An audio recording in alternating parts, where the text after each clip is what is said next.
Mavis! Hello, hi Mavis. Also hi Hydrogen, but hi Mavis. I had the whole intro prepared, but I have to say hi to Grandma first. It has been years. I miss you actually giving a shit about this game. I miss. Yeah, hi Mavis. How are you doing? I haven't seen you around, so I don't know how you're doing, but yeah, I hope you're doing well.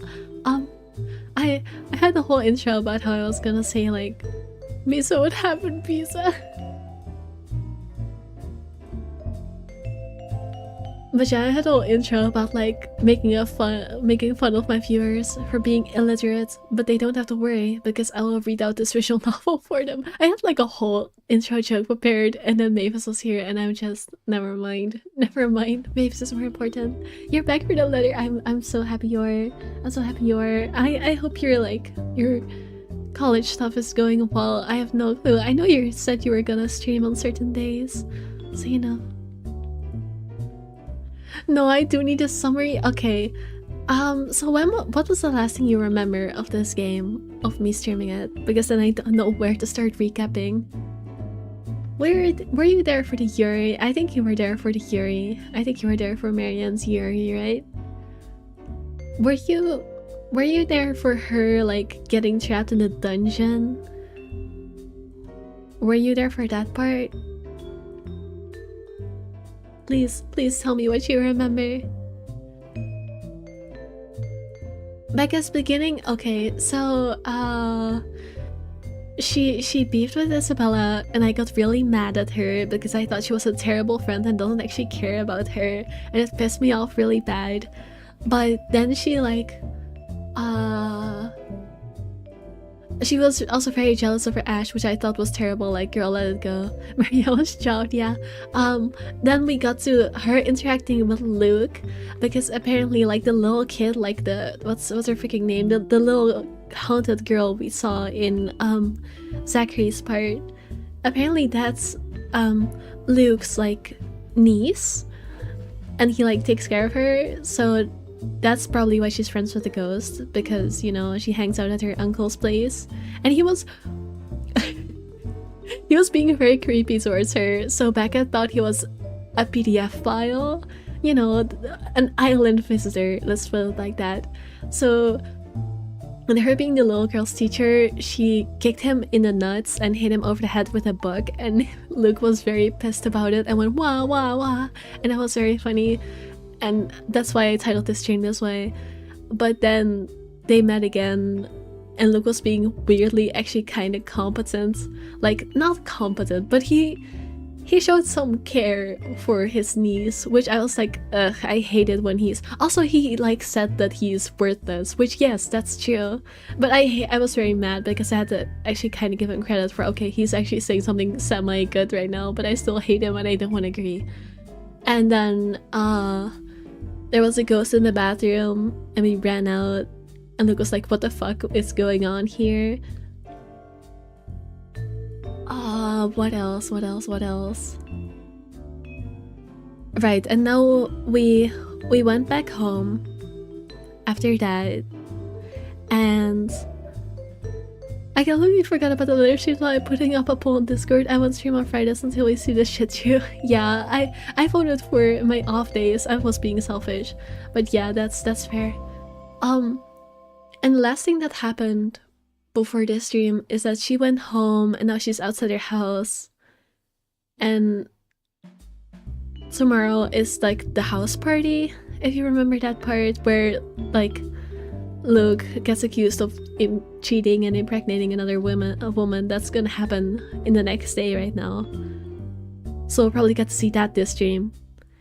Which I just realized that the little kid he is the uncle of is probably the kid of that woman. Apparently she has like other... Did she get any scares? I mean, there was technically like the little girl being haunted in a locker turning bloody, but it was very meh. The scares were kind of lacking last stream. I didn't get any quick times either. The scares were kind of mid last stream, not gonna lie. Like, they had blood on the locker. I thought so they were gonna jump scare me with that one, but instead of like doing an extra jump scare. They had like a very badly drawn blood on a locker. Like it was cutting off in a weird way. It was not even drawn properly. It was just like cropped in a way that it's not supposed to be cropped. It looked terrible. But yeah, no, the scares were kind of mid. So yeah, that's where we are at right now. The last good scare I had was when all the way back at the start of Becca's, when she was in the car with Isabella and almost crashed the car because the ghost was in the backseat. But that was like 2 streams ago now. So yeah, that's where we're at. I hope I did a good job recapping. Alright, let's start the game. I had other stuff to yap about. I was gonna say a bunch of stuff, but maybe I'll like talk about it during the game if I have. Anytime I need to stall to not get jump scared, because you know that's the thing I do. Why is my Discord overlay on again? I turned it on once for Among Us and now it's constantly on and it annoys me. Frick off. Thank you. Alright. Tell me if the audio is alright. Actually, I'll check myself. It should be fine. Alright. Maybe after some introspection, it'll be easier. For tomorrow, I have that woman and the man she had to worry about. Yeah, she doesn't know yet that the woman she is going to visit at her house party is Nuke's wife. It's gonna be good. It's gonna be very good. Oh my god, that reminds me of one of my Turkish friends drawing a yaoi webtoon and writing on the lockers skull instead of school. Honestly, I feel like that's low-key a thing I would do. I too am illiterate. I'm not illiterate, but you know, well, I was kind of illiterate yesterday. I was reading chat and I was reading things wrong so many times. Blind. That's delightful. Oh, we're going straight to the house party day. Night wears on without further incident, despite the great number of thoughts swimming inside my head. Come morning, there's only a hush, a strange sort of stillness, unlike the ones greeting me every morn. Every morn? What the frick is every morn? You mean every morning? Who the fuck shortens morning to morn? Like, that's not me, that's a weird thing to do, right? This one's uneasy, tied with anticipation, like a string stretched thin, merely waiting for the proper time to snap. Granted, it doesn't make my day any less pleasant, but the edge is there. And as expected, the second I step out of my flat, it comes apart, broken by voices of 2 squabbling adults echoing from a floor above. From a floor below, I can't freaking read. The quiet was nice while it lasted. Shame. What the hell were you thinking? Wait. Ash?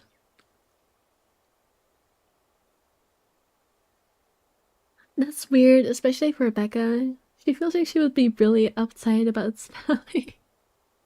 That's true. Maybe it's just the game that was being weird. Or maybe it's just a British thing. I would not be surprised if it's a British thing. Maybe even a Scottish thing. I keep forgetting she's supposed to be Scottish.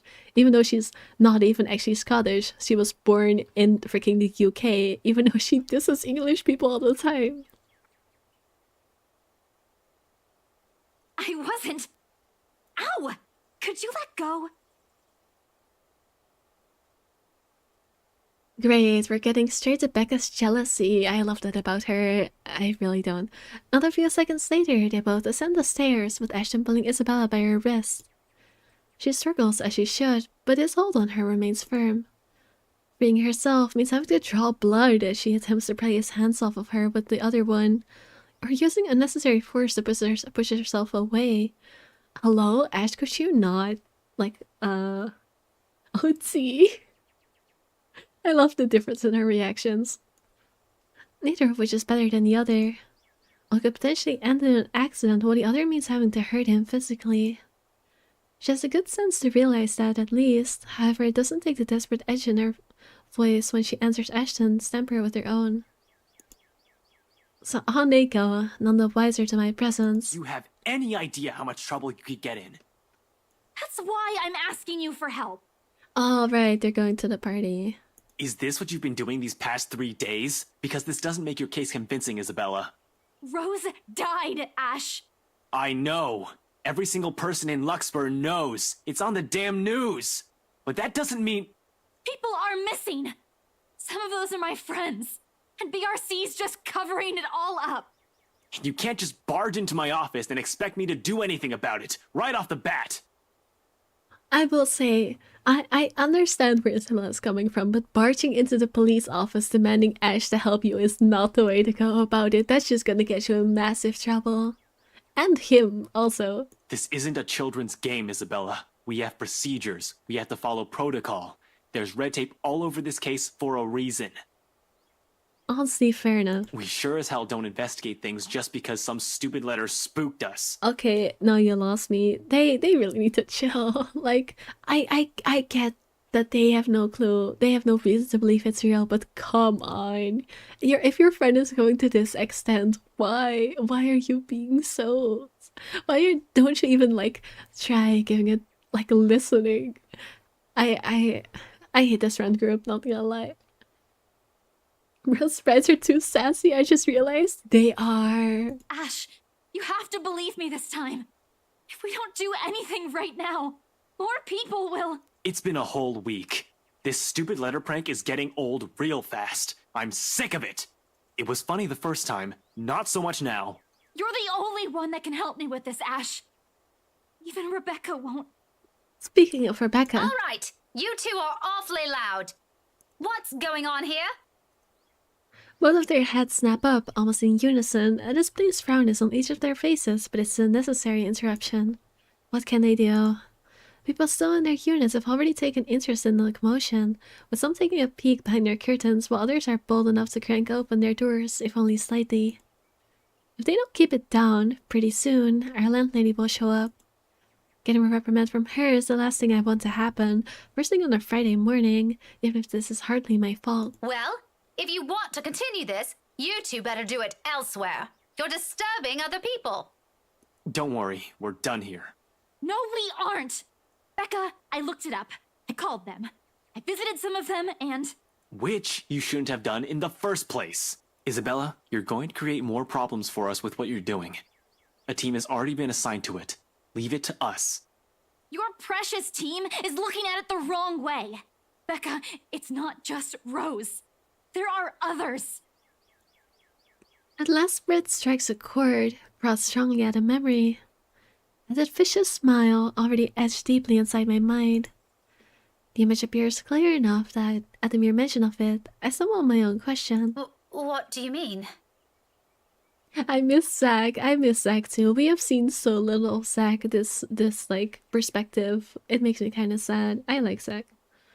Remember, this guy has a crush on Isabella. Imagine how he would act if he didn't like her.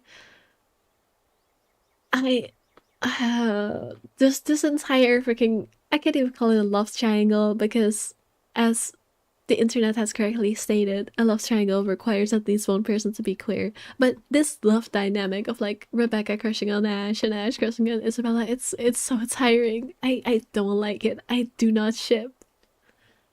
The letter, Rebecca! It's not... It's nothing. If there's really something going on because of that dumb letter, none of us would be standing here. We've all read it, haven't we? But Rebecca's alive, Zach's alive, I'm alive.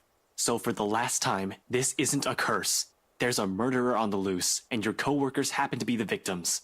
Give it a rest, Isabella. It's too early for this shit. Don't you think that's too much for a coincidence? Not so much. Most serial killers follow a pattern. I'll tell you about it some other time. I mean, that is true. It is true that, from his perspective, it makes sense that it would be a killer pretending to be a ghost. Like, I can see where Ash is coming from, I will say. But still, he's being way too mean about this. He has zero tact. Especially considering, again, he has a crush and they are friends and whatever. And anyway, coincidence or not, the point is, civilians like you aren't supposed to get involved. You're putting yourself in danger. I wasn't chasing after... Will the both of you slow down and stop arguing for a minute? What's this about your coworkers, Belle? Becca, please don't tell me now you believe this shit. Sure, in a heartbeat, I'll agree with Ashton. That's how it has always been, besides having a very good point. Really, they're having the very same ones he'll make every time I ask too many questions. They're the very same ones he'll make every time I ask too many questions. But the fact of the matter is, what he wants to hear from me right now is far from what I've been seeing, sensing these past few days. It doesn't matter what Isabella or I believe on our own. Something odd has been happening around me, and that letter she picked up is at the heart of this. But however I respond to the question in their faces, only one of them will be pleased with it. I don't want her to keep crushing on Ash, so I'm going to agree with Isabella.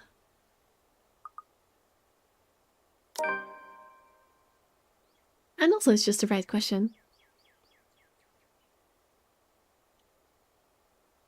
Yeah, he's not exactly wrong. He's just very dismissive about his distressed friend. Yeah, but like, that's not even an Ashton exclusive problem. Because until literally right now, Rebecca has been acting the same way and it's been pissing me off. Actually, I'd say before this specific scene, Rebecca has been worse. She is so terrible to Isabella. She is like, she calls her a child. She does not listen to her trying to be nice. She does not listen to her concerns. And like, she acts so overprotective, but none of it is backed up by her actually caring. She just treats it like a chore and it pisses me off so much. Is she psychic? I don't think so.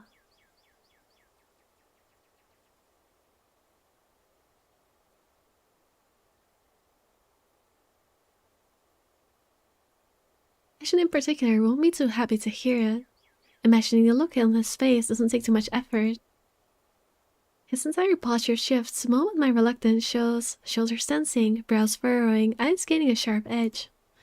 He's already bracing himself for the disappointment. It will be a disappointment. Not in a million years did I ever believe I'll be saying this either. I might have seen her. The woman Belle's been telling us about. The one she said she saw in the attic. Both of them stare at me like I've grown an extra head, and for a few moments, Ashton looks as if like he's about to have a fit. A pause thread sits at its heels, a silence thick enough. One can almost hear a pin drop. You're kidding, right? Do I look like I'm joking? Really, Becca? Not funny. Ash, I'm not lying. Why would I lie about this? It's been this way since the film fest. The past few days have been really odd since we read that letter. Or maybe you're all just feeling under the weather. I'm not sick. Don't you think I'd know that by now? Becca, you're starting to sound like Scaredy Cat. Give me a break. Why don't you? I'm sorry. I'm so sorry, you two. Isabella's voice cut sharply through the conversation, abruptly putting an end to the brewing argument. It's all my fault. This is all my fault. Oh, don't blame yourself. Man. I was only hoping I could fix this before any of you. I'm sorry for dragging you all into this. She breathes in, deep steadying, and in that moment, something falls behind her eyes as she looks away. I'll fix this. I promise. A quiet resolve, the same one I saw in her that night from 3 days ago. But this time it burns brighter. Even Ashton wavers at its sight when she looks at him straight in the eyes, gaze unflinching, gradually. His grip on her wrist loosens. Belle, there's nothing to fix. The problem is... She is too nice, she is. She does admittedly need to grow a little bit of a backbone, but I don't think she deserves the amount of shit thrown at her. Just this once, Ash. Her voice, though small and lacking any force, stops him. Along with it, every sound, every noise dies around us. A hush descending as if the world is waiting for her words. You don't have to come with me. But if I don't do anything, I am going to regret it. She lays a hand on top his. Gentle. Pleading. Almost intimate if one does not consider the circumstances we find ourselves in. Please. Ashton will never tell a soul, will never admit it even to himself, but it's in that short second that even his own resolve breaks. The moment the hard edge in his eyes softens, he relinquishes his hold on her, letting his hands fall limply to his side. Wordlessly, Isabella steps back and runs off, leaving only a muttered thanks and a small, lackluster smile. Only after the last of her footsteps fade away does Ashton move.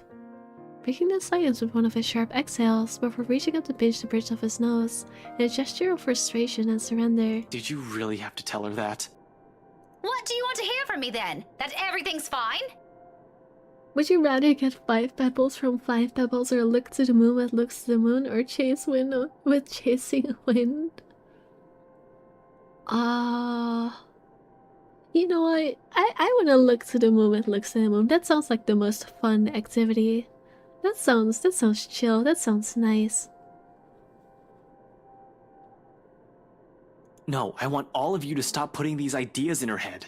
None of it is helping. Never mind. Don't worry about her. I'll bring her back here. He's already poised to leave when my own instinct takes over. I reach for him, gripping his elbow with the same unyielding grip, the action prompted by voices whispering at the back of my mind. He's already made it clear he's not going to believe me, but he deserves a word of caution. Who knows where all of this will take us, how all of this will end. He shouldn't be caught off guard, beliefs notwithstanding. Ash, I know you don't believe in those things she's saying. Check And the you relationships know me. please, Art. I'm less inclined to believe in those things as you do. These are the relationships so far. I didn't get any interactions with Marianne yet, else I would have tried making it go up, because I think they deserve each other. Luke is pretty negative because, well, it's Luke. The only reason it's not Morlo is because there was an option between fueling her jealousy of Ash, or with Ash, I should say, or going with Luke, and I hate her jealousy over Ash and Isabella's situation more than I hate Luke, unfortunately. I mean, Luke sucks, but I can endure him for a couple moments if it means going towards a better ending. But yeah, so this is the situation right now. But I've seen something. There's something strange going on here. You don't have to buy it. If you don't want to listen to me, fine. But please, try to hear her out. It's bad enough that Isabella goes off like this without telling anyone. I'm just worried something might happen to her if she keeps at it. Why is Luke higher than Hannah like the beginning relationship?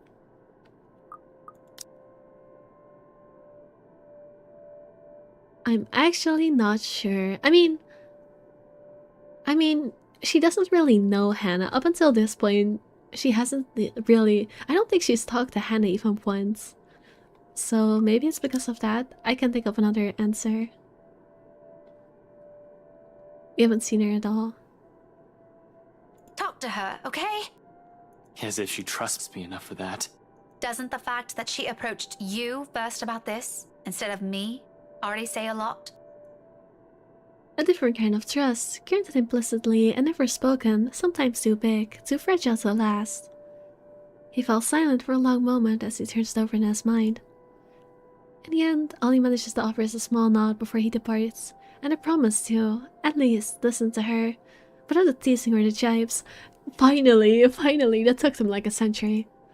A favor for me, and the least he could do for her. There's as much I can do for him as well, until I've understood what's happening myself. Tonight, hopefully, where this all started will provide the answers I'm looking for. Oh, I see, so that's how they all end up at the party. Isabella and Ash go together, and she goes by herself. I don't know why Zachary is there, though. Whatever. Tonight, hopefully, where this all started will provide the answers I'm looking for. Except the whole thing is off to a bad start, and all of a sudden, whatever Isabella claims dwelling in this... That's... Sometimes this game's grammar really throws me off. Like, whatever Isabella claims, there's some is missing in this sentence. Except the whole thing's off to a bad start, and all of a sudden, whatever Isabella's claims is dwelling in this mansion becomes the least of my concerns. Of all the cabbies in Luxburn, I have the chance upon the superstitious one. Something as bad as finding out your car's starter refuses to crank on, which was still working this morning, yes. But it's equally as frustrating when you're forced to walk the rest of the way. Oh great, we're stuck here with no car to leave.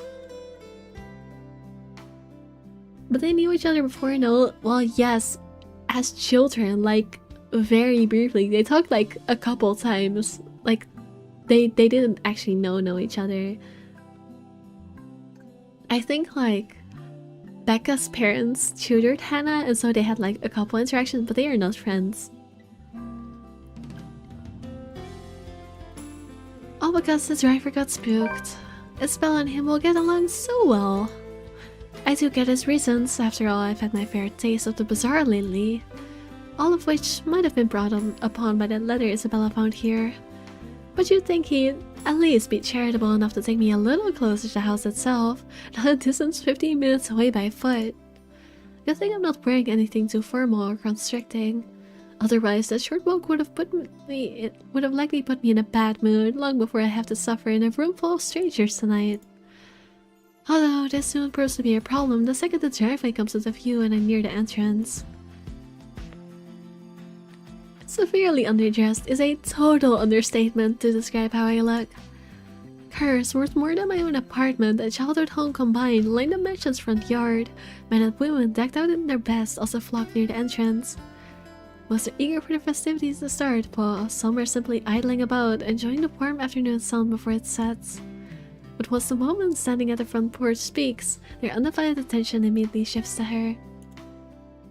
Presumably Miss Wright, from the confident manner she holds herself among the present company.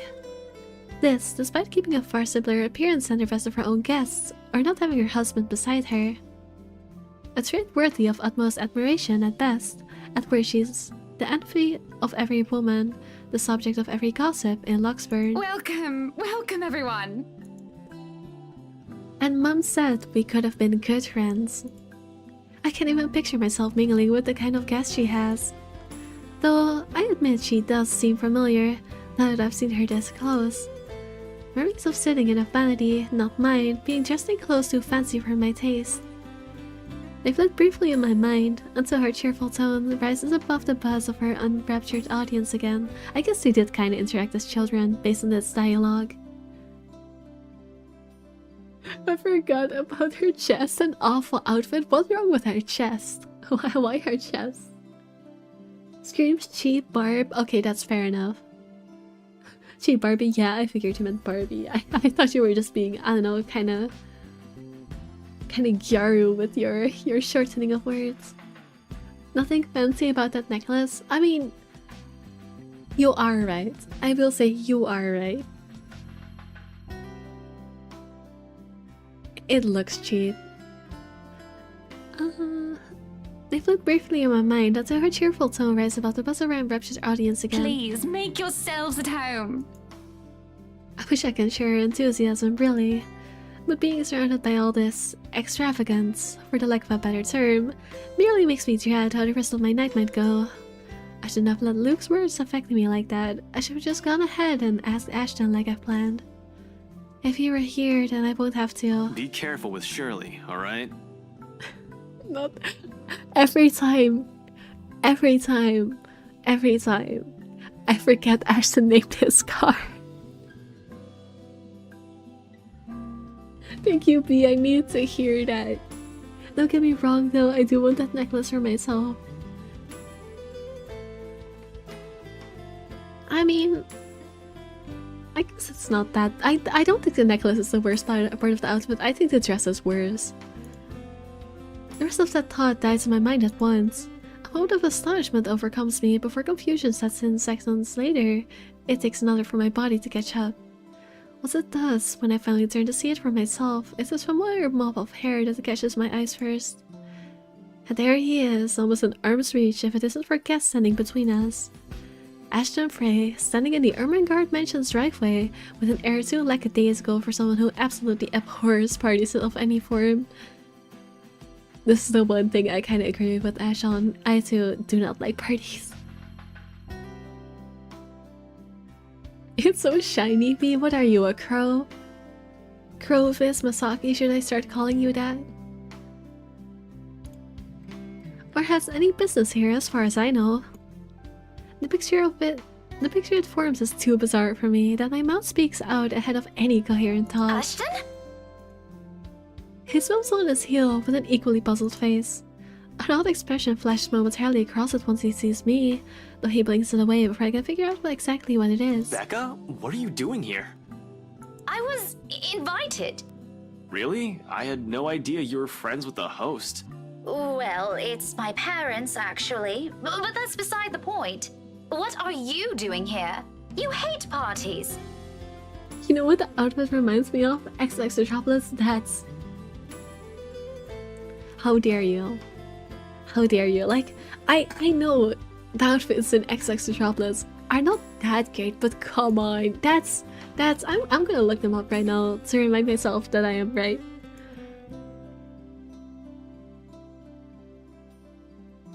No, the outfits in XOXO are I was gonna say they were better, but then I just saw how terrible some of them are, and you know what? You know what? You might have a point.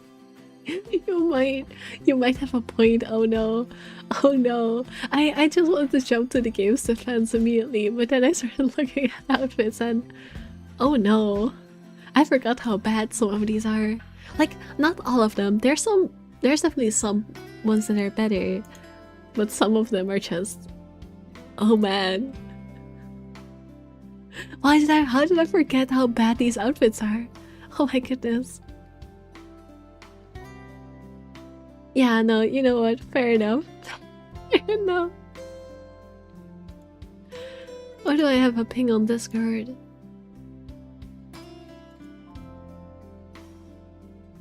I don't know why someone pinged me on Discord. Oh well. Anyways. Videos are criminal. Some of them are good. Some of them are good. Not all of them though, I will say. Like, let me see if I can find a decent one. Like, there are some decent outfits in that game. They're not all garbage. Please. Like, I don't have the game installed anymore, so I can't open the actual gallery. But surely I could find one just from Google Images. Surely. Okay. Okay, maybe they all are that bad. I just saw whatever the fuck brand has going on, and I just remembered, oh yeah, no, it sure is an outfit. You know what? I will show.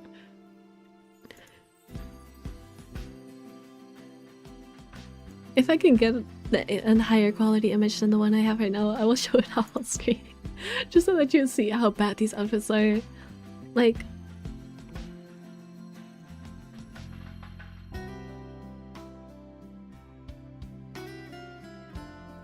no, I can't find a full body one.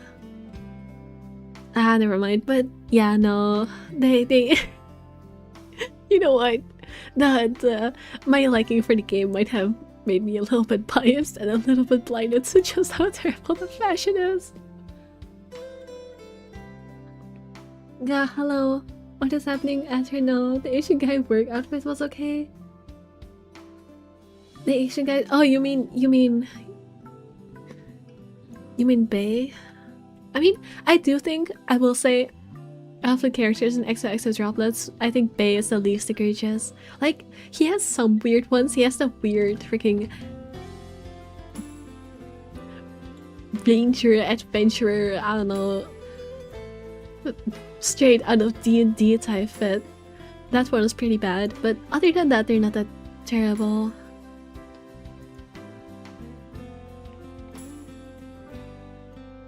Yeah, no, unfortunately, there's not really any good images I can pull up. I want to show it to my stream, but they're all like screenshots with text over it. I can't find one with like multiple outfits together.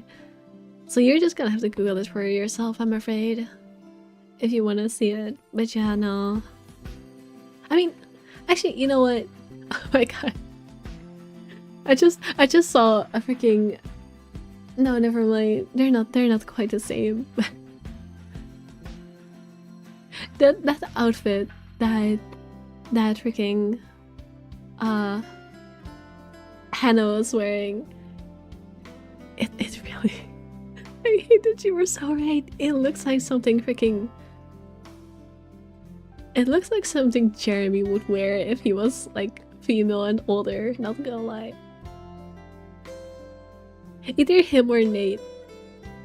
Anyways, enough distractions. Sorry, I didn't talk about XX Droplets for too long, and now you brought it up, and now I'm suddenly engaged with all the images that are flashing up memories. You left to cook again today, but you don't wanna. You gotta do what you gotta do. At least you get to make something tasty. I do wonder what the developer was thinking when she drew all that. I mean...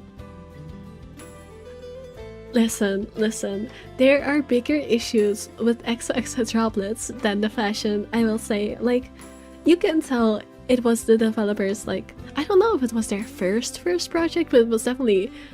They were not very experienced yet, that's what I will say. My brain is gush with dough and smooth.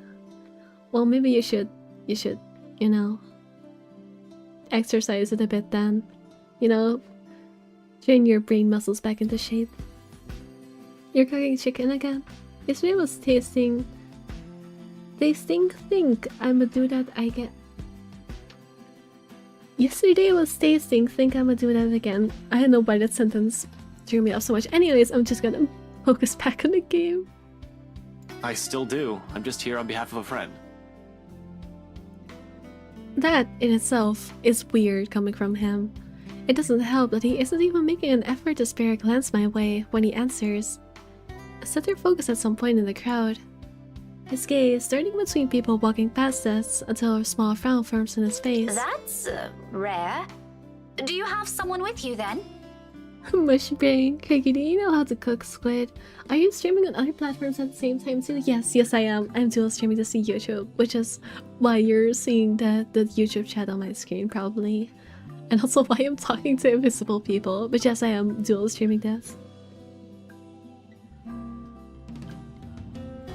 Nope, just me. I won't be staying long. You liar. Oh, well, if that's the case, maybe you and I can... Chief? Ashton, what's... Unexpectedly, he placed a hand on my shoulder, stopping me mid-sentence. He still has a distracted look on him, except this time his eyes are sharper, as if he has found what or who he's been searching for among the throng of partygoers earlier. Sorry, Becca. I need to... There's something I need to check for a bit. I'll talk to you later. You could've... There were so many good excuses you could have made here, but you're just making yourself sound suspicious. Do you have a ride home? No, I had to take a cab here. My car wouldn't start this afternoon. But what about... I told you to get that old thing checked before, didn't I? You can head back with me after this. Oh yeah, I was just confused. Thanks for clarifying. Hello, YouTube guys. YouTube guys, say hello back to... Curie. I'm just gonna call you Curie. Say hello to Curie for me, YouTube guys.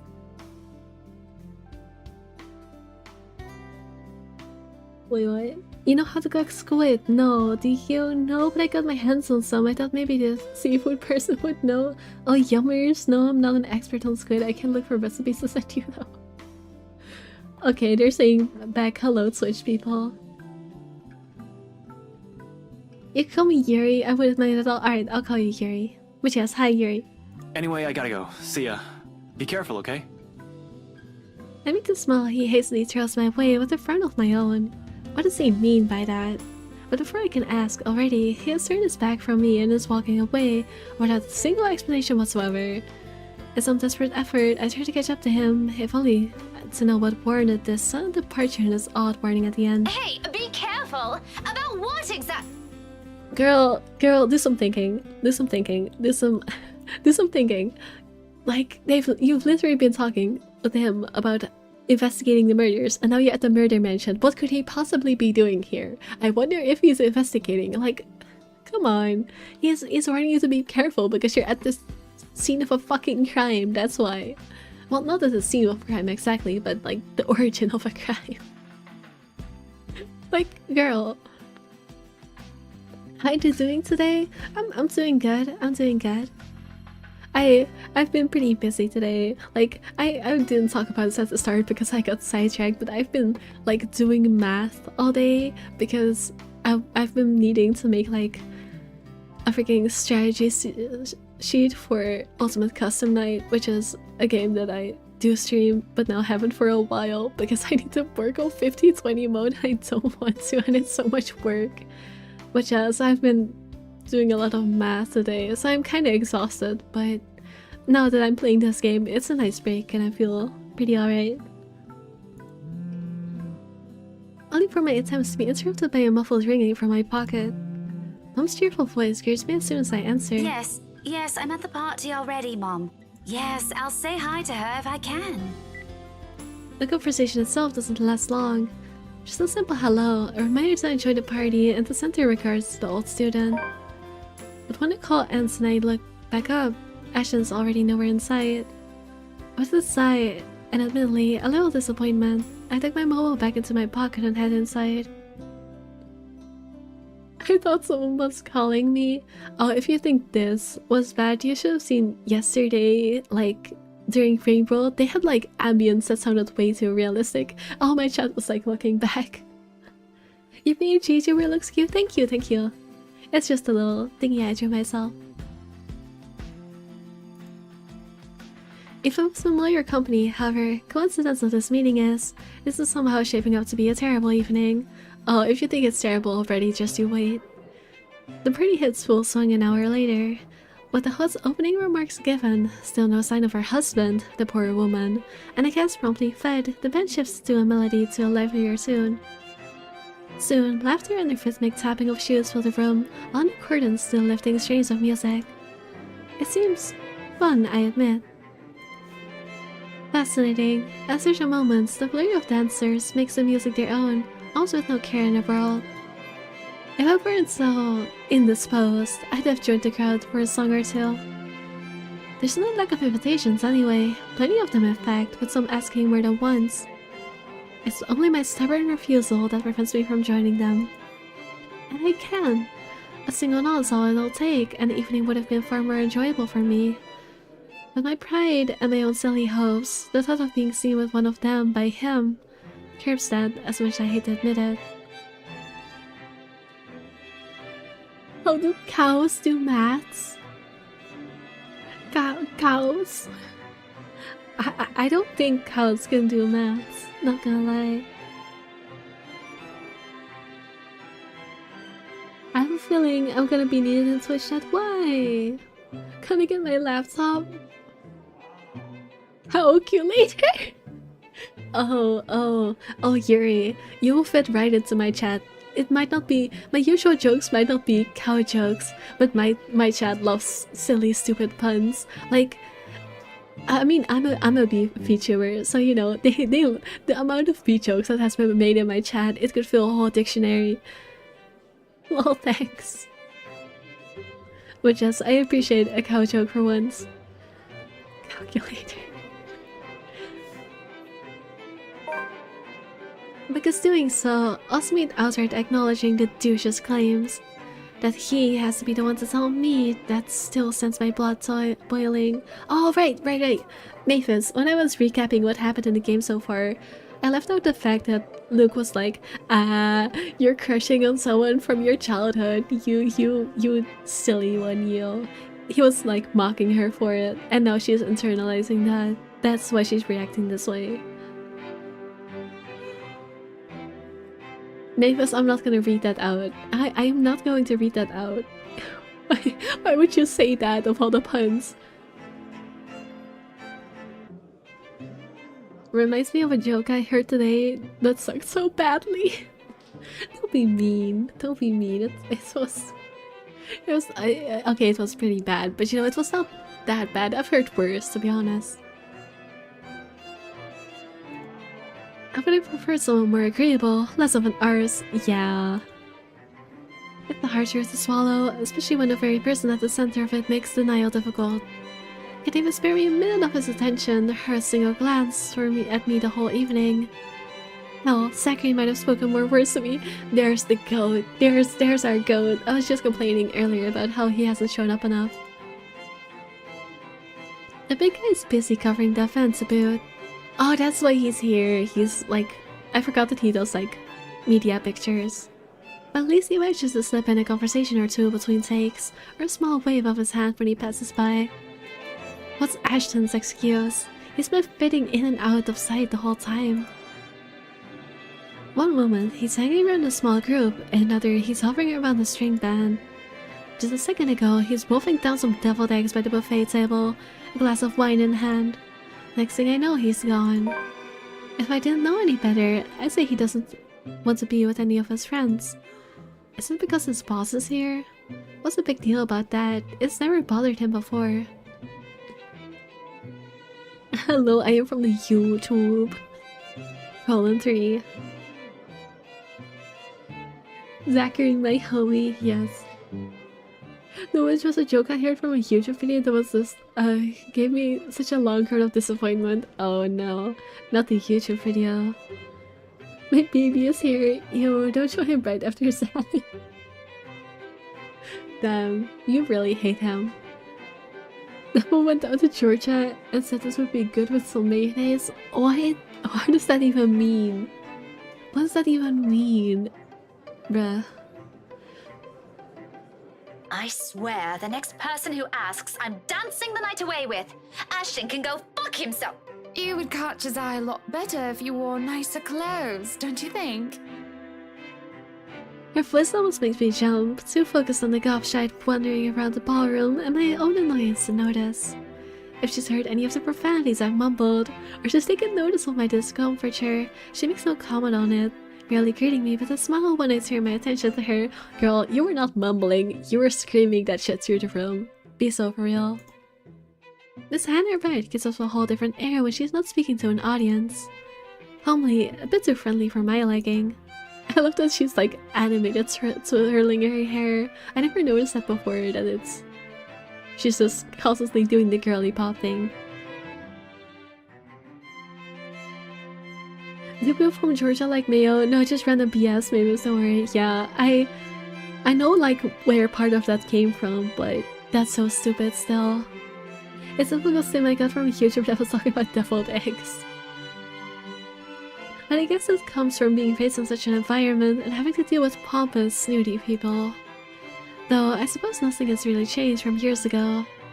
I remember her carrying herself in the same manner during that one and only visit. Does she remember any of it? I would be surprised if she doesn't. It has taken me a while myself. She's probably met a lot of people like little Becky throughout the years, might have already forgotten about me or my parents. People like her thrive on connections after all. Nevertheless, I return her smile, awkward and stiff as it may be. Didn't realize the housewarming was going to be this fancy. I would have gone with a nice dress if I knew. Oh, you're fine, dearie. It's only really the parvenus, those who climb, that come to these parties all dolled up. The parvenue. Even I pronounced that more American than she did. Let me try that again. The parvenue.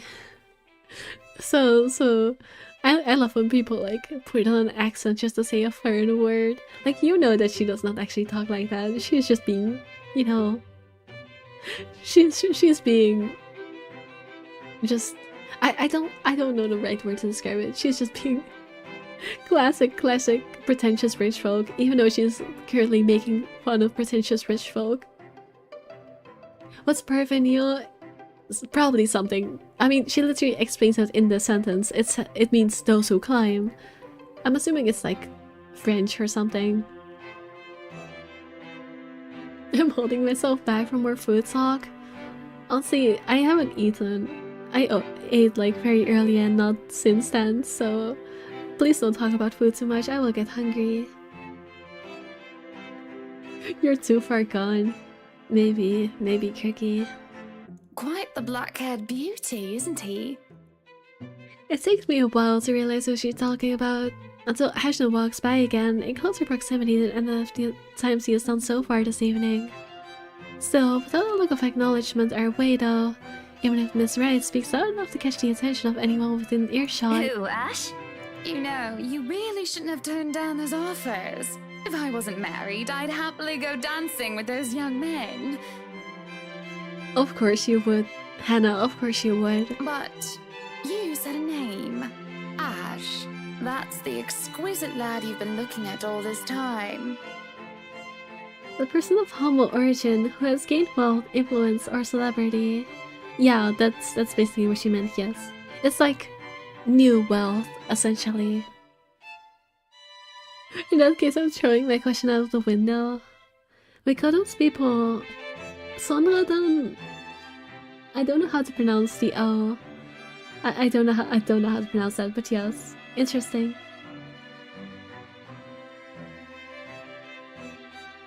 I don't know him, and I'm the one hosting this party. That must mean you know each other. You were locked in. I'm glad you were locked in. Is he your boyfriend then? Because that would explain those rejections. This isn't the first time someone has made an assumption. Almost every student I've had in the past did. My coworkers, more often than not, assume he is. A few of my neighbors also think we're an item. Not that Ashton has ever reacted to those. He has been quite indifferent about it, in fact. Still, the heat of a blush graces my cheeks, and then I already, despite wanting it to happen so badly myself. Oh, what? No, that's ridiculous. He isn't my boyfriend. Such a violent reaction. A simple no would have sufficed. Ah, you're a tsundere. Many here would be happy to hear it. And I haven't been looking at him. Sure, you haven't.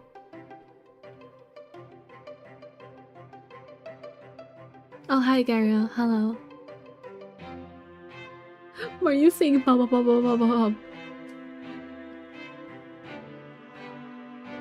Your internet is bullying you. Don't worry. My internet does this to me all the time. I understand. I do my best to summon a straight face, but before a good cheer, it usually falters. That's right. You've been staring.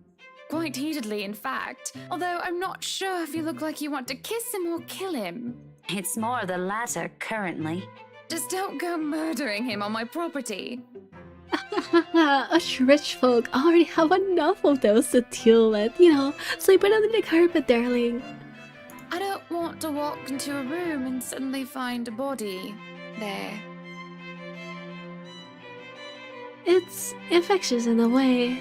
No sooner I find myself enjoying our chat more than I've imagined myself to. Although her attention briefly wavers at one point, she remains a good companion. Even more once I've mentioned who my parents are, her face quickly lights up and fondness graces her face, despite the meeting from several years ago being a short one. But, of course, there's some things we really can't avoid talking about. After all, it's one of the few things I remember her asking me the moment she spotted little Becky in the room. Do you have a boyfriend? In retrospect, it's an odd thing to talk about as children, when there are loads we could have started with. Yes, oh, I remember you!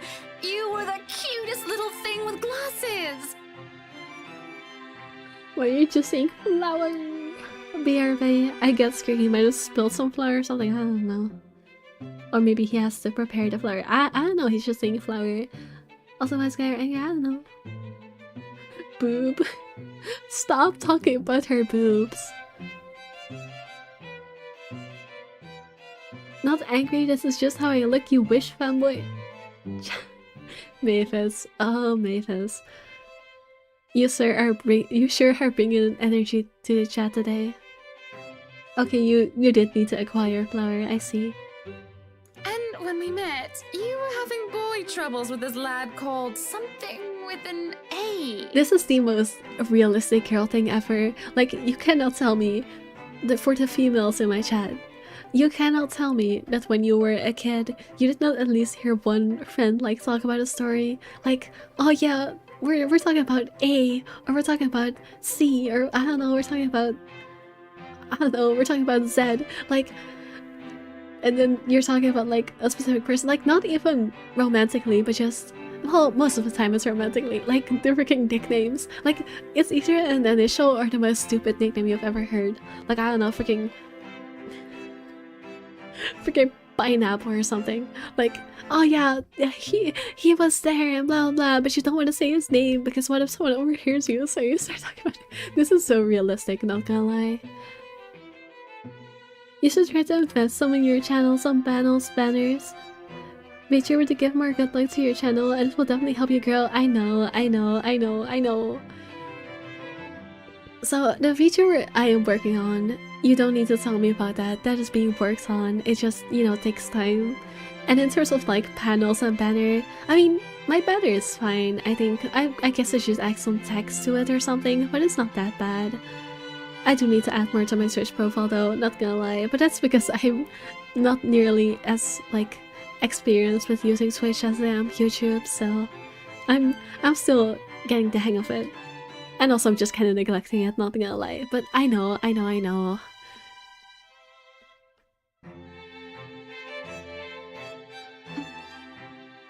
Cricky, you are right. Cricky, you are right. And it makes me so mad that you were right. It makes me so mad that you were right. Oh god, my stream crashed. I think it's just on my side, but yeah. Cricky, you revealed yourself too early. At least Garrow's here to take care of it. Cricky wanted to handle this one, but yeah, go ahead. No advertising, guys. No advertising.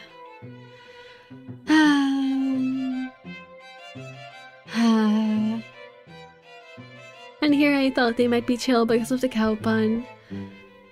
Cricky, you were right, but it doesn't feel good. People need to up their game. That's what I've been saying. Like, why do they all come with the same generic talk of, you know what would really help you? An upgraded profile. Like, they're... Garrow, you're here right now. I need you to stay for a moment because last time I talked about this, you weren't here. I need to talk about this with you here. You said that you've been having less people like try to advertise AI art to you recently. My theory that I came up with some other time, I don't remember when, but it was a couple streams ago.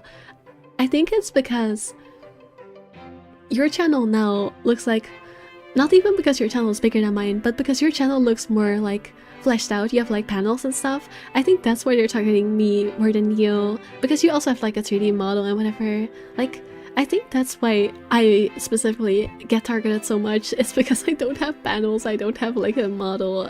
I think that's why I have so much issues with it.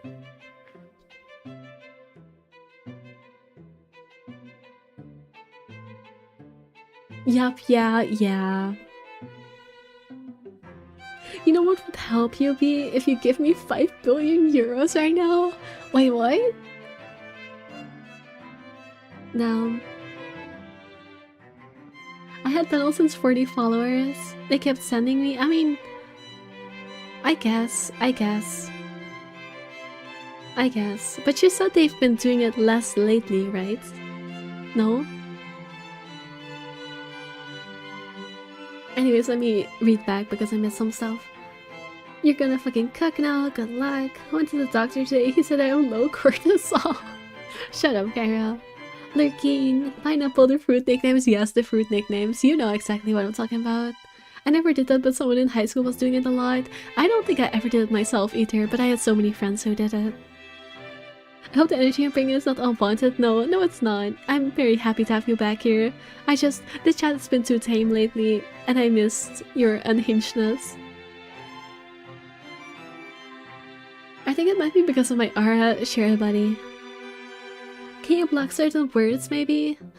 I mean, maybe, but I don't think that would solve the issue.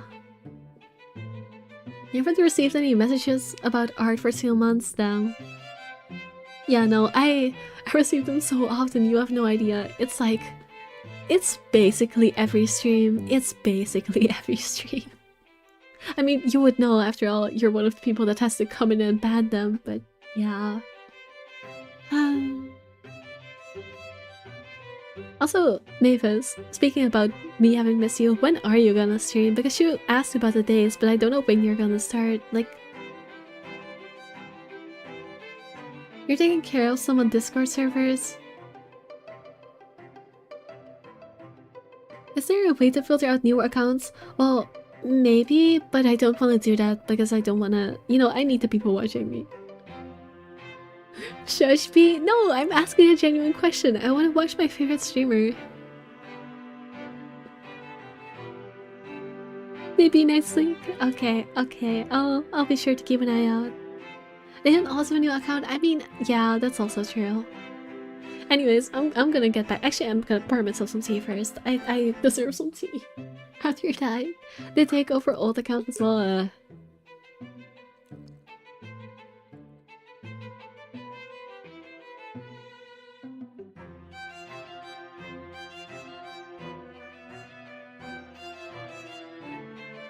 I believe I still have some of the clothes she gave to me.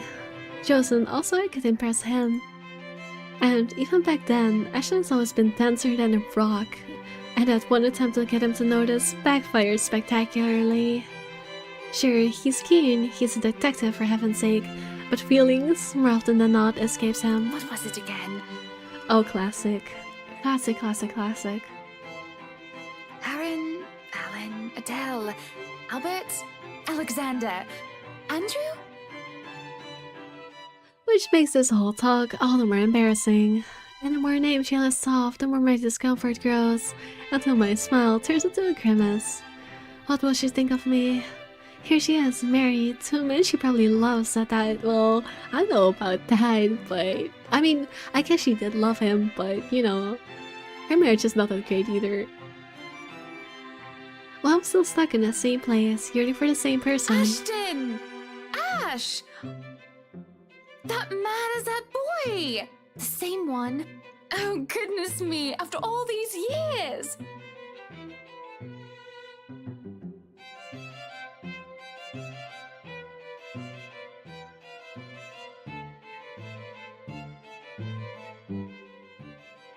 Maybe he just doesn't like you, baby girl.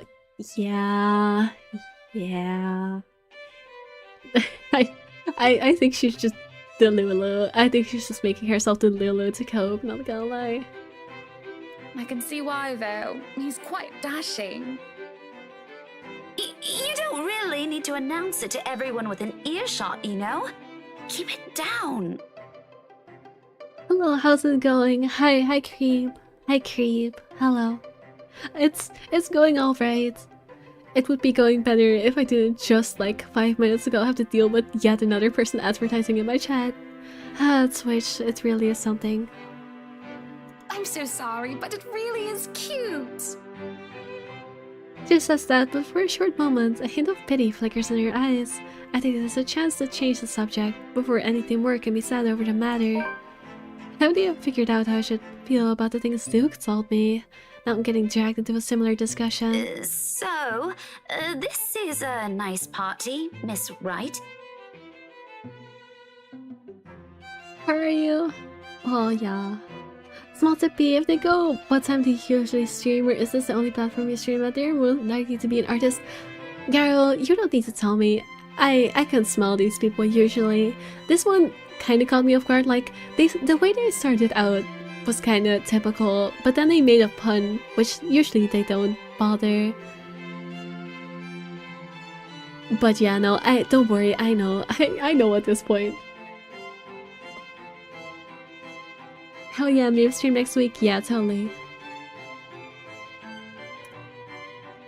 Though, to be frank, I'd have she'll be so willing to... Let me take a sip of my tea before I start losing myself. Ow, that's really hot. Though, to be frank, I'd hope she'll be so willing to pass this up. This topic has already captured her attention. Please, Anna's fine. We're friends of a sort, aren't we? We must be friends, seeing as I know about your little infatuation, Becky. Don't you worry, dearie. You'll have your happy ending yet. I'm not too concerned about that, am I? That's not what I'm looking for. Oh? And what makes you think that? Doesn't everybody want their happy ending? The idea of happy endings sounds like they're just for fairy tales. And they are, sorta. I don't think you can just sit around, trapped in some tower and hope for the best. Do you play this game often? Creep. I play this game every week. I usually play it on the same day, like every week. I try to play different games on different days of the week. But don't ask me that question after I just had to deal with an advertiser. You're scaring me. You're scaring me. You're scaring me that I will have to deal with 2 in a row. Because that's such a typical question people will ask. B is a busy bee. I am a busy bee. I am a busy bee. If you love them, you have to fight for it, right? You're not just going to sit there and hope that everything will just fix itself on its own. Like everything, you have to work at it. Hypocrisy, that's what this is. How dare I preach about something when it's exactly what I've been doing. And then, I go and act as if I'm entitled to any of it. That, by virtue of us growing up together, he must have returned whatever I feel for him. that he's not allowed to look at another because I'm the one who has stayed by his side the longest. What? When in the first place, Ashton has always been his own person. This is something I cannot force on him. I can only hold on to these, take care of it until the time can come. Why am I messing up my breathing? Come on, lock in. I can only hold on to these, take care of it until the time comes I can confess it to him. Great, if he reciprocates, but if he can't, if he won't. Selfish, I've been too selfish. How laughable that Luke's words still strike true up until now. But what do I know? It's so funny to me that she's literally repeating what her husband, Hannah's husband, told to her back to Hannah, and she doesn't even know it. Is this your main game as big giveaway? Yeah, it is. It is. Like, it's a very typical question. So I've hurt you. No, you didn't hurt me. It's just that I'm pretty scared of people asking that question in my Twitch chat because it usually means you're about to advertise. And if you are, please don't even bother. You will just get banned. Yeah, please just don't. Bro, come on. Let him cook, yeah. You know. Just wait. If they ask it, you can do it then. Selfish? How much? Hey, artists could be paranoid. They really do. They really do. Like, I've been streaming to Twitch a lot lately. Like, my Twitch is growing faster than my YouTube at this point. Like, it's still behind, but I've been basically always been dual streaming to Twitch, like, the past, what, 2 weeks? Like, all my games that I decided not to dual stream, I haven't been playing. Like, I haven't been playing FNAF for like 2 weeks now, and Zero Escape ended. So, yeah, being on Twitch so much, it's not helping.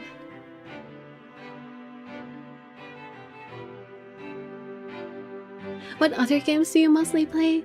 I mean, you can. Well, I am making people rate into you. I do appreciate that. I mean, you can just look at my past streams. Like, that's easier than me listening them all, to be honest.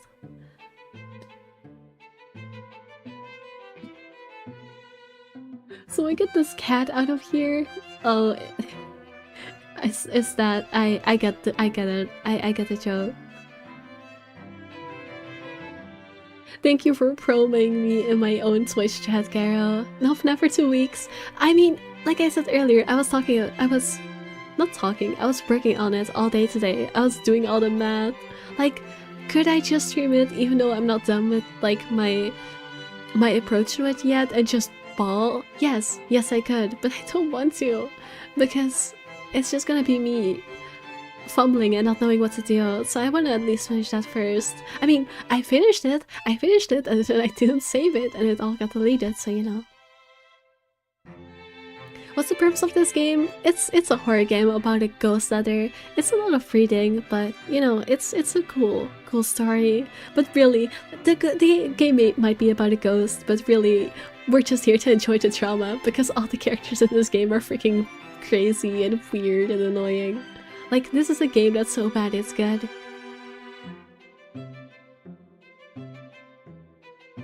The goat hates me.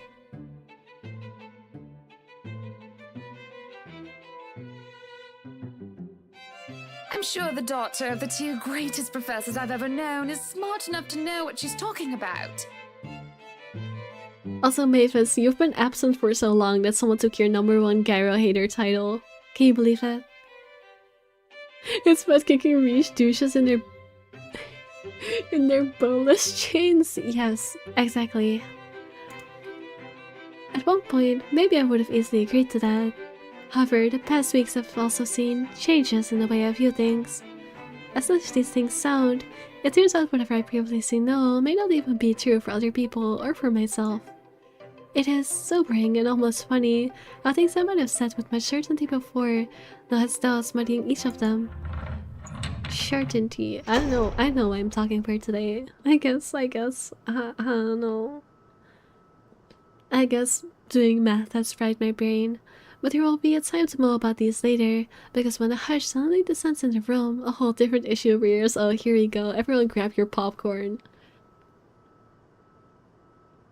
What do you do besides gaming? I mean, what do I do besides gaming? Honestly, on my channel, not that much so far. But there will be stuff in the future. I don't want to spoil too much though, but you know, I mostly do gaming on here at least. It's okay, hating Garo is not a competition, it's a lifestyle. We can all hate Garo, yes. You don't have to be in the competition because you're the person who inspired this competition in the first place. You are the trendsetter. It's okay. You do reading. I guess I do reading, huh? She ascended via hating me. Especially when Luke, fucking Luke, straightens in a quiet ballroom, fashionably late and oozing with the same pompous mien. What the frick is mien? He always carries around with him. Good evening, ladies and gents. Enjoying the party? I hope I'm not too late in welcoming you all to the right mansion. This is the pompous guy we're gonna kick in the balls again, hopefully. But for long, Hannah leaves my side to join him, and it doesn't take a genius to piece it all together. Welcome one and all to our humble abode. Tonight, if you have yet to find yourself in your roles, you are our ladies and lords of the court of your king and queen, if you would excuse my presumptuousness. So enjoy the feast that has been laid out for your senses, as we only allowed the best to be served. I'm from the USA, what about you? I am from the Netherlands. I am Dutch. Oh. Whoopsies. Enjoy the rest of your night, everyone! You did not miss him? Yeah. Don't we all?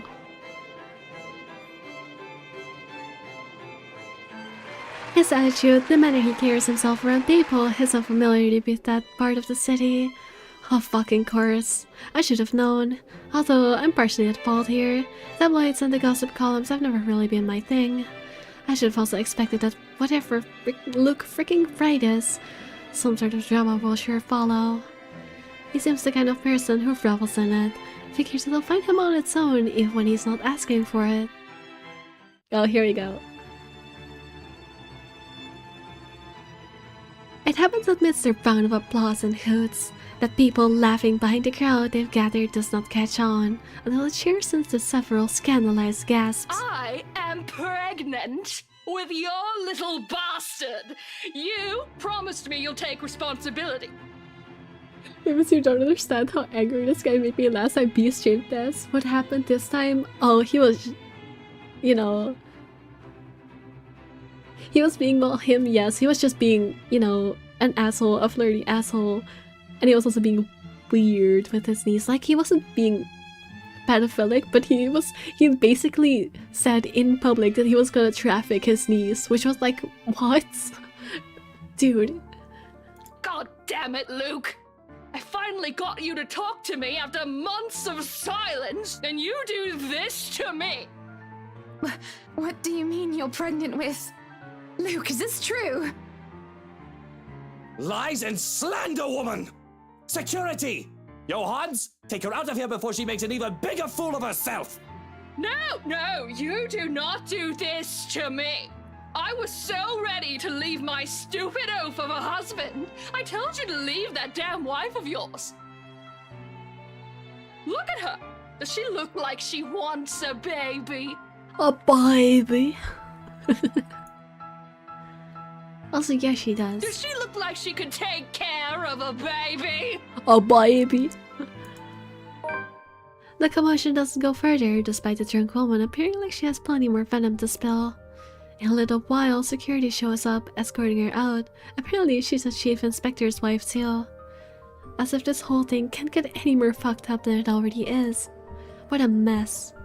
But the damage has been done, and beyond the repercussions this'll bring, I'm more worried about Hannah. Maybe Luke too. In part, I've seen a man that hides behind his self-importance and is someone who cares about the person who stands beside him.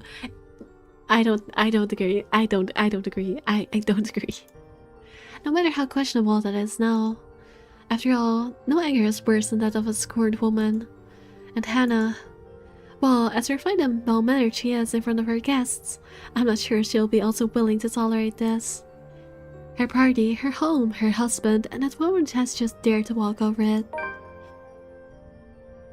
Yet when I glance at her, there's only defeat, a weary slump on her shoulders, and a certain depth to her breathing. Like the fight has already been drained out of her long ago. I don't know since when this has been going on. I don't know either of them well enough to judge for myself. I'm simply an outsider who happens to have some kind of connection with both of them. But the airful person who wishes for respite, it's also easy to see it in her as she quietly watches the commotion carry on around her. In a moment, before I can think it through, I'm pulling her aside and waving Zachary over to us. Becca, this is a real oh, hey, Miss Wright. Oh, baby. Yeah, she pronounces it so silly. I don't think I could take life seriously if I lived in the UK and everyone spoke like this. Honestly, me neither. How bad can a man be? Very bad, very, very bad. You were saying things these days that proves to me I am the better uncle. I do agree with that. You are 100% the better uncle, and I do not know you personally, but I don't even need to. Hello, Zachary. I told you to call me Hannah. Did I not? Yeah, you did. Admittedly, this air of familiarity between them catches me off guard. I would put it past Hannah. Her standing in society compels her to keep appearances, the be nice to everyone sort of thing.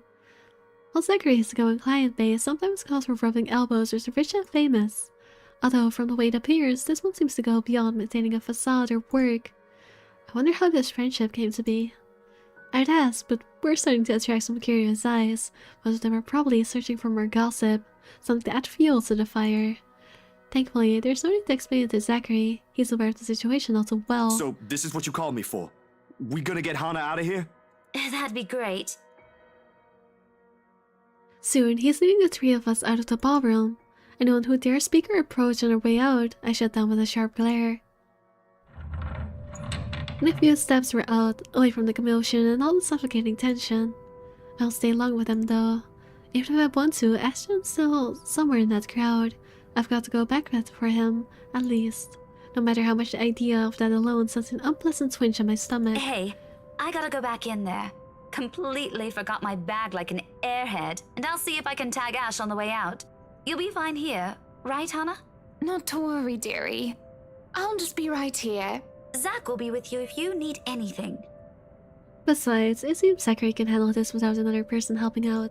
In fact, for some reason, I've got this strange impression I might be intruding on something if I elect to remain.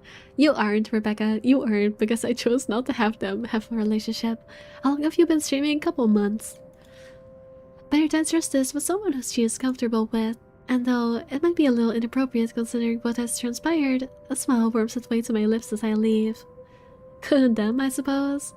No, don't ship it. I don't ship it. I don't want you to ship it either. Chatter has exploded throughout the whole ballroom once I return. Worried murmurs, clicking of tongues, and inappropriate gossip filters through the thick tension in the room. Most of them haven't even left the premises and they're already talking about it. Tomorrow it'll be on the news for sure, and every local broadsheet and tabloid in Luxburn. No wonder Luke sneaked deep into damage control. With the scandalous woman gone, he has turned his attention on the media covering the event.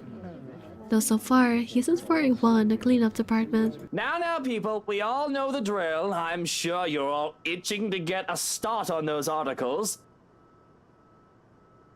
Intruding on Hannah being weird, maybe? Yeah, probably. Oh, I forgot that she was also being weird, like, borderline harassing him. Oh, I forgot about that. I forgot how bad it was. Good thing Zachary isn't here. I can't imagine a man of his temperament dealing with someone like him. But if I read one word, see one picture about this come morning, even a single shot of the bloody wine glass the harlot held, you will all lose more than your jobs. I will get to him threatening later, but first, I completely forgot how bad Zachary and Luke in the same room is. I forgot that Luke is really racist. Oh no. his temperament is not the issue here, Rebecca. Oh, if only you knew. Yeah, no, threatening the media is never a good look, Luke. That's a terrible idea. Don't even. Like the police is literally in this room. Why are you? Oh. Luke's diatribe goes on for another few minutes, after which he excuses himself out of the area.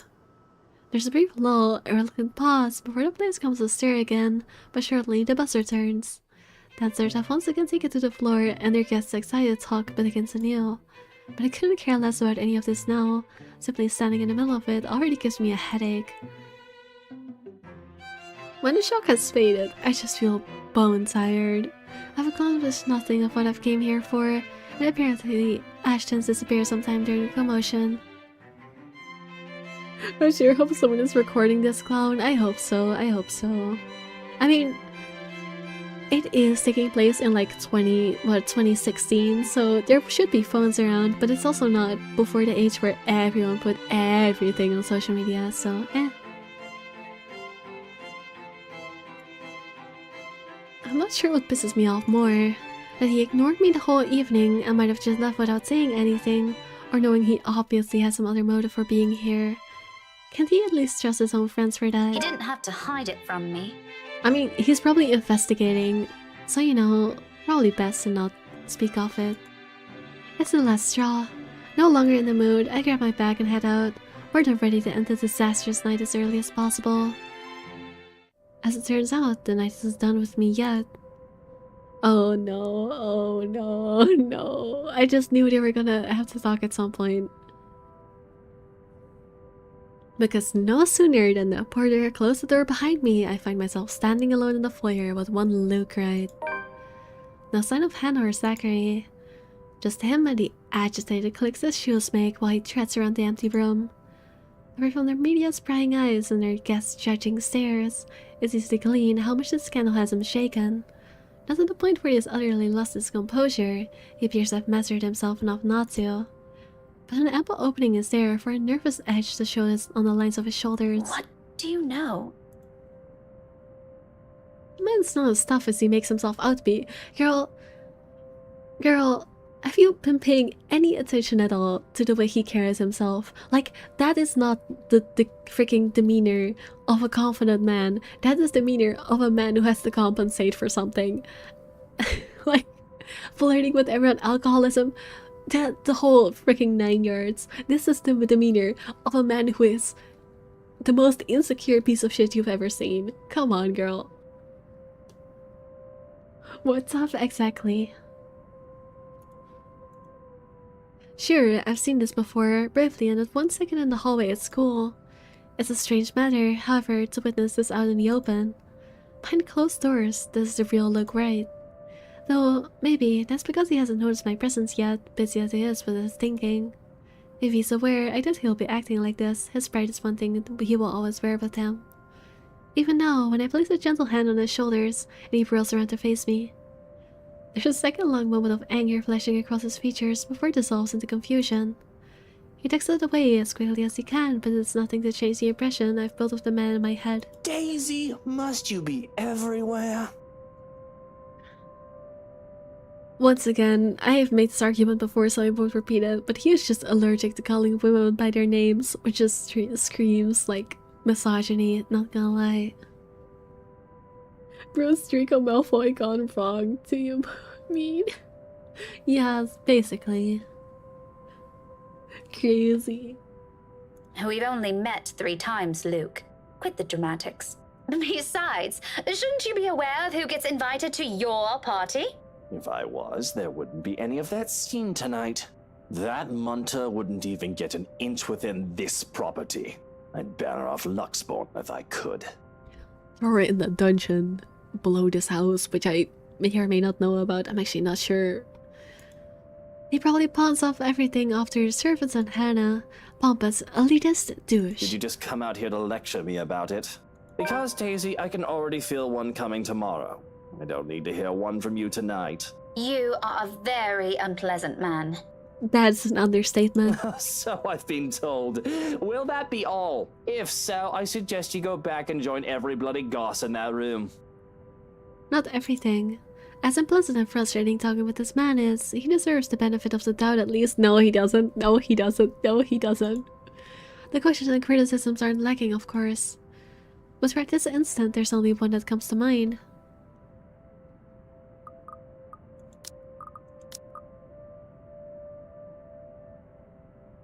I don't like them together. I want them to divorce, so I'm gonna ask, is it real? If we know about the dungeon, he would already have people locked up there. I mean, we don't know for sure that he doesn't. We didn't see enough of it. This guy sucks. He does. He does. Is there some truth to it then?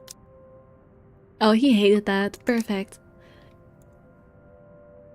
To his credit, he does appear extremely offended and repulsed by the notion. His mortified expression alone answers the question, but I just want to hear it from him, even if it takes nothing short of a derivative tone just to answer that. Daisy? Oh, Daisy. If you believed every scandal that came along, I'd have 100 children already.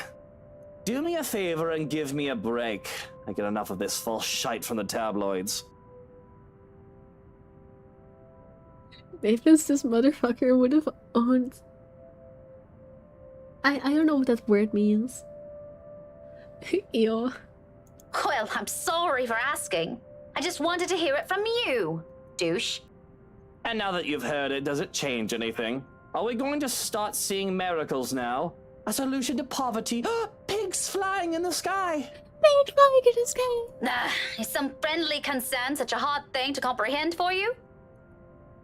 He pauses at that.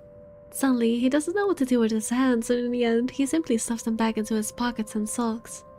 I'm not too shocked that it's caught him off guard. There probably aren't too many people who tell him that. He's a difficult man to get along with. Zachary probably won't want to be anywhere near him despite the man having the patience of a saint. Girl, Zachary does not want to be near him for more reasons than you know. I already said that. Ashton, you can tolerate maybe, though I highly doubt you can keep it up with Luke. Dealing with him requires more than patience. It's a huge mystery, but I still bother. When the awkwardness passes, mostly coming from him, he merely glances away. Maybe. I don't need your stupid friendship. You're sounding like a toddler, dude. Good heavens! I really want to ask how Hana's able to deal with you. You're like dungeons, but with the sole purpose of forgetting the prisoner. It would, if Luke was real, bro, would be in some files. Mavis, you were not here last time I streamed this game, but I literally said, when he was like making the child trafficking comments, I was literally saying, if he was real, he would be in the files. He would be in the files. Don't even lie.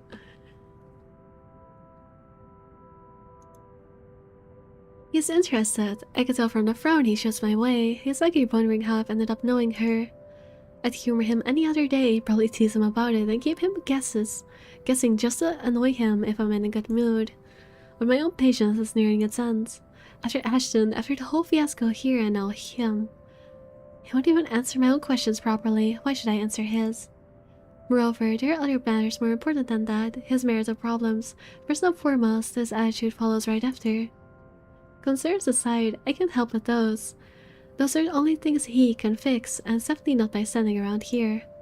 So with a slight wave of my hand, I end it right there and walk away from him.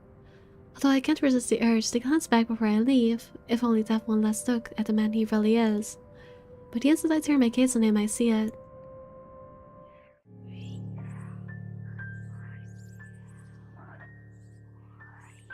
I don't know why I thought it was a monkey for a second. I don't know why she looks so monkey in that one. Also, what the fuck is his expression? But yeah, looming, hovering over his shoulders, drawn to him like a moth to a flame. I guess that awful ghost would like Luke, huh? Wait. Actually, I was just gonna say it's because he's a piece of shit. But honestly, I think it might be like... You remember how we talked about how their rights look very much like the couple on the paintings? I wonder if he's like related to the people that originally owned this mansion, or at least related to someone important, because the ghost was with him all the freaking time. Like, huh. That's so true, and I hate that. She looks like Emperor Palpatine if you squint your eyes. Like the first time I've stepped inside this place in search of Isabella. He was there too, wasn't he? That man, along with his wife and another person, Miss McAuliffe. And that shadow. No, a woman now. Her, no longer a dark blur. Terror rushes through every vein in my body. A crippling sensation gripping every part of me, while she stared at me with a glare filled with nothing but hate and venom. It's like staring at the eyes of a woman I've unknowingly robbed of something precious. Huh. I dared say something. A warning. But before I can gather my wits and voices out, someone shuts the door behind me. As if to keep outsiders away from the secrets this mansion possesses. Is Luke the last perspective in this game? Yes, he is. That makes sense. The brush of fresh air against my cheek does little to dampen the chill in my bones. By now, the sensation, the fear and disquiet, at least whenever I see her, is familiar enough for me. Already, it has made a home in my nerves. I didn't even notice my trembling hands until I crossed my arms across my chest. The gold from the tips of my fingers seeps through the thick material of my shirt. Maybe if it helps bring together some semblance of coherent thought in my head. But I know I should. Someone has to tell that douche. I start walking back before fear can cripple me again. It's not wise. Returning, that is, especially after what happened. But Han's still an old friend than Luke. Luke doesn't deserve whatever misfortune that letter might bring. Here. You know what? I may hate Luke, but I'm not a freaking psychopath. He may be a douche, but he deserves to live with the consequences of his douchiness and not die. Although it doesn't seem like the ghost will be killing him, it seems rather attached to him, but you know, as much as I hate him, he does not deserve to die by letter means. I would rather he go to jail, you know, live with his mistakes. And she whispers behind Luke's ears, honestly, I could see it. I don't want him to be a perspective. Yeah, it's only downhill from here. If you thought Rebecca was bad, we're going to Ashton and Luke next. No, I've never dreaded something more than this. I can't just leave those two in there. Isabella's right. She's real, and there's something she wants from everyone who reads that. Becca, where'd you go off to? If you're done here, let's go. I'll get you back to the city. My mistake. The second his voice goes through the crisp night air is that I've allowed my annoyance to get the better of me. Fuming, purpose forgotten, I roll around and march towards them. Yes, give him a piece of your mind. Ruin your own relationship with him. Stop crushing on him. Just get your shit together. One accusation after another piles up at the tip of my tongue, ready to be hurled at any moment. There's no hesitation holding me back when I fling it at him. The straight face he keeps as I do so doesn't help temper my anger either. It only makes me want to stab some more senses to him. Shouldn't I be the one asking you that? Becca, I've been waiting here the whole time. I told you I hate parties like... And before that, where have you been the entire evening? Right then and there, I might have forgiven him if he'd shown some ounce of remorse for leaving me like that. Maybe he could have looked away, given me a sign that my assumption might be right. He doesn't even need to put them into words. A single gesture of confirmation is all I need. Rather, when I get the same impassive look. He does that whenever he can't disclose anything. He does that whenever he is lying. In the face of it, amidst the thick of tension, a frustrated huff is the only thing I can summon. Be that way. Fine. Suit yourself. I mean, he's literally on a police investigation, girl. Like, use your brain cells. Or maybe even not police, but just investigating himself. Like, I do understand why he won't speak of it. That's just good protocol. Hydration check, sip. Alright, I'll pour myself some more tea. Sip, I'm back. Luke is gone. Happy day. Yes. I won't be able to drink my tea yet because it's too hot, but yes. I have my new cold drink bottle as well, but I already emptied it before stream started, which is impressive because it's like, what, half a liter? More than that. My tea bottle is half a liter, but my drink bottle is slightly larger. I think like, what, 650 milliliters? Something like that. Yay! No more words. After everything I've seen and heard tonight, I'm already too exhausted for those. So without speaking any further, I simply walk past him and stomp over his car. Although before I can pull open the door, he calls out, one hand outstretched, a gentle weight on my shoulders. Becca. He pauses, his brows furrowing, and lips curving into a slight frown. I can almost see the gears turning in his head while he tries to piece together everything he wants to say. Before, perhaps I might have waited patiently for those.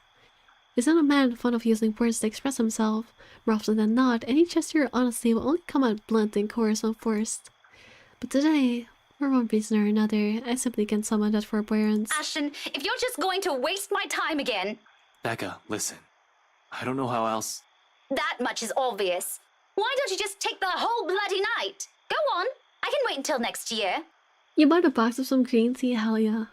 You got some matcha power? I've never had matcha. I think I've mentioned that before. No, you don't have to pay a fortune for a cup. You got a cube of white stuff. Garrow, what kind of white stuff? Oh, you know what? Speaking of cubes of white stuff, actually I don't know if it's white. Is it white? It's what it does. What I'm about to say, if it makes sense. I don't remember if it's white. I think it's white.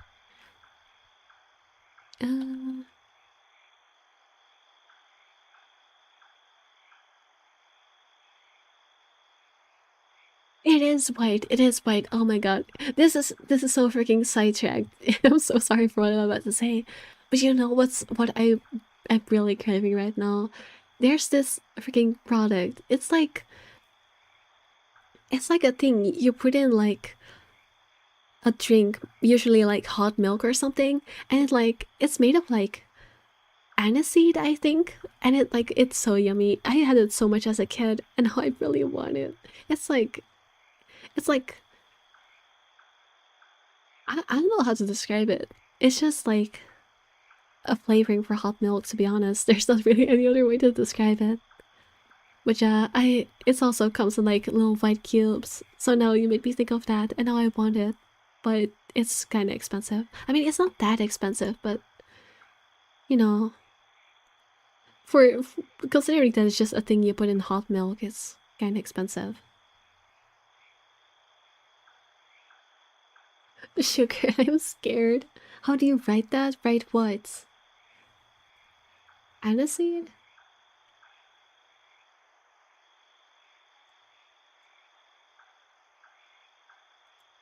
Why do I have pings?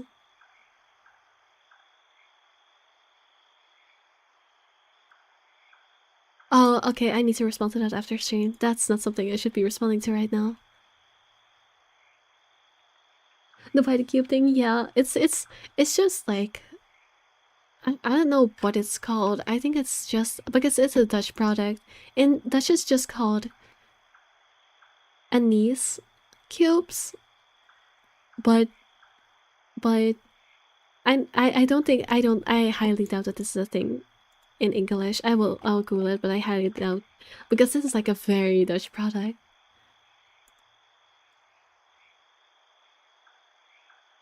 Oh yeah, Googling it literally brings me to the Dutch table website, so you know, that makes sense. It's literally called Dutch anise blocks. Okay, yeah, it's a very Dutch thing. Anise milk cubes, or anise blokjes, are traditional Dutch sugar-based tablets infused with anise oil, designed to be dissolved in hot milk for a soothing, mildly licorice flavored drink. I mean, calling it licorice flavored is not quite correct. It doesn't taste like licorice. I don't know how else to describe it though. But yes, that's so good. I really want it now. Chicken almost done. We are talking about food so much today. I mean, I guess I'm talking about drinks, not food, but you know, still, I need to stop getting sidetracked today. My mind is just not locked in. That much is obvious. I don't know why I'm reading out a spoken line. Better yet, why don't you just keep it all to yourself like you always do? It's not like... Rebecca, will you hear me out first? The silence I can offer him, but whether I'll believe what he's about to say is still for debate. A very long debate. I honestly don't know how else to put this. I'm aware your parents have some kind of history with Hannah Wright, and somehow you're friends with her. But you should stay away from these people for now, especially the husband. Well, no shit, Sherlock. Anise? Yes, anise. I think the proper, I mean, I think technically in English it's translated as aniseed, but I don't know. I'm not a native speaker. We have alcohol that has a very heavy anise flavor. Yeah, it is a thing that gets used in alcohol. It's also a thing that tends to get used in like teas and stuff. I quite like anise tea. I don't know how to translate it now. I'm confused whether it's called aniseed or just anise. In Dutch it's called anise, so I guess anise makes more sense, but not only alcohol, yeah, it's in a lot of things. Who? Luke? His expression deepens into a scowl at the mention of the name, but whatever opinion he has, he doesn't immediately voice. Still, something about it has greatly displeased him, evident in the stiff tone his tone assumes. Yeah, he's bad news. He is a rich white man asshole as freaking no shit. Why is anyone surprised? No shit.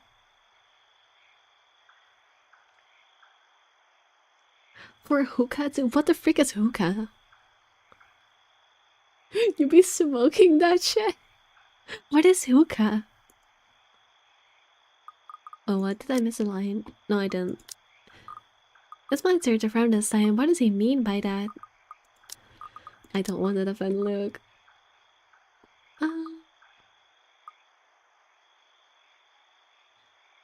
Here to Care to explain explain your reasons? I don't want her to be friendly with Ash, but I don't want to defend Luke even more than that. I've not meant for it to sound as harsh as it does, but anger and frustration have never been a good match in me, particularly in nights like this. It's not surprising when Ashton jerks back as if I've struck him. For fleeting moments, something akin to hurt dashed across his features, his eyes narrowing in and hands closing in tightly into a fist at his sides. Then swiftly, he glances away and shifts his focus on the line of trees nearby, like an answer can only be gleaned from the dark expanse. I'm really sorry, Becca. It's a Middle Eastern thing? Alright, I will Google it then.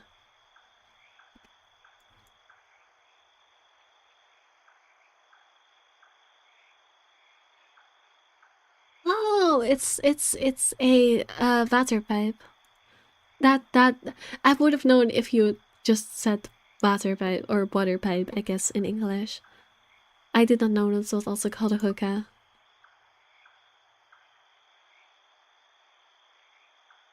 It's hog too, oh what? Hookah's very popular in Turkey. I know what it is, I just did not know it was called that.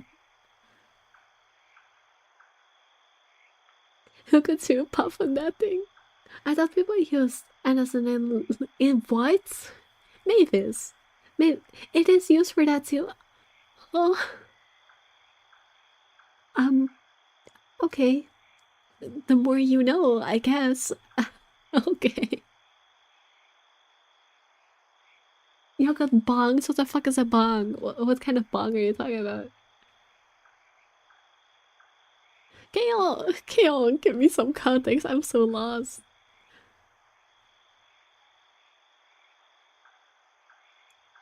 What is it for? For the party? The vague answers he continues to give doesn't include all those times before this, the year's worth of it. No doubt its sincerity, however, at the moment, the forgiveness he's asking isn't something I'm also willing to hand, furious as I am. It's frankly a wonder how I can keep myself from raising my voice at him. We'll talk about this tomorrow, and you better have a proper answer for me by then.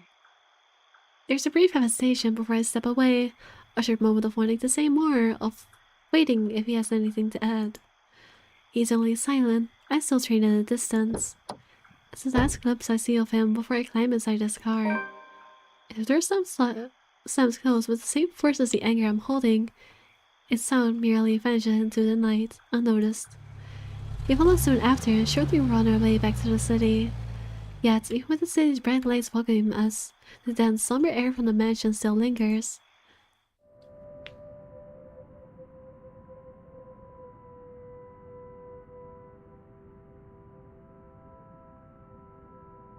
Seriously, what the fuck is a bong? Can someone explain? Yeah, you definitely owns one. It's a glass pipe you also smoke out of. Ah, I see. Weed is not legal here. No, but my brother does. I see. Flask. I don't know. I don't do drugs, so I'm not an expert. The moon's almost at its highest by the time we reach Salambal. Even if their respective heads have cooled off, the atmosphere within the car remains rife with unspoken tension.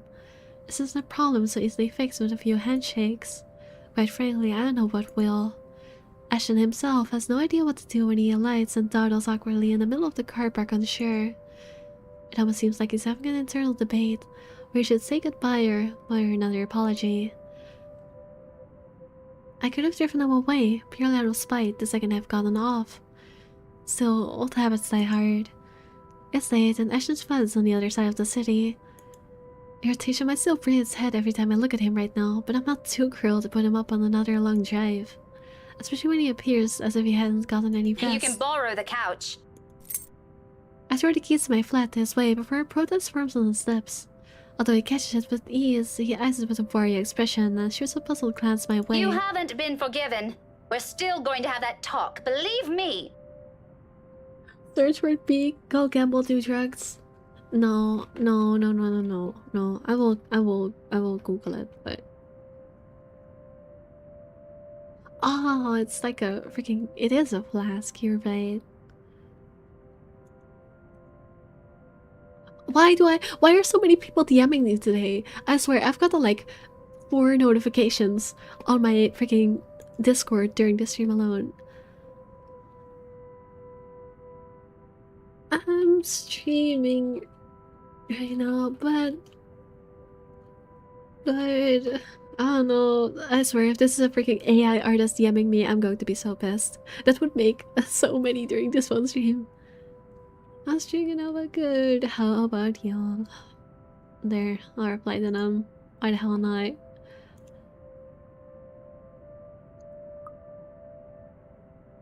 I recommend gambling but not drugs. I mean, yeah, no, just don't. Shit. I don't know what I was gonna say there, just don't. Drink, gamble, drugs, we are so fricked. How'd your audition go? Oh, you mean for the group? I don't know if I'm allowed to talk about that, so I'm not gonna talk about it on stream. You will have to ask me again on the Discord if you want to know that. I'm not the person that's gonna open my mouth for no reason. Oh, you should know better, Mayfish. You should know better than to talk about auditions in public. You're lucky that this is a feature group, because if this was a company, I could have gotten banned for this. I mean, I'm not gonna hold it against you again. It's just a group thing, but yeah. Just giving you some advice. Do not talk about auditions in public. Period. Like, it's just a bad idea in this scene. Anyways, insider info, basically. Yeah. I thought you wrote it in public. I did not. I wrote about that in my mods channel. But yeah, it's okay. I don't think it matters for this one, but just, you know, remember that.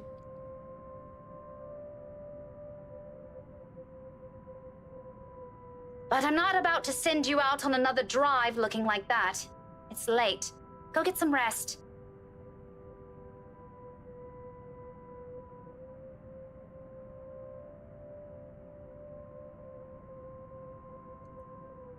We're setting aside a lot of loose ends like this, but he appears to have accepted that reason, at least in the meantime. He does give me other questioning glance when I shove past him, pulling my mobile in the process. Where are you going? I thought... You go ahead upstairs. I need to contact Professor Andrew. Andrew? Why would you... Oh, no. Please. Is this that thing Isabella said this morning? Again? I already gave her my word, Becca. I'll look into this BRC crap. No need to drag the old guy into it. I mean, here's the thing. In the choices I made, he is already dragged into it because Zachary talked to him? Question mark. Of course, he's still skeptical. It makes one wonder if he's seen anything at all Figures the skirts will stay away from the scoffer.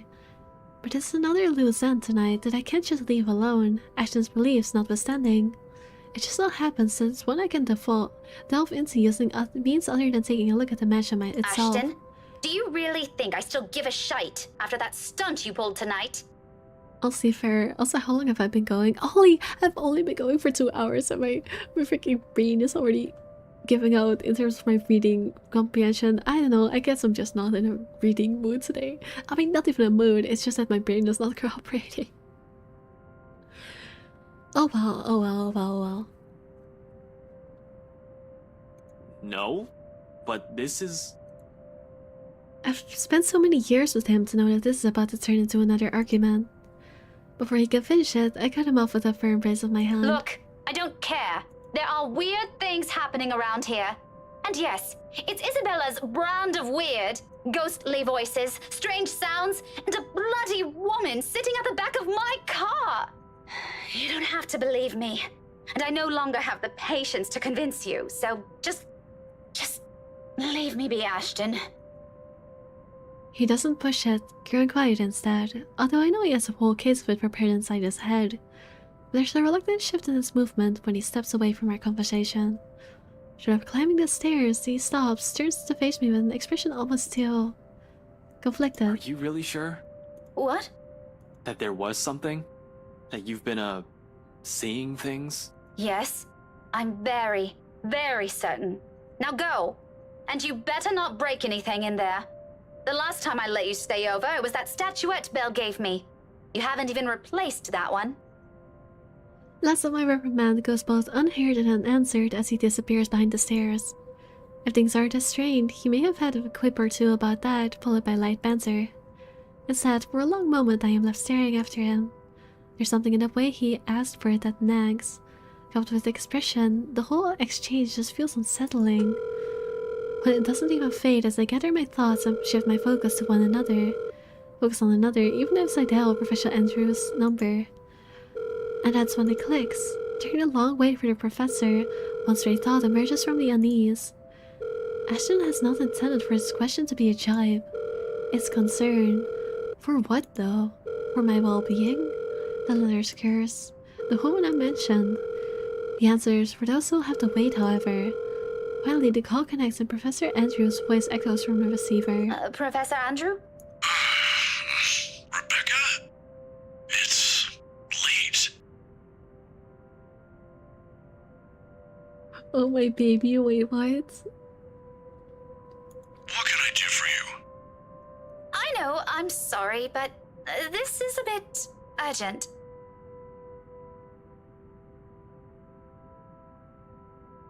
I was sipping tea. After all, this is a more pressing matter. Our lives might be at stake and we're still in the dark. Actually, I was wondering if I could ask you to do me a favor.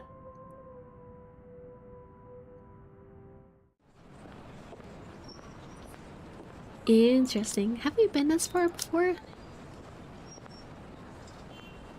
We have. This is the day with Zachary.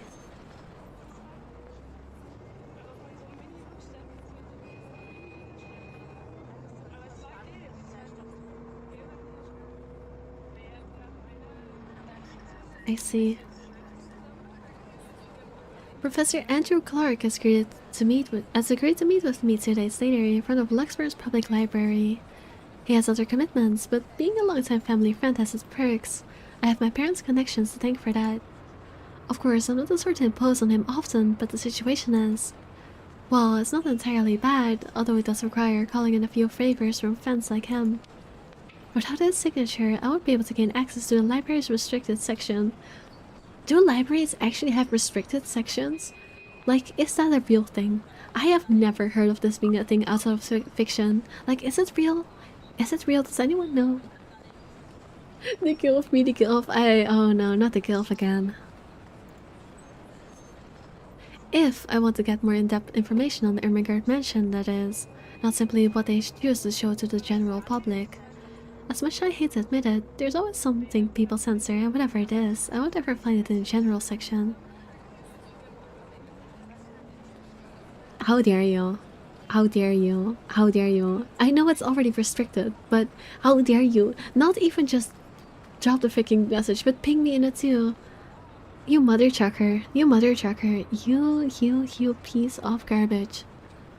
How dare you advertise on my chat? Stupid fuel bots. I'm so tired of Twitch.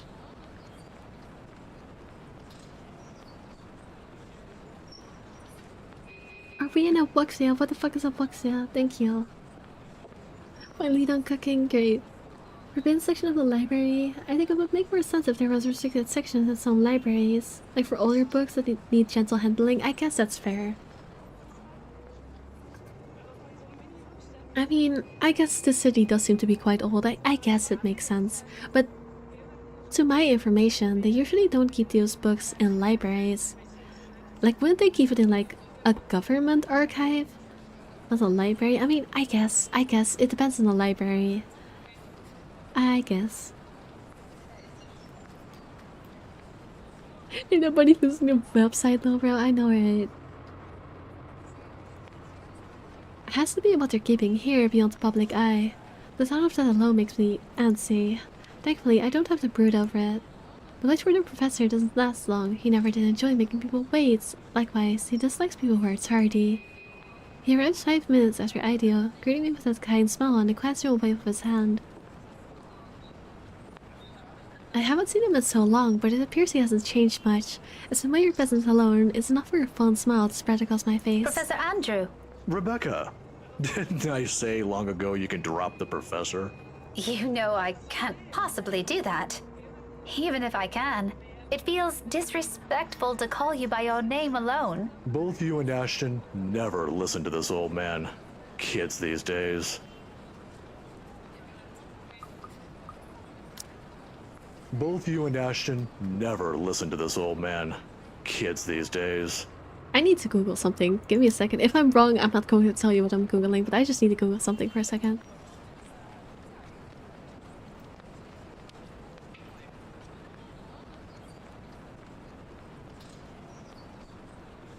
I just need to Google something.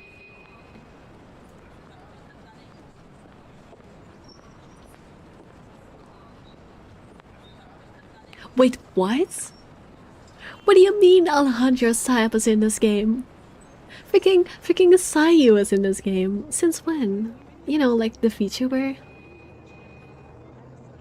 I did, of all the games, I'm not even a fan of Sayu, but of all the games of him to be in, I did not expect to see freaking Alejandro Saab in this game in particular. That's interesting. That's not what you now know what I was looking at, by the way. I was looking at the voice actors, but you know.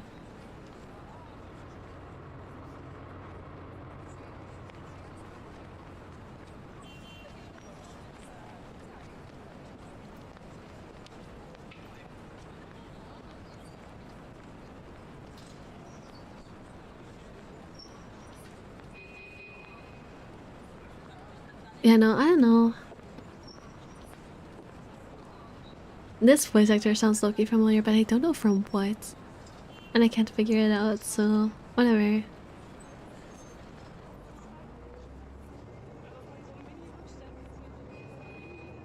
I'm probably wrong. What the fuck was that game name I just saw? Who? Freaking Sayu, the VTuber, who is also a voice actor. He's in this game.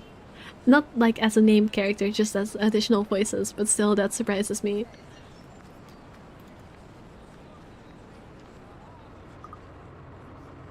Surely Danganronpa. No, Mavis, do you not know Sayu? Do you not know Sayu? I mean, I guess you could just not know, but no, it's not Danganronpa. This is a VTuber thing. Someone else in my chat, surely someone around here does know who the fuck I'm talking about. Like, this is not a niche VTuber. Come on, guys. Come on. Confirm that I am not too deep in this shit. Can you write it down? Freaking... Mario. That guy.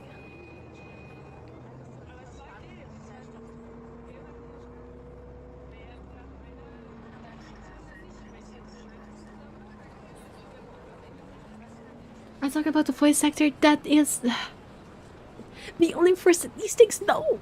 This is not a niche thing. This is not a freaking niche thing. I'm going to my freaking Discord right now and pinging everyone and asking them if knowing Sayu is a niche thing. The voice actor, yes, Alejandro Saab is Sayu's real name. That they are the same person. Oh yeah, I know him, but just by looks, yeah. I was like, no, I'm not crazy, guys. Let me look up his fucking subscriber count right now. This is not a niche thing, guys. This is not a niche thing. His boss channel has 500k subscribers. I am not crazy. I am not crazy. This is a fucking big ass VTuber and y'all are making me sound crazy by saying that he is niche. I am freaking... I don't want to ping everyone. That would be very annoying of me, but come on.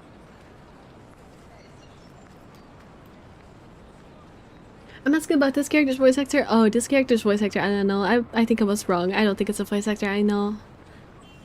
So it's not a... There's nothing. I was wrong, I think. What happened? My chat is calling me crazy for saying that knowing who Sayo, aka Alejandro Saab is a niche thing. That's what's happening.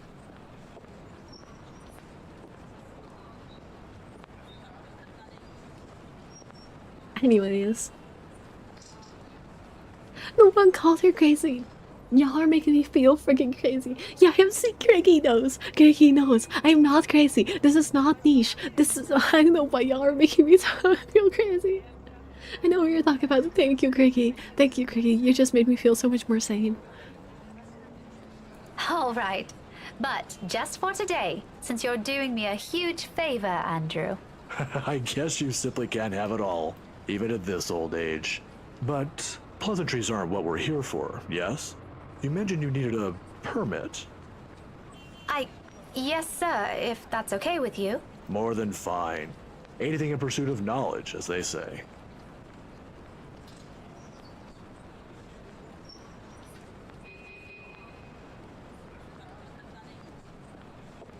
No. No, you're lying to me. No, you're lying to me. Guys. Speaking of VTuber voice actors. Speaking of VTuber voice actors. Take a guess who voices Isabella. Take a guess who voices Isabella. I had no clue. Speaking of VTubers who voice act. Apparently, I had no clue about this. Apparently, Isabella is voiced by Amelie, which is also another VTuber. Your mom. Apparently, I have no clue how I didn't notice that. I get clips of Amelie all the time on my freaking YouTube shorts. I don't know how that happened. I don't know why I did not expect this freaking voice acting cast to be so filled with VTubers, but apparently it is. Amelie, what the hell? I know, right? No way, I know, right? I had no clue. I did not notice this at all. Why is this freaking voice acting cast so stacked? For freaking nothing. I can't. No, you're joking. No, you're joking. No, you're joking. No, you're joking. Why is this entire... No, you're joking. No, you're joking. If this is...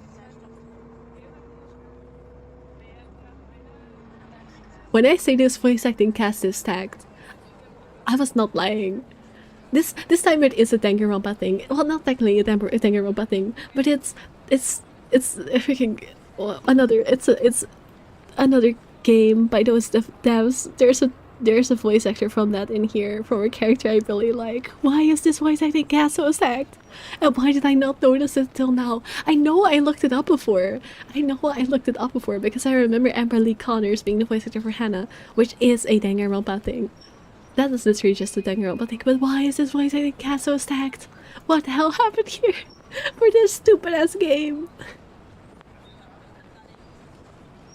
Is it all VTubers? I mean, it's not all VTubers, but there's 2 VTubers in here. You're lying, you lie. I kid you not. I kid you not. I have no clue how I didn't notice any of this.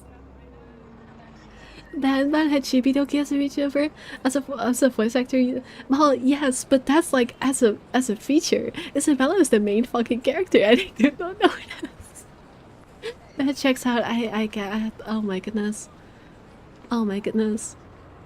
But yeah, no, I will never be able to see Ashton the same way now, knowing that he is voice acted by the same freaking voice actor as a villain character from freaking Master Detective Archives. Oh no, this just ruined Ashton for me. I mean, Ashton was already pretty shit, but it made him even more fucked up in my eyes.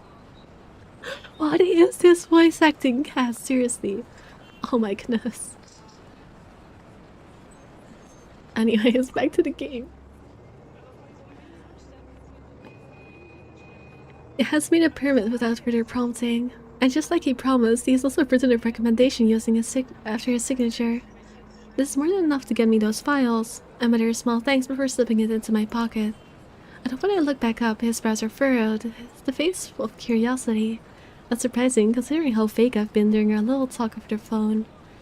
Right then and there, I've decided to tell him if he ever asks. Maybe not all of it, but stuff he needs to know. It's the least I can do to thank him. As expected, true to his inquisitive nature, he asks... If you don't mind, though, I know you've always been an eager learner. But may I know what in the restricted section that piqued your curiosity? It's the God mansion, sir. He's going to raise an eyebrow at that, and for a while, I figure he'll take the slip of paper back. Is there something in what I said? The ones they have out in the general isn't enough? I'm, hoping for a more in-depth read, sir. More about the history and the people who once lived there.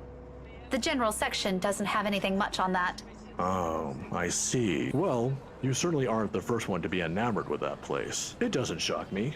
The architecture is admirable. And the urban legends are something to talk about. Why, just this past week, I've got a few asking me about that. Imagine that.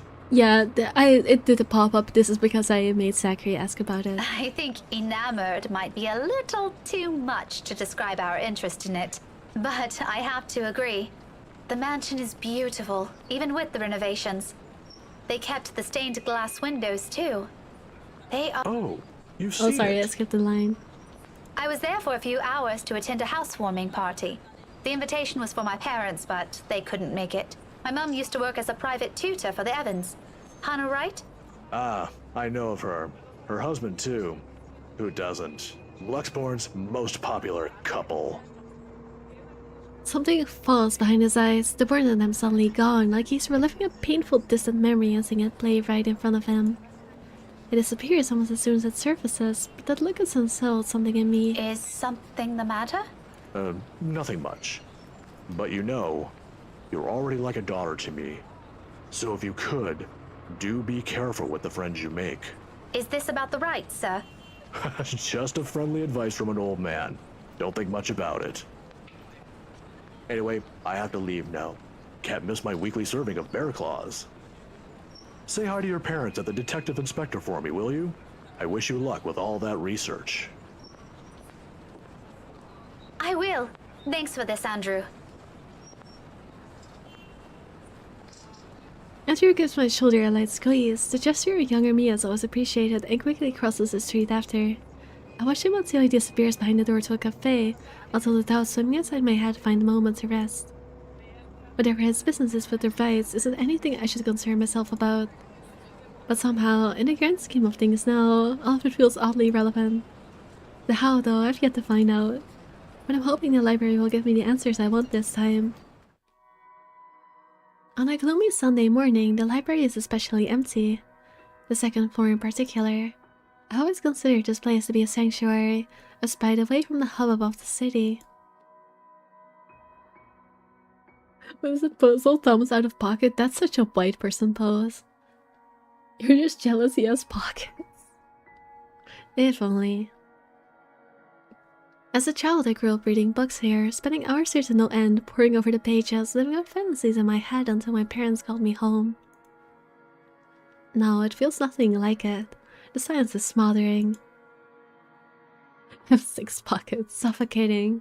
And without clean, they've kept the microfiche room. microfiche room and how the entire small of it lacks a speck of dust or clutter, breathing is a struggle for air. Not far into my stay, I begin to long for the noise outside, and perhaps as a way to calm this unease, I start to hum a tune. Imagine that. Why, of all things, it has to be that silly nursery rhyme. I've got an inkling. No, not London Bridge again. It does its job, however. It fills the lull with something far less awkward, far less deafening, and that is enough for a distraction. I have business here. No time for silly daydreams, only important work to attend to. Even if there's a possibility of it being fruitless, by some means, it feels like I have to do it. If not for me, then for the people who have been affected by this. What do we even call this? A haunting, a Halloween prank gone wrong, a curse. If Isabella were here, what would she say? Would she panic? Would she be angry I only listened to her now?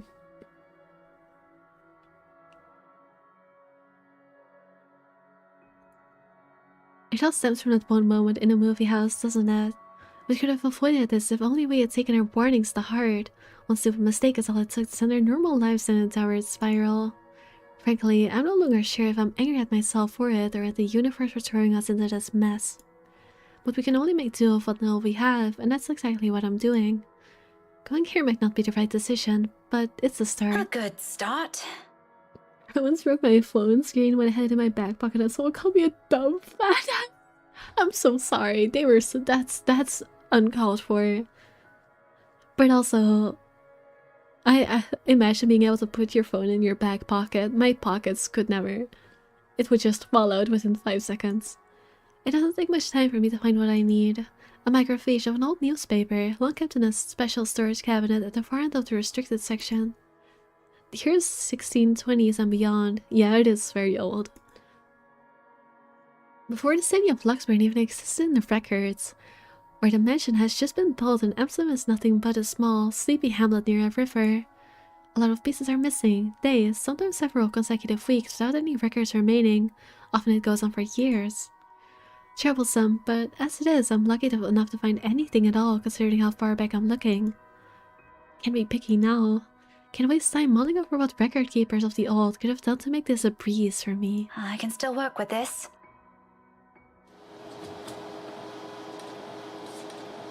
The faint whir of the microfiche. Seriously, what's a microfiche? Microfiche machine gives me company as I go over each slide, each image, hoping for something that goes beyond what the local lore knows.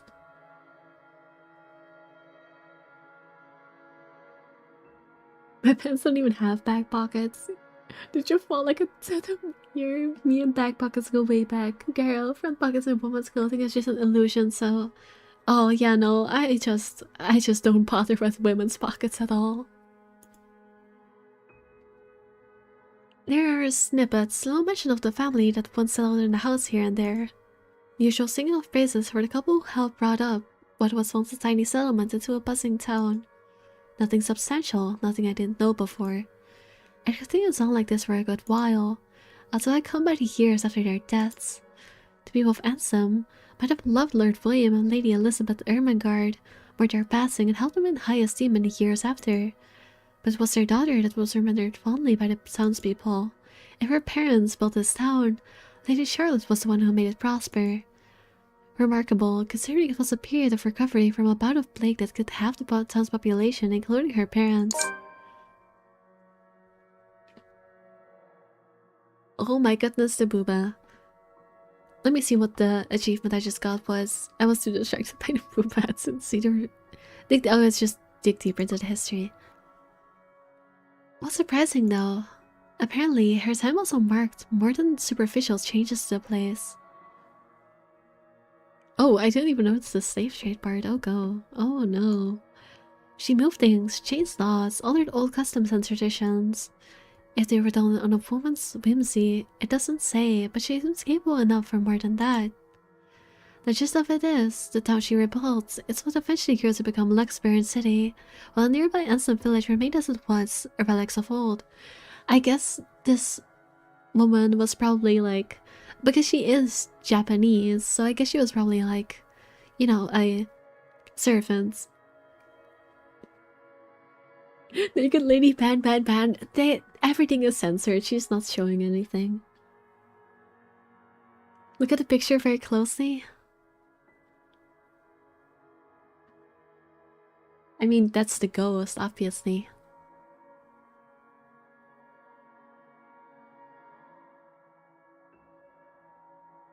I don't know what else there's to see. This is probably the daughter of the freaking Ermengardes. I found something worse on my face. So, why is there a need to hide this? One by one, I try to recall every lesson I've gone through, every book, paper, and journal I've read. None of those ever mentioned this. It's always the lord and the lady of the house, their endearing child, always an afterthought to those anecdotes. The ones who always took her alive in the end. Never someone who restored a town from the brink of collapse or brought new ideas to it. Is it because she's a woman? That pisses me off. Fair enough. Yeah, she had a portrait of her in the mansion. Yeah, I already noticed that. I figured it was obvious. Yeah, this is clearly the freaking daughter. Granted, not everything is sunshine and rainbows. Not all aspects of her can be considered admirable. But this is history. Some parts of it are bound to naturally delve into unpleasant territory, whether I like it or not. Witch hunts, for example, became common near the end of her life. Oh no. Which would have been completely unremarkable and might have gone to become a mere footnote in history if it didn't involve Lady Charlotte and the very slaves she saved. It caused quite a stir, enough to leave almost a week's worth of clippings. Oh boy. Oh boy. The girl was eventually burned, condemned by an entire town. At the word of Lady Charlotte alone. May I say something? I wonder if the reason why she ended up being accused as a witch is because of, like, you know, I'm just gonna go straight and say it. Is it because of lesbianism? Did she fall in love with her owner? Is it because of lesbianism? Honestly, what the themes this game has been going for so far, I would not be surprised. Like, this game is going heavy on, like, the discrimination and whatever. It's making a very, very strong theme. And then there's also, like, Marianne's whole plot, so I would not be surprised. Yuri, yes. That would be crazy. I don't think it's that crazy. I mean, you know, it's a historical thing that I don't think is that, like, far out there. That's like a very reasonable thing, like a reasonable speculation why people would accuse someone as a witch. I feel it must be something different, maybe. I mean, I guess she did turn into a ghost, so maybe there really was something supernatural. But you know, it's a possibility. What's that hair? I don't know, 1600s stuff. Sleep consumes me, so I disintegrate. Alright, bye, Gara. Have a good sleep. At the word of Lady Charlotte alone, but this doesn't really have anything to do with this curse, does it, girl? Girl, you've seen the ghost. Look at the freaking picture, girl. Just because Luke is the last POV we'll play, I mean, it's very possible that he is, like I said, related to someone. You know, unless the woman following us and the slave are the same person. A tale of revenge, how cliché. However, with the lack of accurate photographs, it's impossible to tell. Maybe if I squint, the illustration would start resembling her. Don't even joke, they're gonna actually do it. But in my field, it doesn't work that way. It shouldn't work that way. It'll be the laughingstock of the community. This isn't going anywhere. Mentally exhausted, I take a careful step away from the screen, pressing a palm to my tired eyes. We're gonna get jump scared. The lack of ample light in this area doesn't help. A headache already threatens to form at the back of my head, and I'm nowhere near figuring things out. It's simply too much to take in all at once. I should have asked for someone's help. No, really. It's almost like this is a horror game, and going off by yourself is a terrible idea, but people will continue to do it because this is a horror game. Now I'm at a dead end. I start gathering everything around me and placing it back in their respective envelopes or storage. The motion's no longer anew after volunteering here a number of times. I didn't make much mess anyway, considering the lack of materials available to begin with. I'll have to look somewhere else. The where remains unknown though, but just as I'm about to slip the last of the slides in, something catches my attention. My hand pauses, the microphage halfway through its protective sleeve. This is one of the few I've set aside without taking a careful look at it. It seems like a gossip column at first glance, but up a closer look, I slide back into the reader, gently turning the dials in search of the page. It takes some time, but once the image becomes clear... They must have had this drawing commissioned for this announcement.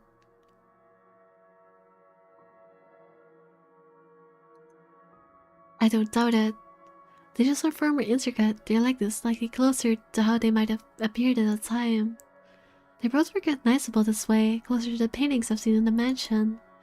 However, it's the man standing beside her, Edward Godfrey, according to the article, that caught my attention previously. Her first cousin and eventually her fiancé.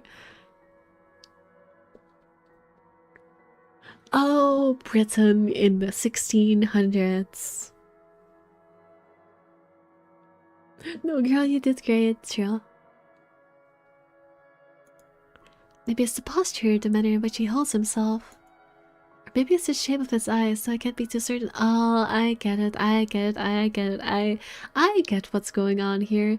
Luke is related to someone, but not to the heiress, to her husband. And I'm assuming the reason why the woman got this, the servant, word on the stake is not because the servant was in love with her, but because the servant probably had a thing going on with her husband. Which is very funny considering the same thing is happening with Luke right now, which is probably also the parallel. Like I said, the games are always gonna, it's especially a game that is this literature like, they're always gonna like put a motif in there somewhere. So I'm not surprised that's how they're playing it out. I mean, if they are cousins, I guess if they are cousins, they would be related to both, but you know. Anyways, and if it's the shape of his eyes, so I can't be too certain about that until I've gotten a better reference. Nevertheless, there is a resemblance. He looks eerily like... My head snaps up, glaring at whoever's running in the floor above. Any day I'd march upstairs or reprimand whoever it is. This is a library, for heaven's sake. But now isn't the time. I've got what I need. I've got what I need. Without wasting another minute, I hit the machine's print button for a copy of the page, while my other hand moves to put everything back into storage. A ragged exhale slips from me. Relief, perhaps? Or maybe this is already exhaustion. Regardless, soon I'm closing my eyes as I wait for the printer to finish, if only to stave off a headache building up from everything. We're so gonna get jump scared. We're so gonna get jump scared. I haven't gotten any spooks this stream yet, so I kind of want to jump scare. But this song is associated with freaking the ghost, and with Kylie, and with, you know, what is her name? Takako, the ghost. So yeah, we're gonna get jump scared. Sometime, I even began humming the same song again for comfort. Also, we haven't gotten a quick time yet, so I should get my hands on the keyboard. Despite my doubts about this, despite all the tension in my shoulders. This may be a small find, but at least I can start somewhere. We can start somewhere. There's a way out of this. I know it. The printer sputters to a halt. I hate this song because of that 7-year-old. I mean, that's where she got it from. However, its sound is what makes my eyes snap open. We're gonna get jump scared. I have my hands ready on the keyboard. Like, I'm pushing up my sleeves right now so I can be at the ready. I told you, this song is just cursed. It's associated with ghosts. A feeling, a chilly brush of air behind my back. Brief enough for something sickening to suddenly lodge itself in my throat while I take in my surroundings. It's a suffocating sensation again, creeping to every part of me, crawling under my skin, draining me little by little of any strength. From that day in the mansion, from that brief moment at the school. Without delay, I grab the papers and make a quick beeline to the door. My whole body freezes. I've actually seen this image before, like when I was going for thumbnails and stuff, so I'm not... It kind of doesn't surprise me as much. My whole body freezes. What are you doing, Miss Pink? Uh-oh, it's Kylie again. I held my breath, not daring to make any noise. For a little while, only the sound of papers crumpling under my grasp fills the room, the excitement from earlier gone instantly, replaced by a cold, seeping dread spreading throughout my limbs. But more than the fear is the anger. It pains me to hear her using my old student's voice against me. But more than once I believed it was really her. Just no frights. Why don't you play with me?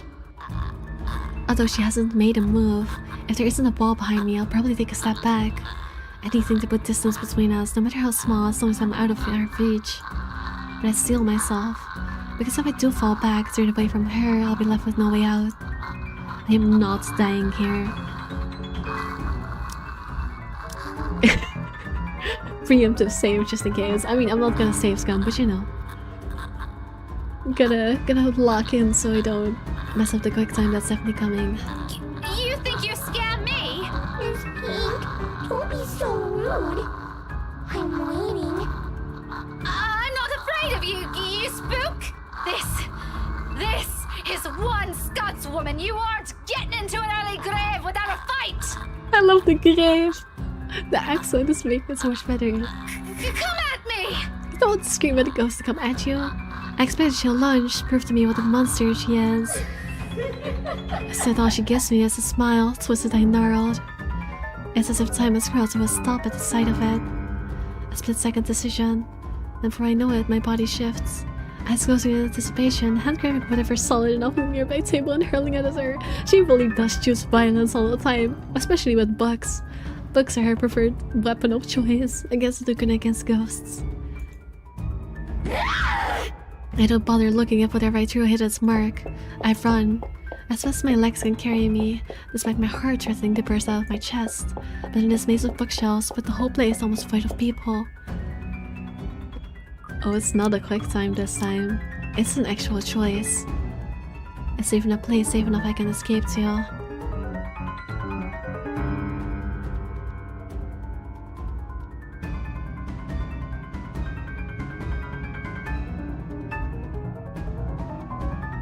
Someone was running around upstairs before. I don't think going upstairs is the way to go here. I mean, it's also just stupid, no? Sorry, I remember this moment. Let me check chat real quick.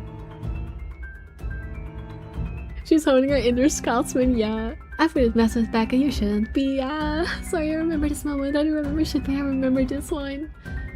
Mavis, because you remember it, you're allowed to tell me. I know it's lame for me to not choose myself, but since my loyal chatter has actually managed to remember, I will allow you to backseat just this once.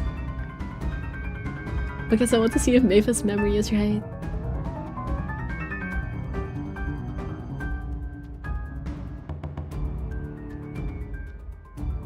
I might remember wrong. That's why I want you to answer, because I want to see if you remembered correctly. Answer me. This is now your choice. I think the person I watched went upstairs, and was it good or bad?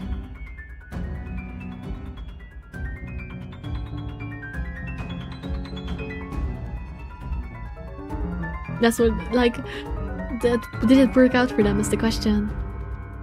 Do you remember as much?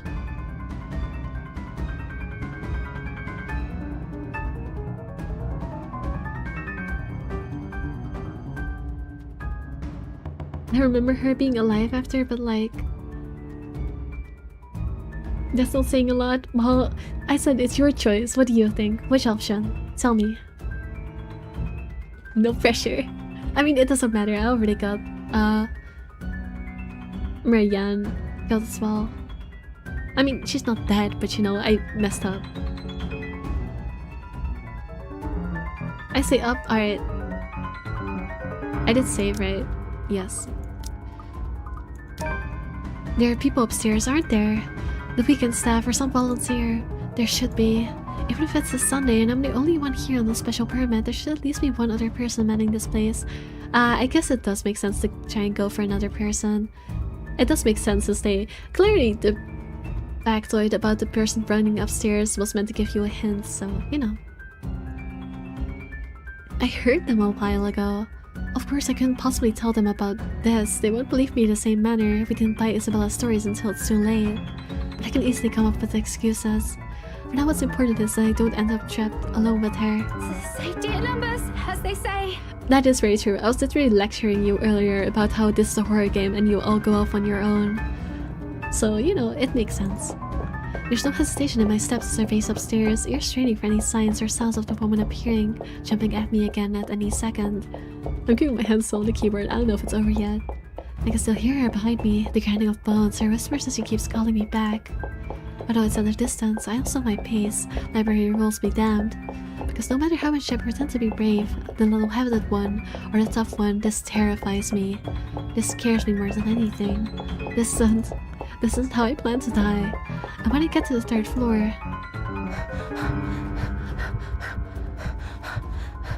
only silence welcomes me, and an emptiness that stretches far too wide, spanning the entirety of the floor for it to be reassuring. And just behind me, so at the foot of the stairs, Mavis, I think you may have, I think you may have done the funny. I think you may have done the funny. Panic rises up at my throat. Mavis, I think you may have remembered it funnily. It's okay, it's okay, it's okay.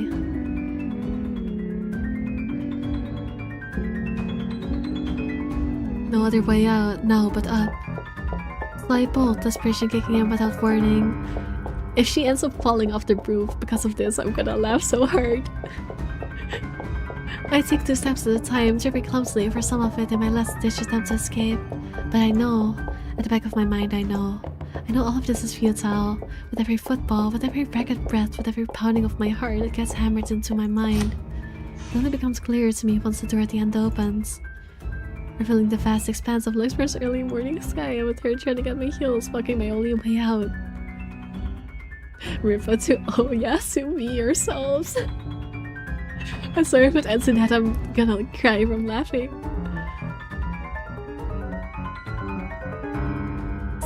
Stay away from me! I use this play. Does she even understand the word I say? Can she even? Is she still human in the first place? Somehow I doubt it. Because no human being will ever do this. Simply imagining what she's capable of doing to us. I never want to give her that chance. I'm telling you to back off! It's morning?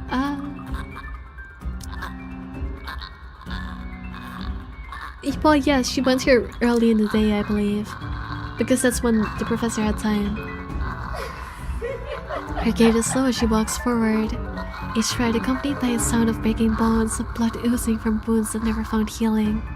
With every inch she draws nearer, even as I pull away to back what little distance I can between us, the smile on her merely grows wider. A mocking gesture. For me, she may be less of a human now, but I'm pretty sure she's fully aware she's got me cornered. She wouldn't even bother making it here if she isn't. But I can't look away. I can't bring myself to, even as the heel of my shoe eventually hits the edge. Mavis, we're gonna get Oyasumi. You got Rebecca Oyasumi. Oh no. I love that I just knew this is where it was gonna go, because it's so classic. Please tell me I was right. That would be so funny. End of the line. Trapped. Alone. So this is how it ends, huh? Quietly and without fanfare, surrounded not by the warm breeze but the chilly morning air. No soft footfalls on an empty hallway, with the din of an early morning traffic below.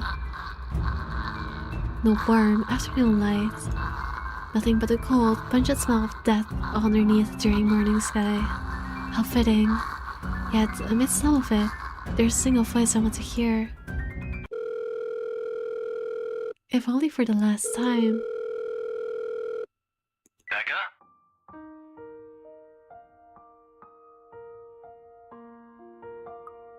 I'm sorry to interrupt this emotional moment, but I have to... Becca?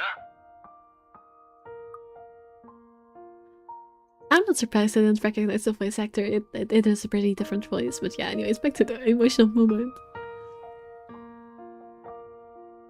Oh, that's why I remember it. You were a crazy girl. Hey, did I wake you up?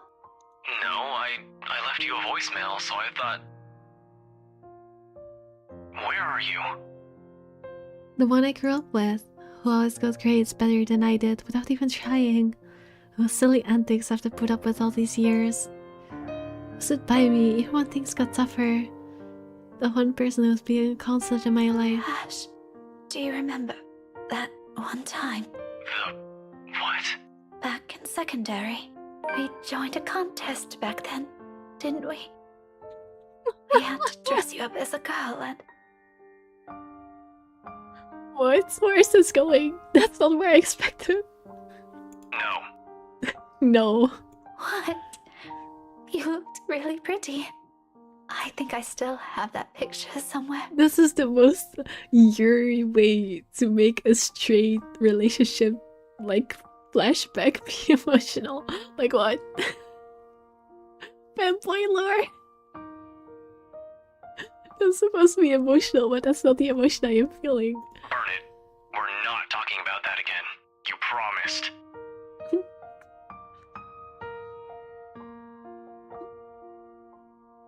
Of course Cookie comes back for this. I'm trying not to laugh.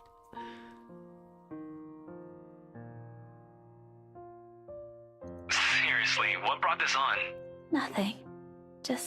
It's just the first thing I remembered. So weird. Despite everything, my love's girl into the smile faints. A sad little thing on its own given the situation. Because even at the very end, I know I have this. Casual talk, differently banter. Talking like how we always would as children. If only I haven't been too selfish.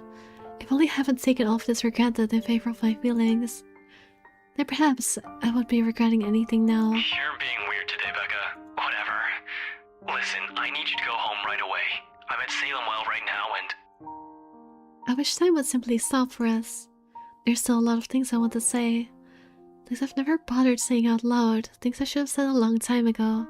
Someone who's always been at my side. But in this moment, there's only one. Is she gonna confess? She's gonna confess. I've been here the whole time I was eating. Ah, fair enough. Imagine this from Ash's POV. Oh, I can't wait to see it.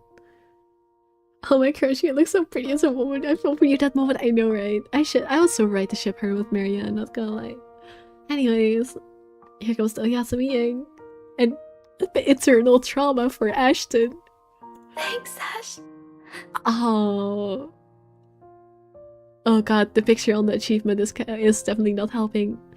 But damn, not even an I love you, just thanks. I mean, I guess it's for the better. This is what she really should be saying instead of forcing her feelings on him. This is actually the better outcome. But you know. Hold on, did I do something? For everything. Rebecca, what? I'm so glad to have known you. Wait, what are you? God damn it, Rebecca, where are you? A soft click, and I'm closing my eyes. There's a rush of air. The sound of the world teeming around me. Like a song coming to its inevitable end. Splat. London Bridge is falling down, falling down. That's evil. Falling down. That's evil. The song is foreshadowing. The song is foreshadowing. The song is foreshadowing. I did not even think of that. The song is fucking foreshadowing. The song is fucking foreshadowing. Maybe I should have not have gone upstairs. We got Oyasumi. I know why I'm turning French.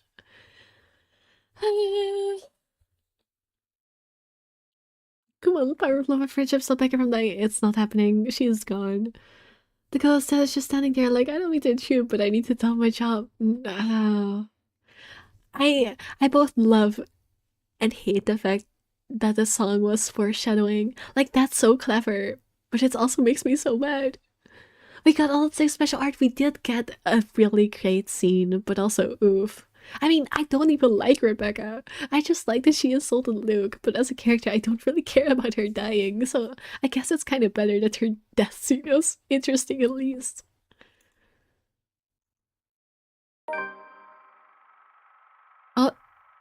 What? I guess getting people killed gives you quite a lot of information. Also, I have to be so real. I'm concerned about how much this is showing, so I'm hoping it's not that much.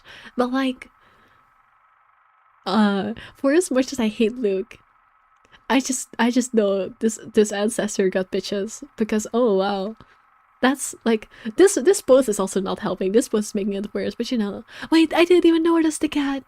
No, not the kitty. But yeah, this I guess I was right about them being lovers. At least it seems like it, considering how she's reaching out. Yeah. Well, the London Bridge related fall. It's so clever. It's so clever, and I hate it. Bro is so handsome. We ignore the cat. Yeah, normally I would indeed be reacting to the cat, but like. This picture is doing Luke's about him. I'm calling him Luke's ancestor, but I don't even know that for sure. But you know, it's doing him too much justice that it's kind of weirding me out. Like, where did the Draco Malfoy go? Where did the Draco Malfoy rich pompous asshole go? Why did they make him handsome? What the fuck? Oh. Oh, when we're going straight to Ashton's POV. Oh no. Oh, we're starting at the party, I guess. Don't hold it like that. I think that cat was already killed, bro. I don't think it matters anymore. I saw it too. You saw what too? What do you mean with I saw it too?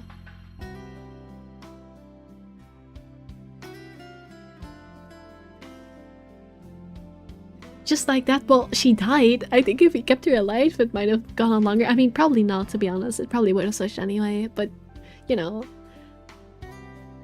See, here's the thing.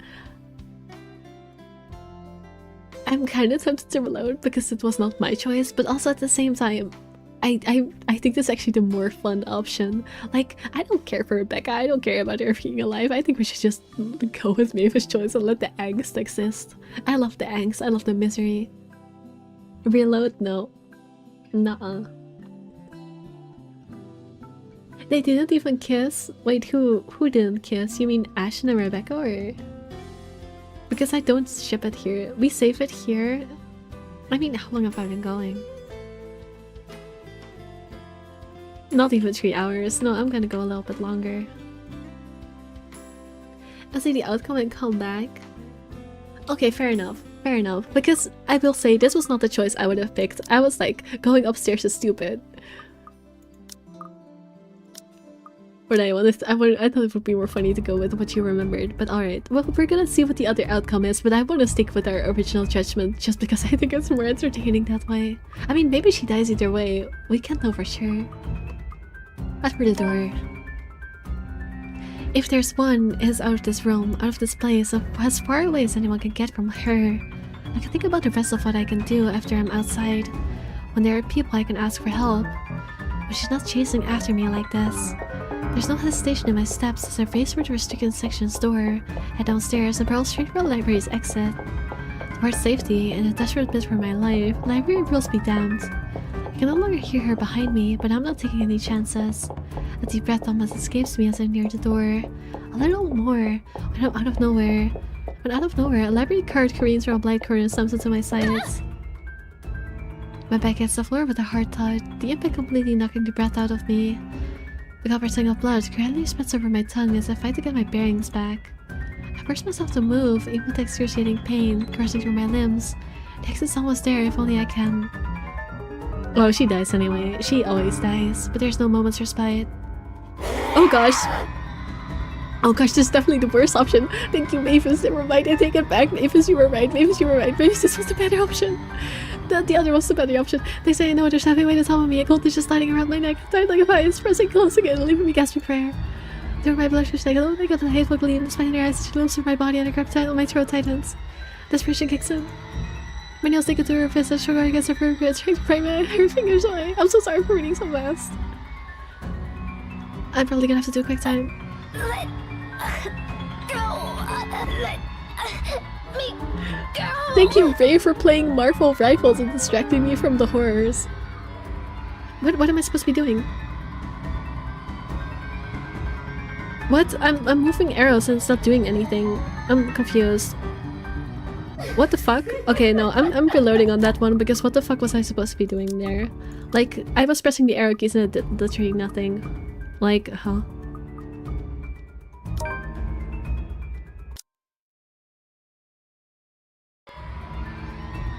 I'm moving the arrow keys and it's not doing anything. Like, I'm literally pressing the arrow keys and it's not doing anything. I'm literally pressing the arrow keys and it's not doing anything. Like, what the fuck am I supposed to be doing here? Hello? This is not me failing. This is literally just this victim having bad instructions.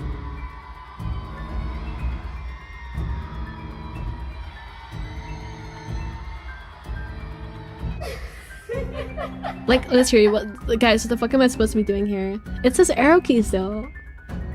Oh, it says the mouse. I was pressing arrow keys and I was like, why isn't it working? I just can't read. I read those arrow keys. I genuinely did. What's my mouse? By moving the mouse in the arrow's direction? Oh, I see. Sorry, I just can't read, y'all. I'm illiterate. There we go. I do have to say, like, this is a critique of this game's design. Why the fuck would you put the instruction at the very bottom of the screen and not, you know, somewhere where I can actually read it? This game is not very, like, I like that they switch up the way the quick times work, but that's trying to read that in the 5 seconds you have to react is not a very good way to design this game. That actually made me laugh out loud so badly. I mean, I guess she is surviving since I have to do a quick time, and you know, it's passable, so I guess there is a way for her to survive, but that was so freaking stupid. Wait, mouse, yeah, guys, be so real, that was not on me, that was way too complicated for no reason. She just bitch smacked her with the book. I mean, smacking people with books is kind of her thing. She did it to Luke too. Knowledge motherfucker. I do like that about Rebecca. I like her when she's smacking people with books. This game was Rebecca dead. Yeah, okay, thank you for acknowledging at least. I don't think twice. My lips are moving on their own before what I did could fully register in my brain and my lungs could recover. Behind me, she lets out a cry, sharp and loud, and thunders against the empty walls of the library. But the fear her wills brings compares nothing to the relief washing over me when I finally make it out. Well, I got an achievement for escaping even though I don't deserve it. Like, that was way too much safe scumming, but like, once I understood the instructions, it was not that difficult, so I will give it to myself. Anyways, I guess I was wrong about assuming that the quick times is how you get people killed. It seems like it's actually the choices that get people killed. So, remember, can you stop breathing in my ear for a second? Let me read this line first so she shuts up. My knees buckle as soon as my feet hits the pavement. Its cool surface cold and hard against my skin. I've only been in there for a few hours, about 1 or 2 probably. I don't know anymore, it feels like an eternity all the same. My breathing hasn't slowed down yet, and I don't expect it to after going through that. I probably look the most undignified creature on Sunday morning, right now, out of breath, disheveled, slumped here with bloodied lips and all. At present, I simply can't bring myself to care, even if a few passerbys start giving me strange looks. Stare at me all you want, I don't give a single shit. I'm alive. I'm safe. This isn't the end yet, but I'm safe. Inside my bag is something that could get us out of this mess. Nothing definite yet. I don't want to get my hopes up, but it's still something. If Isabella's here, I'm sure she'll feel the same. Okay, now let me talk when I wanted to talk. I just assumed until now that the quick times is how you get people killed, which is why I was confused when it didn't kill Marianne, but I don't think it's the quick times that can actually get characters killed. They just, you know, it reloads if you fail them, I think. I guess it's the choices that get them killed, which makes sense, because there were definitely a couple of choices where you very much could have gotten them killed, like the Zachary one, where you could have investigated the room that was like having weird noises in it. I think Hannah had one like that as well, so... And right, and for Marianne there was the choice for going with her into the mirror, that also gets her killed, so I guess the quick times is not how you get characters killed, the choice is how you get characters killed. So I'd been doing good until now, until I decided to listen to Mavis. No, I'm not gonna blame you for it, Mavis. That scene was fucking funny, and I want to continue from like, is having a full track record of saving all the characters nice? Yes, but I think having the dramatic death is so much more entertaining. My husband got everyone killed. Nah, I think you could have made some logical decisions. I'm so sad. No, it's okay, Mavis. You made the scene so much more entertaining. We're continuing from here. I don't care. I got the achievement, and we saw that it's possible for her to survive. But no, I want her to die. I think it's so much more funny. Like, I don't know. I vibe with it. I'm so glad to be here. Dear grandma. Alright, so what's the time like? We're almost at 3 hours. Mavis, do you have somewhere to be, or do you want me to continue? Because if we're gonna continue, I'm gonna take a quick break to like get up and walk because my legs are starting to go numb. You like Becca? I don't. Unfortunately, I mean, okay, I will say I like her when she's being a bad bitch and like punching people with books or whatever. Go on, you want me to continue? Alright, I will continue after like probably a 2-minute break is enough. Alright, be right back.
Ouchies. Well, not really ouchies, but I got up from my chair and like I suddenly felt like I aged like 20 years.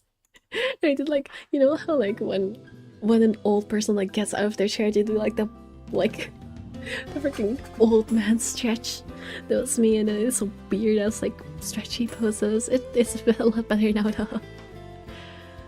Oh, anyways, let me pour some TSL. Well, now I'm here anyway. Y'all still here? Y'all not disappear anywhere? go. Alright, here we go. We're continuing from the angsty ending. Honestly, it's also like, I think her calling Ash is so funny because I don't ship them at all. So for me, it's just like, as someone who does not ship them, maybe having Becca like say thank you is honestly like not that bad of a solution. That sounds terrible. That sounds like I want her dead. But like, you get what I mean. Like, you get what I mean. In terms of the relationship dynamic, this is actually a good outcome. Anyways, here comes Ashton. Parties have never really been my thing. They're all such a hassle and take so much time off my day. For plans and commitments cancelled, all for the sake of playing along with others. Welcome, welcome everyone. I hated them, even as a child. Please, make yourselves at home. But mom often insisted. She slicked my hair back and put me in one of those stuffy diner jackets. If there were any other children around, urged me to make friends. I reminded how utterly loud or tedious it was all for the sake of keeping up appearances. To some extent, lies have already surrounded me, long before I've chosen what I wanted to do with my life. Luckily, there were easy ways to tune everything out, and much to my mom's frustration, I was meant to sneak my CD player along. I kept to myself and to my music, had my own little world. He would be that person listening to emo music in the corner. Like, he is in his, well, late 20s. Actually, we should check the profile. Yeah, he's 29. But as a teenager, he was... I mean, he still has a freaking e-boy emo haircut, but he definitely was super emo as a teenager. You cannot tell me otherwise. How's your connection? Why is it lagging? Is it lagging? Why are you asking about my connection? Why are you asking about my connection? It's good. It's not showing any signs of being bad. Why? Why are you asking? But yeah, let's read his profile, shall we? December 26, Capricorn, 29 years old. Ashton Ashray. Oh my goodness, he is fucking short as shit. I'm sorry, that's rude of me to say, but like, for a guy being 164 is like really short. Oh my. Occupation, detective inspector. Nationality, American Japanese. Religion, Christian, non-practicing.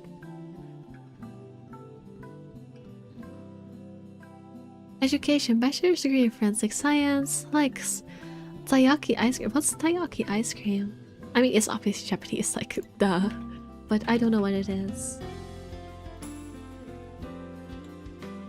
Oh, it's the fish thing.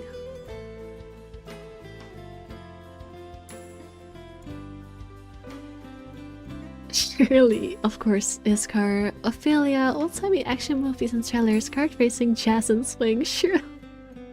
He would like Sherlock Holmes. I literally I've made the no shit Sherlock joke with him like a million times, I'm pretty sure.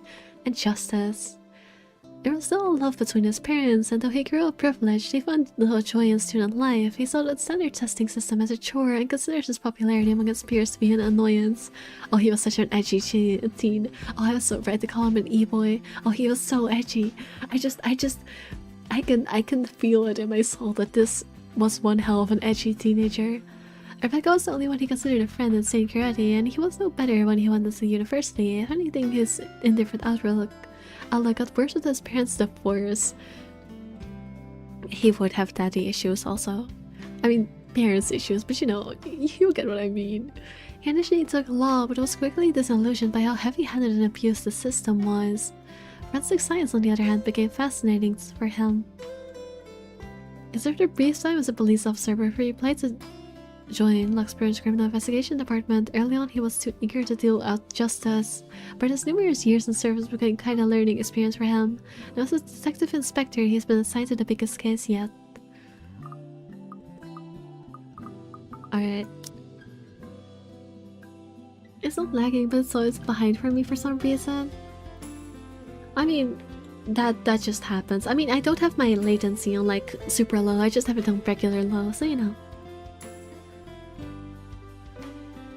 Actually, Mavis, I have a question since you might know this. Have you had issues with like certain like games overloading your encoding, because I've had that issue so much lately. Like I've had my crash on my crash on me, my OBS crash on me like what, 3 times in the tabletop sim stream. Like also during Brown Spear Tavern, also during Phasmophobia. Like it's happening so much. Yeah, I did. Do you know how to solve it? Because oh my goodness, it's becoming quite a problem.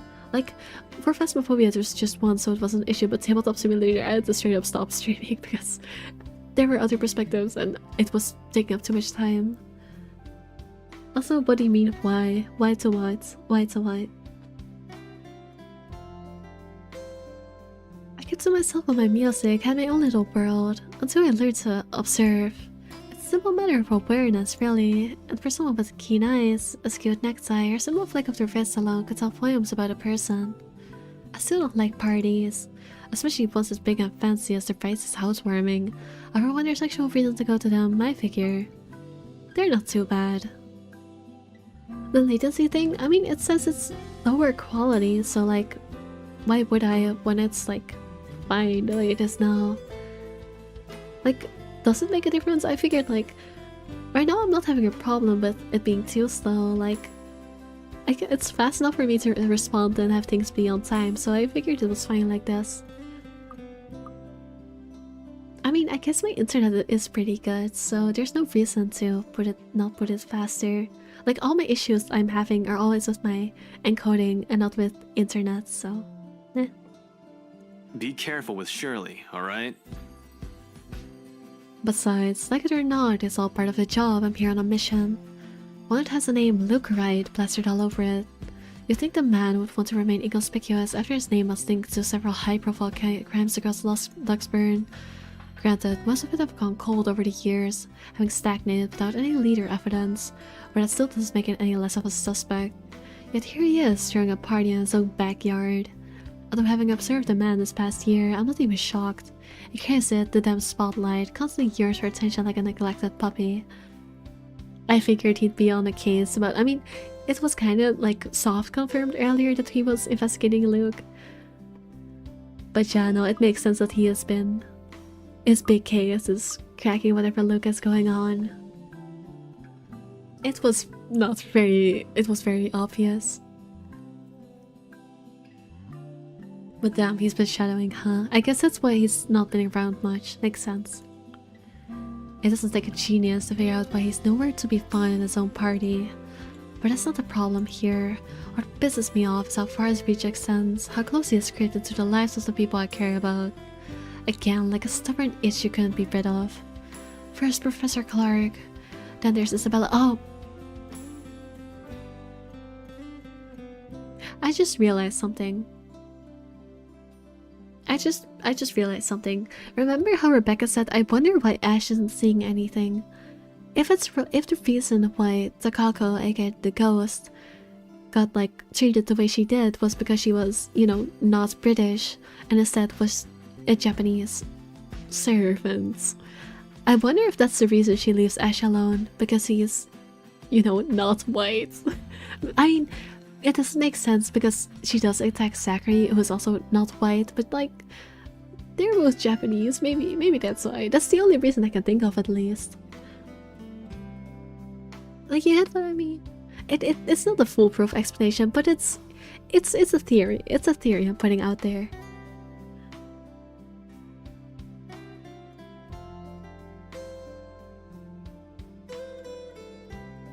Isabella's not white too, true. I guess it's just because they're like, you know, but Japanese. I don't know. The theory is not that solid. It's just the only reason I can think of why Ash is not seeing any of this, because everyone else is just being targeted all over the place. And yet we are now on day 28, which is pretty far along in the timeline. Like, we're starting Ash's thing here, and yet despite that, he hasn't seen anything. So, you know, there has to be some explanation. Even Rebecca wondered why.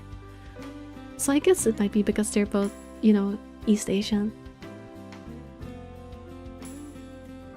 spotted Seaman here a while ago, and now there's also Rebecca.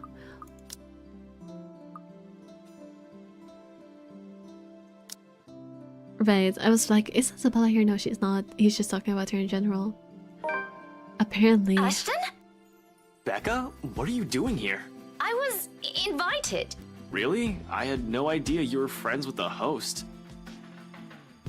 That explains things and makes things difficult all the same.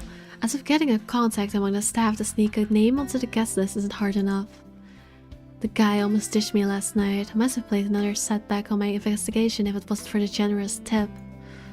Then here comes Rebecca, another person to mind. Well, it's my parents, actually. But that's beside the point. What are you doing here? You hate parties. I still do. I'm just here on behalf of a friend. Unnecessary lie. I can't bring my own friends into this any further than what they found themselves in. Because if Luke Wright so much as harms a hair on either Zach's or Rebecca's heads, there will be hell to pay. Worrying about Isabella's brief dealings with him is already stressing in itself. I doubt he'll attempt anything in front of other people, though. It would tarnish his glorious reputation, and he felt his appearance was mere than anything. That doesn't necessarily mean he isn't capable of it.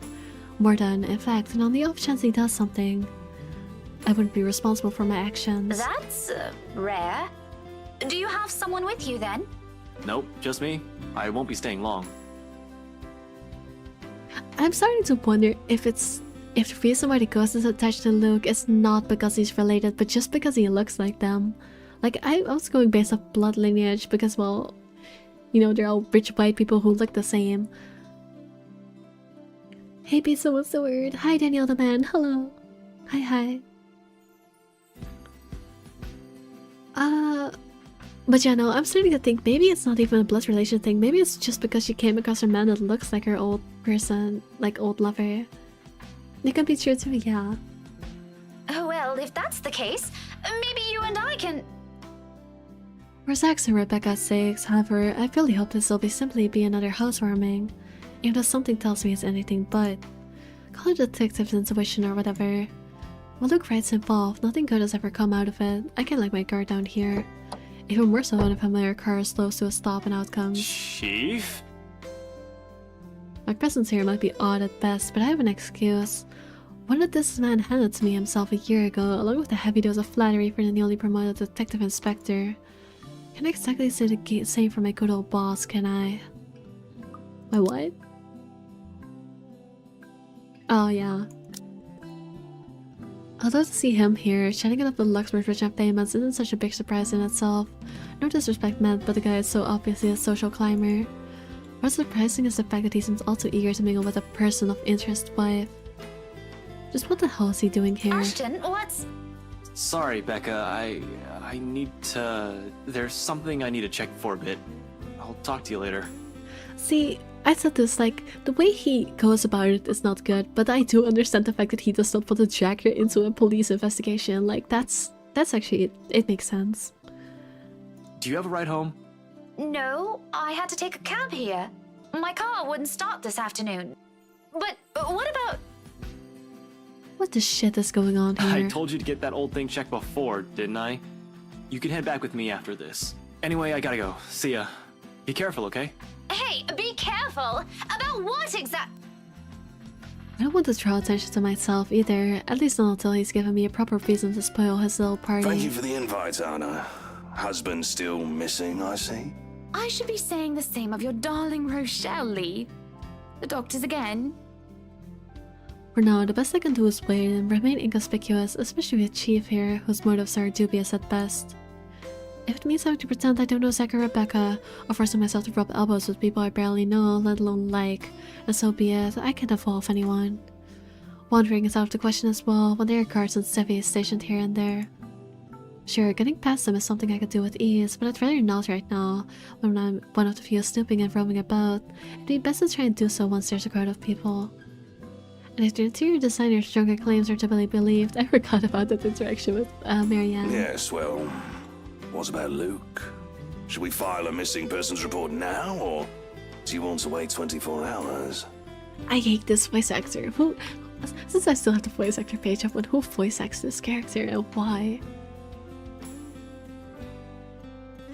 not the voice actor I recognize. But yeah, I don't know what was going on with that voice acting, not gonna lie. He's around. You know, I can tell if someone's bluffing. It all comes down to how well I'll play my cards tonight. Without a good hand, this part is going to give me a breakthrough. I need to crack a look right, or something to prove my suspicions wrong. Maybe find out what kind of game my boss is also playing. I had an inkling before, a few hunches tempered down by how much of a bumbling fool the man appears. Also, hi if not, hi. It's me, Nai. But one does not simply deal with their fights and get invited to a party they host without wanting anything from either of the two. Or it's the other way around. So with the last glance at the two, worry glance at the two, I headed to the ballroom. I just hope this will not complicate things further. Shit. By the time the party's in full swing, night has fallen, yet there still isn't a look right in sight. The man can be quite ostentatious, but this, frankly, I'm impressed. I don't even know how many hors d'oeuvres I've already stuffed my face with. Hors d'oeuvres. So many French words.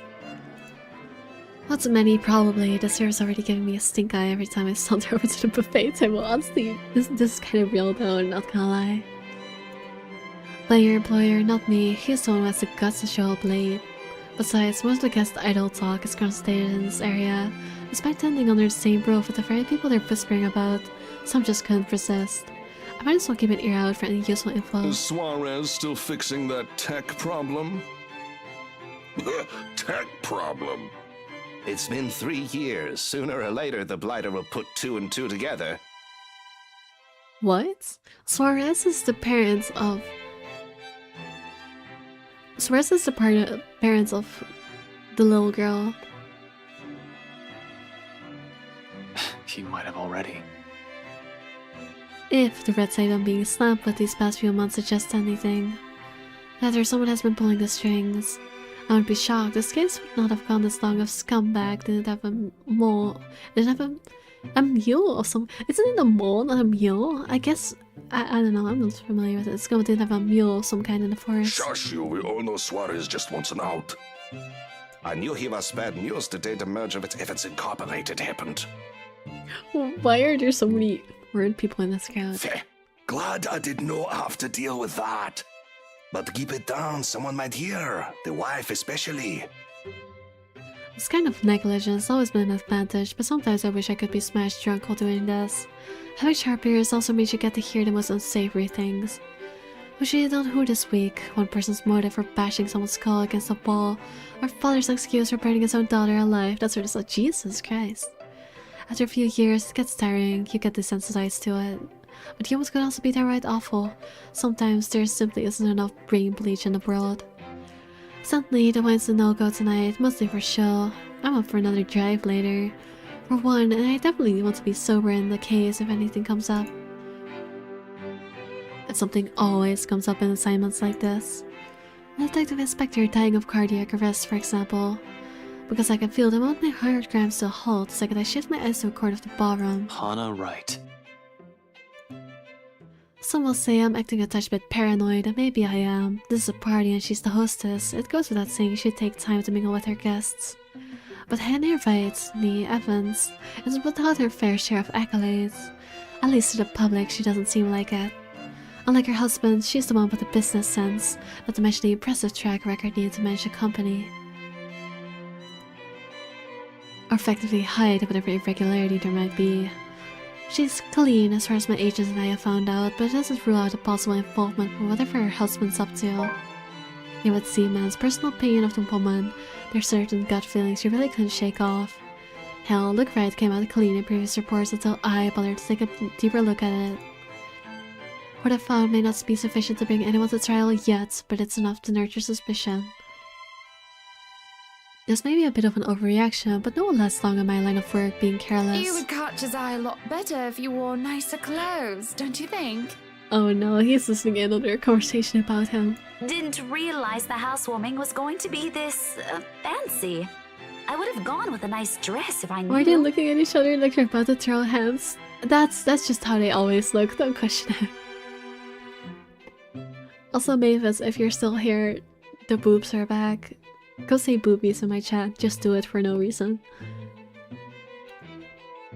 Nothing to be worried about then. She's probably even being careful with appearances than her own husband. I'm grown up with the spotlight focused on her. I'm being thank you, Mathis. Yet, even knowing that, the anxiety stays and has been here since the party started. I pushed off earlier. Who don't feel edgy, right? Like, I can take this seriously after the edginess jokes I made earlier. Who wouldn't feel edgy, right? I've gone undercover in a party hosted by the very person I'm investigating. That in itself is risky and has plenty of rooms for error. Usually though, the tension passes around the first half hour or so. I've been trained to remain composed in situations like this. However, with each second I've spent here, it only grows heavier and seeks to overwhelm. I'm not feeling that someone is watching me instead. It's been like this since last week, but I should be used to this. You can hear like spooky whispers in the back. What the fuck did I miss?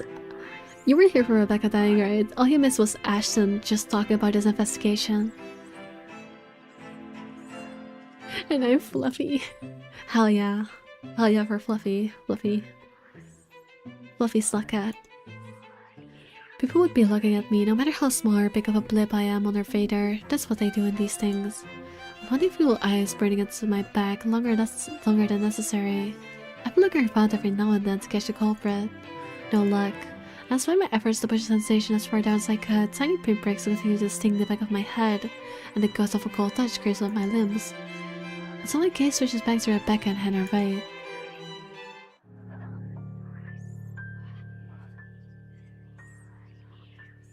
Right. I forgot that Hannah also sees this happening.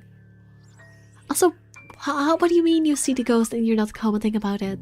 What do you mean, Ashton? I just commented about you not seeing the ghost. Why are you seeing the ghost right now? Also, yeah, no, we already saw this from Hannah's perspective. She stands there, dark-haired and dirty, sticking out like a sore tongue. Even so, no one seems to notice.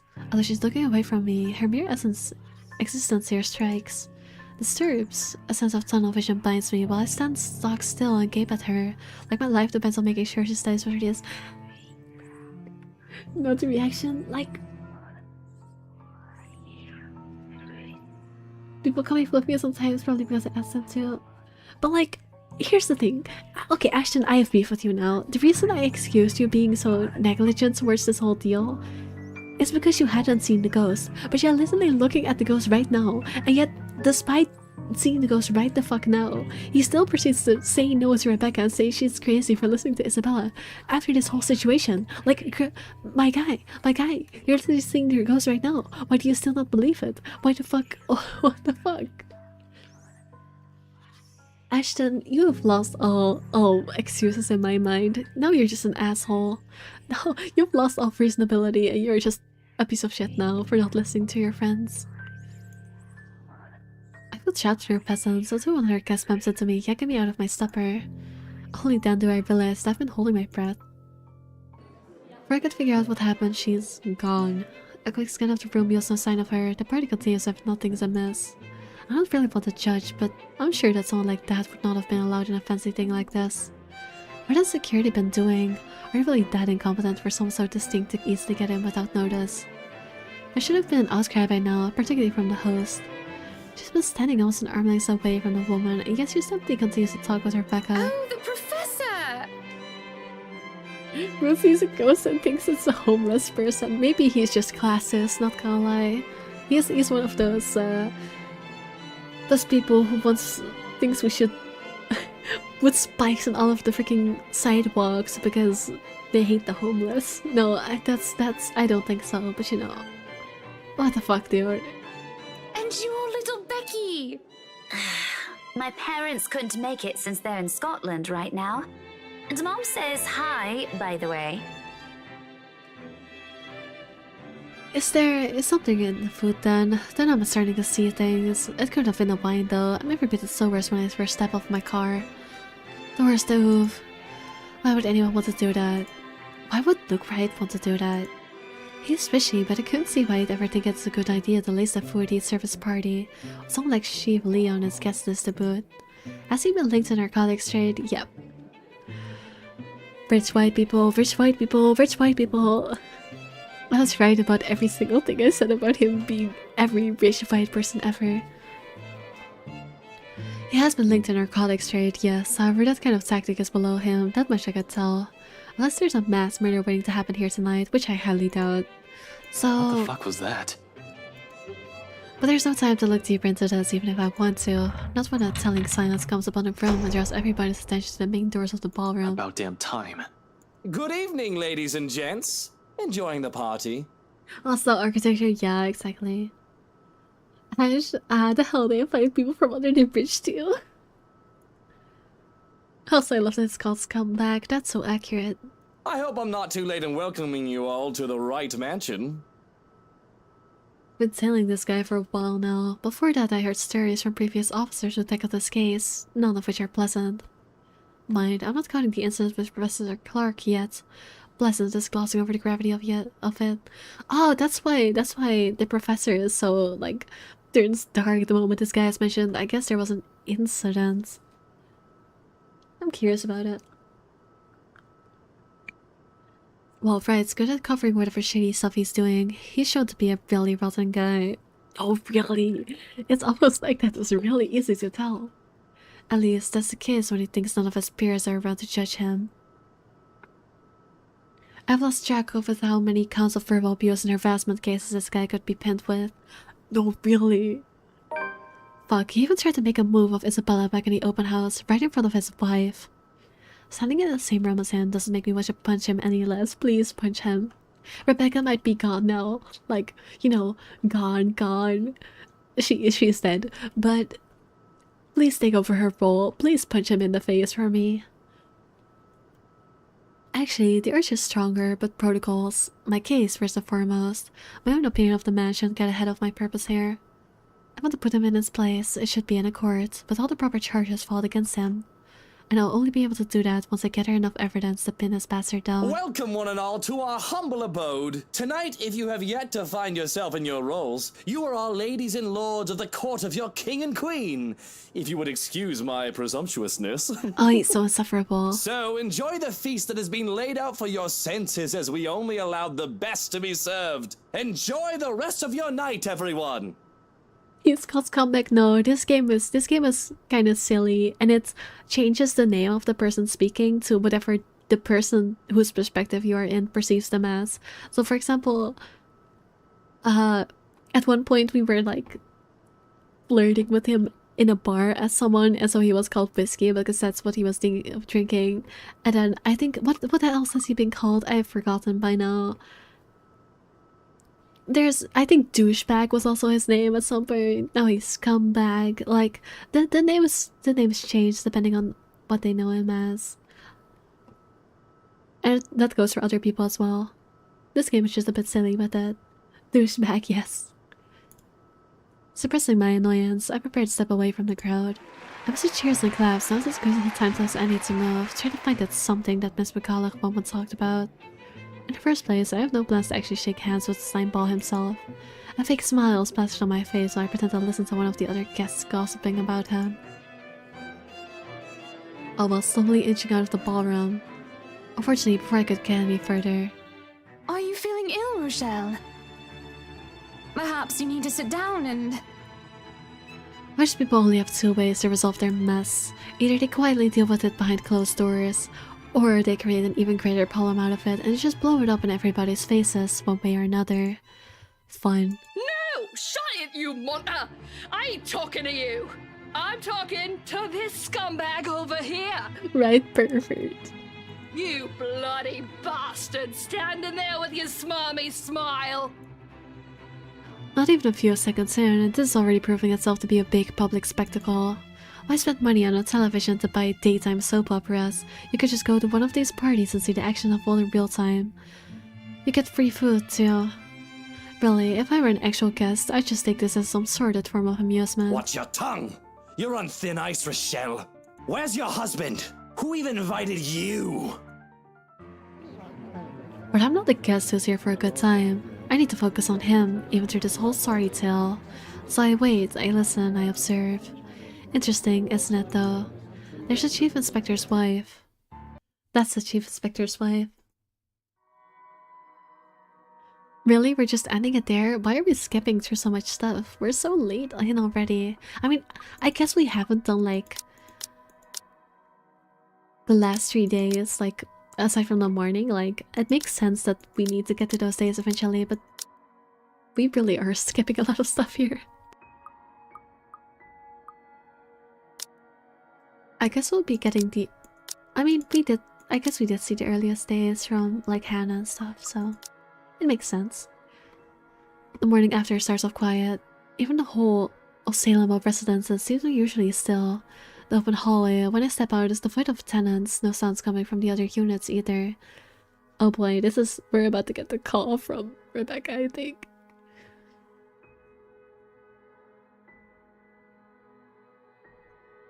It's almost as if something's brewing on the horizon. I'd be so night's sleep, still just wonders for the mood though. I can't even remember the last time I slept without anything urgent interrupting. Oh, Ashton. Oh, Ashton. Oh, Ashton, I am about to ruin your morning. Actually, no, it wasn't me, it was Mavis. Sorry to constantly blame you for this. I don't actually blame you, I just think it's funny to put this on you. Mavis is about to ruin your morning. It's a nice break from all the bad news lately. Oh, honey, oh, you sweet summer child. If those trees isn't buzzing in my pocket waking me up, I'd sleep in. The ringing has stopped before I could move somewhere private, but sleep has also been effectively kicked out of my system by then. Pity, I could use a little more rest so to have to face the other storm. Of course, I owe Rebecca an explanation. It doesn't matter if it's the whole truth or another hazily spun tale. Although I haven't really figured out how to go about this yet. Unlike Zack and Isabella, who don't usually ask questions and her consent with what little I could share, Rebecca's rather quick on the trigger. It'll have to be a set aside for later, though. Sup, I'm Ash from Deluxe City. Baggers, watch out, can't beat me. Looking for trouble? Better not lie. I'm a cool dude, pretty fly for an Asian guy. Sup, I'm Ash from Deluxe City. Baggers, watch out, can't beat me. Looking for trouble? Better not lie. I'm a cool dude, pretty fly for an Asian guy. Sup, I'm Ash from Deluxe City.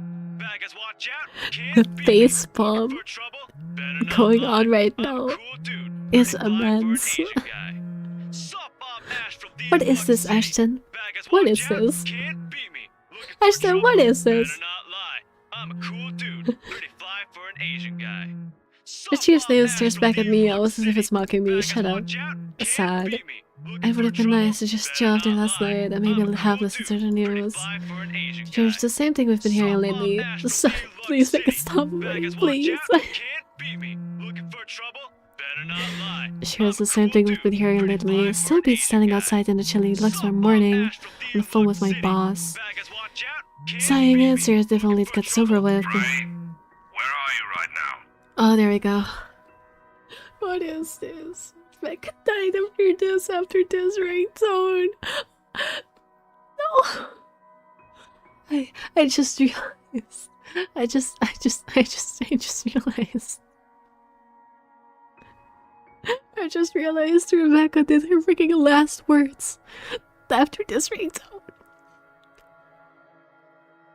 Oh, that's so funny. It's putting tears in my eyes. Ashley, you're so cringe. I was so right to call you an e-boy. I was so right to call you an edgy teenager. You. Oh, Ashton. Oh, Ashton. Oh, Ashton. Also, it does not help that I now know who voice acts Ashton, and it's someone whose main role I know them from is a freaking dictator villain. Like, the whiplash is real. I want to go back to Becca. This sucks. Can we go back? No, Becca also sucks. We have to move on, unfortunately, and it's only gonna get worse from here because next up is Luke. But we have to finish the game. Anyways. Notice the tone. I didn't expect to hear from them at this hour. Just thinking how this will go already gives me a headache. Immediately I reach up and pinch the bridge of my nose as if to stave it off. This is why I won't ever drink myself senseless. What was that? Nothing, Chief. A pleasant morning to you too.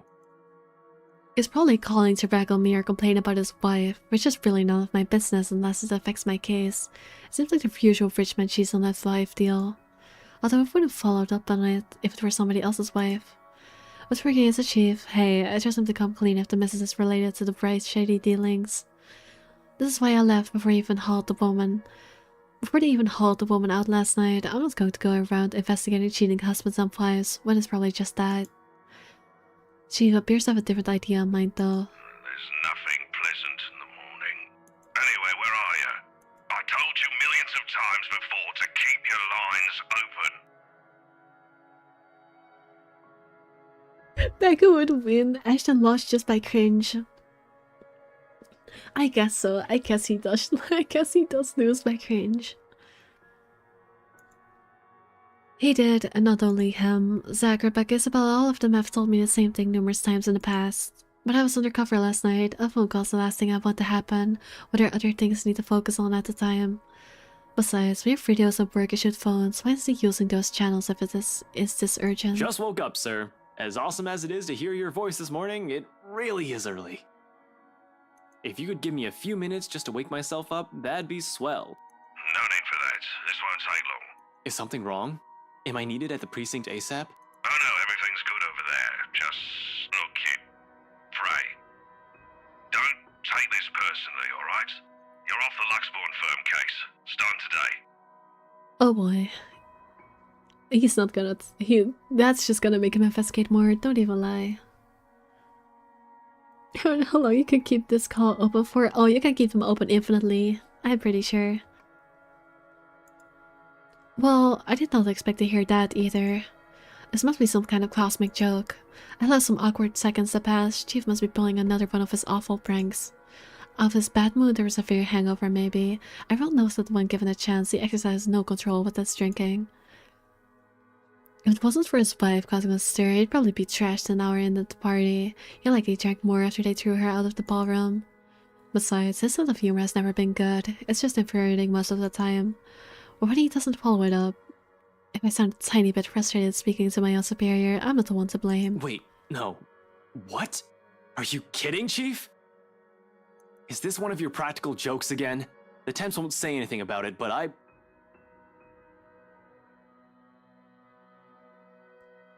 The clock in places is the real-time count. Well, yeah. It reminds me of those edits of Light and Out talking, but they cut out Light's inner dialogue. Ah, yes. Ah, yes. It's not that. They're orders. From the higher-ups. Ah, the higher-ups. Yes, my favorite word. Since when did the higher-ups ever care about what the criminal investigation department did? As far as I could tell, they gave a hoot if CID is filled with cold cases, as long as they keep the spendings low. When I need to view those old case files, though, they're locked away in the archives. You're gonna have to check it with the higher-ups. I need to access those reports, see if the higher-ups would allow it. Every step, every move in this case, there isn't one that hasn't been gated by some authority. If it's not the chief, it's the commissioner, or so they always tell me. It makes one wonder I'd even bothered assigning it to anyone. Not a single one of them has done anything to help move the case. And I wonder why it has been taken this long for even a hint of progress to show. You can't just drop this on me. You can't just take me off like that. Yes, I can. And I'm sorry, Ashton. You're a good detective. One of the best I've seen in years, but... 3 years, Chief. 3 years! 3 years since that anonymous tech leak blew up. Since Luke Wright's name was openly linked to several nasty dealings with the Lockburn's corporate world, some of them involving death. Holy shit, so he's been on him for 3 years? I didn't know it was that long. Anonymous tech leak blew up, openly linked to several nasty dealings. I see. I mean, here's the thing, I did low-key get spoiled on this because I know who Luke's hitman is, but you know. 3 years, and I was the only one who made it this far, and made that much progress that officers with more experience weren't able to do when they were handled this case. Just within a year, and with barely any help from the damn brats at that. Okay, no, he's only been on this a year, that makes sense. Of course, I'll be pissed. Do you know what would have happened if I didn't work my ass off on this thing? If I didn't dedicate a whole year of my time on it? It would have gone cold, like every fucking case Luke Wright has been linked to. I saved this from getting thrown into the archives, sir. I'm getting close. If you could just... I'm fully aware of what you've done, Frey, but the Commissioner hasn't been happy with your progress. Still too slow by their standards. Too slow? Well, what about those reports I filed? I've documented every freaking thing for them. I've given you every important lead I can gather. Wow, the police is corrupt. Can you believe it? Isn't that enough? They need results, not a bunch of research papers. Not one baseless assumption after another. Concrete proof, Frey.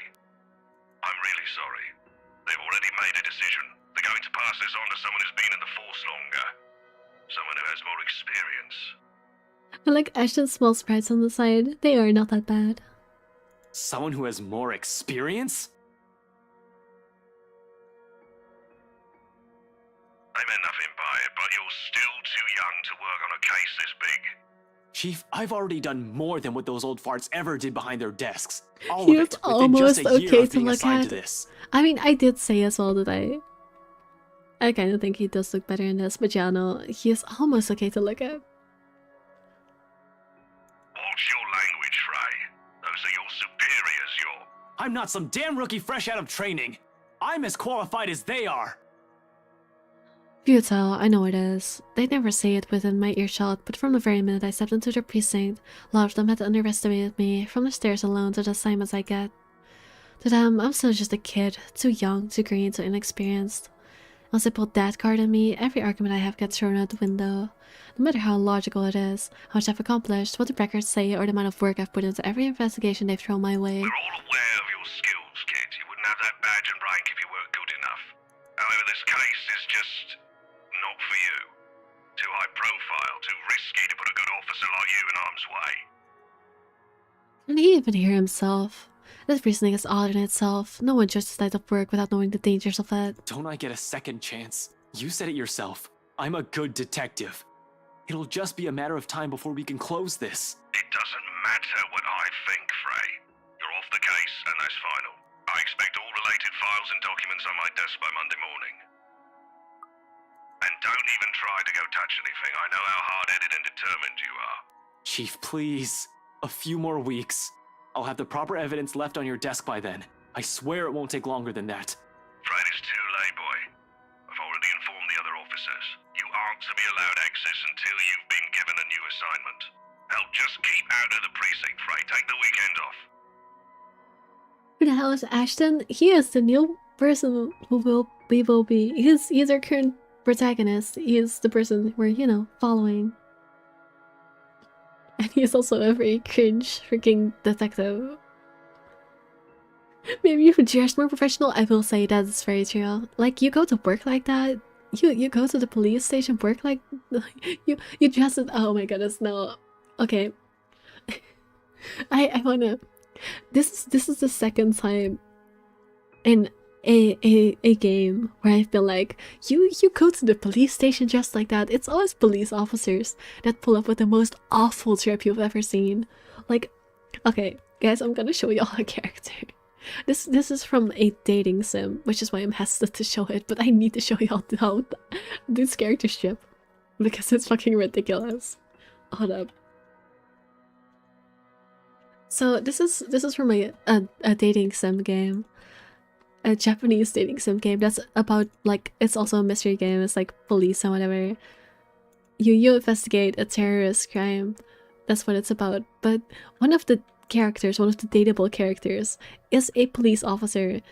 Ironically enough, the same age as Ashton, if I remember correctly. I'm pretty sure he's also 29. And he is like, he's pretty higher up in the police. And he goes to work with the most awful, ridiculous trip ever, and I need to show it to y'all because it's a fucking miracle he has not been fired. Oh, give me a second, I'm saving a picture. I need to show y'all this shit. There's something about police officers in visual novel games that they could just never have normal trip. Isn't there police is crazy too? If you think that's bad, let me show you. Here you go.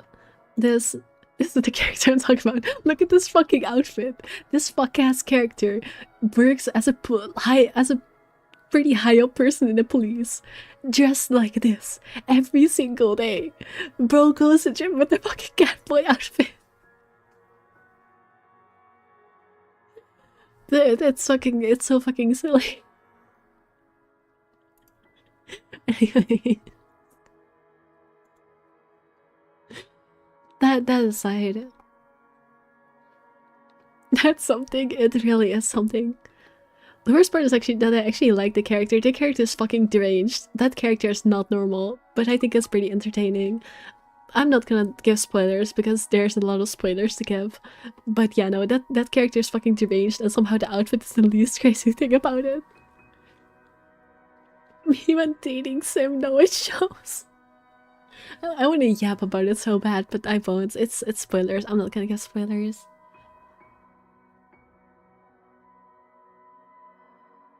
But yeah, no, just none of these people I've ever heard of dressing appropriately for your job. Actually, it's not even that bad, but it's still not good. It's not good at all. Like, compared to what I just showed, it's Ashton's rep is better, but it's still terrible. Seriously, Chief, is this about last night? If this is about me being at that party, I have a good reason for— You were at the party. It makes me pause. His worried tone, the sudden careful note in his voice. Slowly, a frown forms on my face, my eyebrows knitting together in confusion. Much as I hate to say this about my own boss, there's also suspicion in it. Hard not to think of it that way after seeing how he acted around Hannah Bright last night. Is he worried? Why should he be? Everyone who's anyone was invited. I didn't doubt for a second why he received an invite, even if his presence was questionable. There's something wrong, and I've unintentionally walked into it. All I have is a sneaking suspicion, but one looks at this from a different angle, put everything together. What the hell have been taken off this case might be for the same reason he was there in the first place. Fuck. Yes, Chief, I was. For a good reason.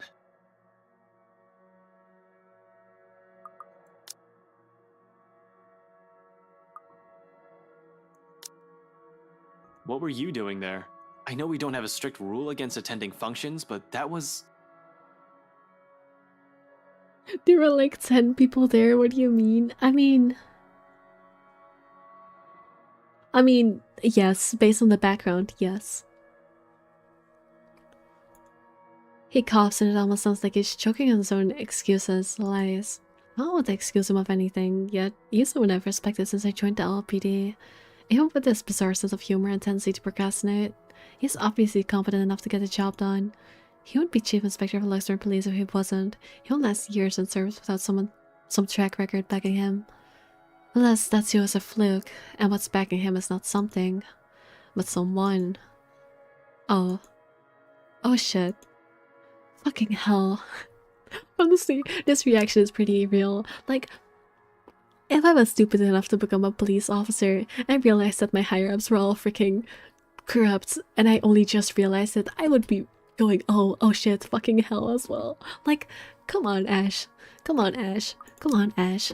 It's the police. What did you expect? Like, this is shocker. The police are not the good guys. The police is corrupt, so it's paying the police. Shocker. It's not like this has happened a million freaking times in history. Fucking shit. Chief Harvey, about last night with the... Why does it matter, Frey? This isn't about that. Why does it matter? Why does it matter? I'll start the whole damn oath we've taken upon being sworn into service if I can. But at this point, it seems too late to remind of that. He's probably already moved from serving and protecting people to serving and protecting his own interests. Damn it. I suspected the upper brass of this, and even the lower ranked subordinates in the force, but from my own boss. Shit, no wonder that leak didn't lead anywhere. Someone closer might have been pulling the strings. I might have been set up to fail long before this fucking case had been assigned to me. But I don't want to just give this up. I don't want to believe I've wasted an entire year for this. I don't want this to be the kind of news I tell Professor Clark after all those promises I've given the man. I just want to know, sir, at the party, with Luke and Hannah Wright, you were... Monday, Detective Inspector. First thing in the morning. Every copy of the files you have, I want to see it all on my table, understood? This isn't... Frey, am I understood? What else can I do other than smile and nod? with my own superior, expecting an answer using that tone. Brushing my questions off as easy as discarding a dead body. Yes. Yes, sir. I do feel kind of bad for him. Like, he's a moron for getting in this far and not realizing, but also, it does kind of suck. Like, I understand why this would suck ass. And he thinks he's smart. Why is everyone playing Marvel Rivals today? He cuts the line as soon as the words are out. You're off the case, Ray, just like that. Funny, why does this still catch me off guard? Oh no, I know the call from Rebecca is gonna come. Just the morning is gonna be the worst in his entire life, I'm telling you. Oh no, oh no, oh no, oh no. Funny, why this still caught me off guard.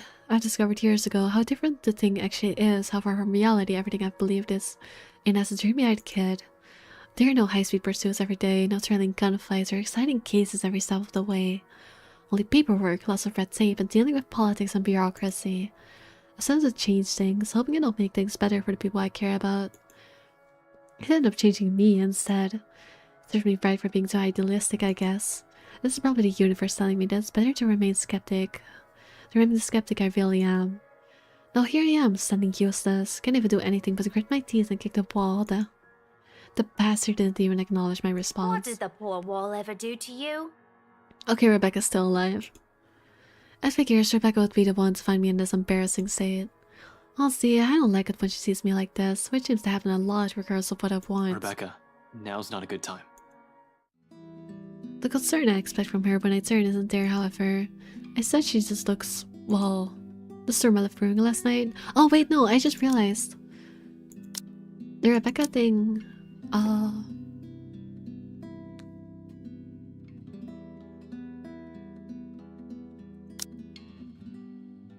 the Rebecca thing doesn't happen until tomorrow. I forgot that it was in 2 days, not the next day. So no, the Rebecca thing will not happen until tomorrow. Good for you, Ash. You still had a shitty morning, but you know, at least it's not in the same day. Some updates for the game coming up, which I know I saw Ray playing it earlier, and I didn't see who opened it just now, but someone. Actually, I think the charity collab might be doing Marvel Rivals today. Let me check.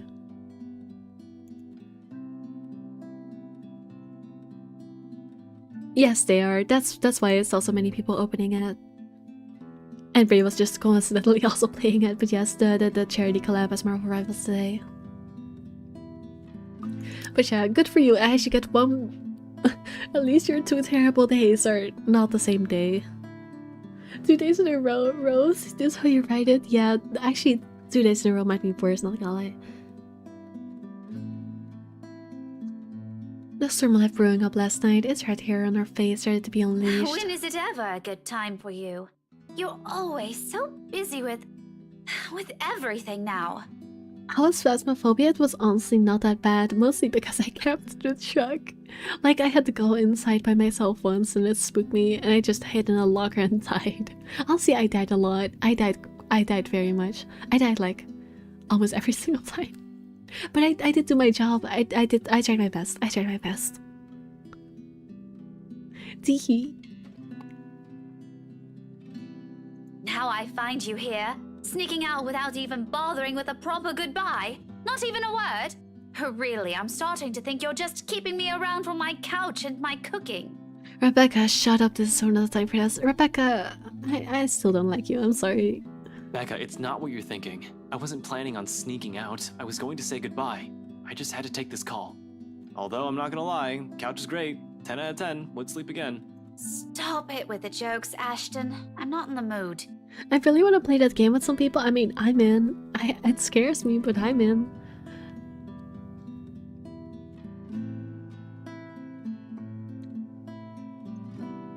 Her bitterness is not lost on me, but at this point in our friendship, in our lives, how does she still expect me to answer that? What am I supposed to tell her no? Are you still mad about last night? She merely raised an eyebrow at me, which, to be honest, is all the response I need. Seeing her like this makes me believe those things Seaman says, the part where Rebecca scares him sometimes.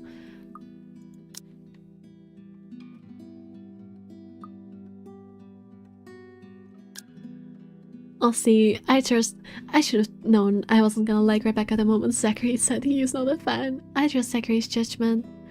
Man, if only we got more time with Zachary, that would have made this game so much better. I've certainly seen this more than once already. The familiarity of it doesn't really take away from the downhill turn this conversation is starting to take. Only an awkward cough serves as a way to stall. Okay, of course you're still mad. But whatever happened last night, I really am sorry. I'll apologize as many times as you want. You want to try out the VR version of that game? Well, have fun with that. I am absolutely not touching that. That would be sick. I mean, I don't have VR equipment, so I can't either way, but hell no, that would scare me shitless. Like, not even funny. I would actually have a heart attack. I'm nothing. Hell no. Heck no. If you want, I'd even kneel or something. You know what? You know what? You know what? Chat.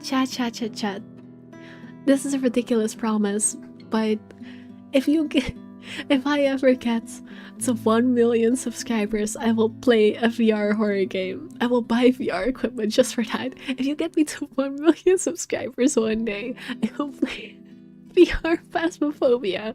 That's how much it would take from me. Fucking ridiculous amount of numbers.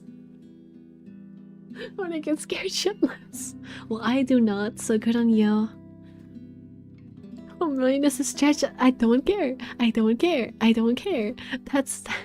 I would... Not even 1 billion would technically be enough for me to actually want to do it. That's why I'm setting an impossible goal. Because I don't want it to be possible. 650k.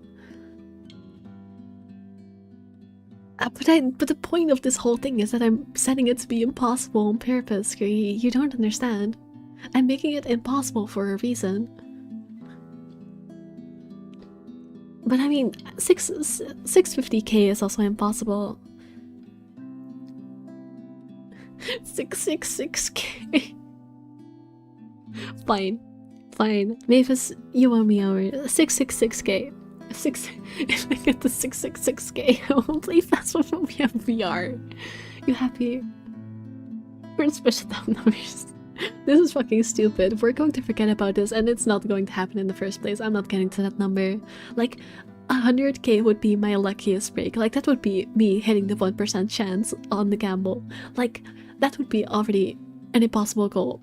6.66, not happening. 666, I should say. 666, not happening. But you know what? Sure, you could have this. You're gonna forget about it, but you could have this.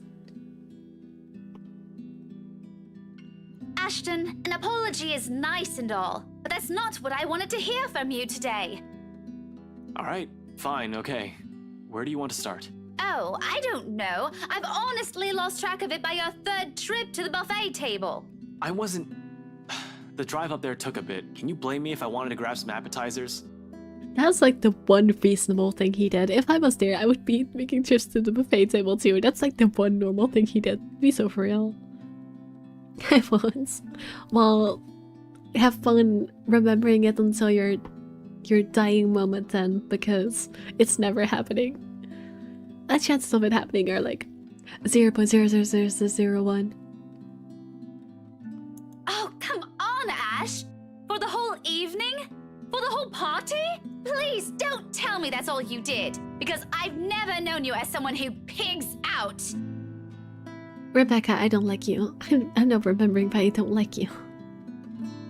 You remember a lot of stuff for all the little things. Don't speak the negativity in the universe. It's not negativity, it's truth. You even took great lengths to avoid me. Should I also mention how you ignored Zach? Sometimes I get the feeling you don't want to be seen with us in public. Some friendship, huh? You know it's not like that. It's never going to be like that, Becca. I'll ask this again. Just what were you up to during the party? What were you doing that you couldn't even take 2 seconds to make time for your friends? I couldn't even look her in the eye. It wasn't that I wanted to avoid them. I did it to keep Zach safe, to keep Rebecca safe. Just in case. find her family friend. It was still a party hosted by a person of interest, by a man accused years ago of murdering a person's wife to get what he wanted. But then Chief showed up, Hannah Wright happened, and Luke Wright just can't be bothered to die peacefully somewhere. All of a sudden, none of my original reasons mattered. If I was found out right then and there, hell, if Zach and Rebecca connection with me was found out, who knows what might have happened. But Rebecca doesn't understand that, doesn't understand what I can and can't say to keep them from harm. I saw in her eyes, in the tight line of her lips and her furrowed brows. The hurt. This day is just off to a wonderful start.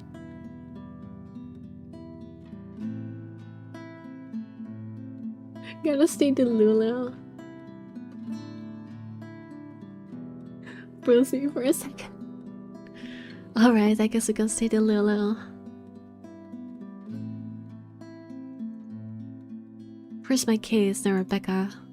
How do I even go about this?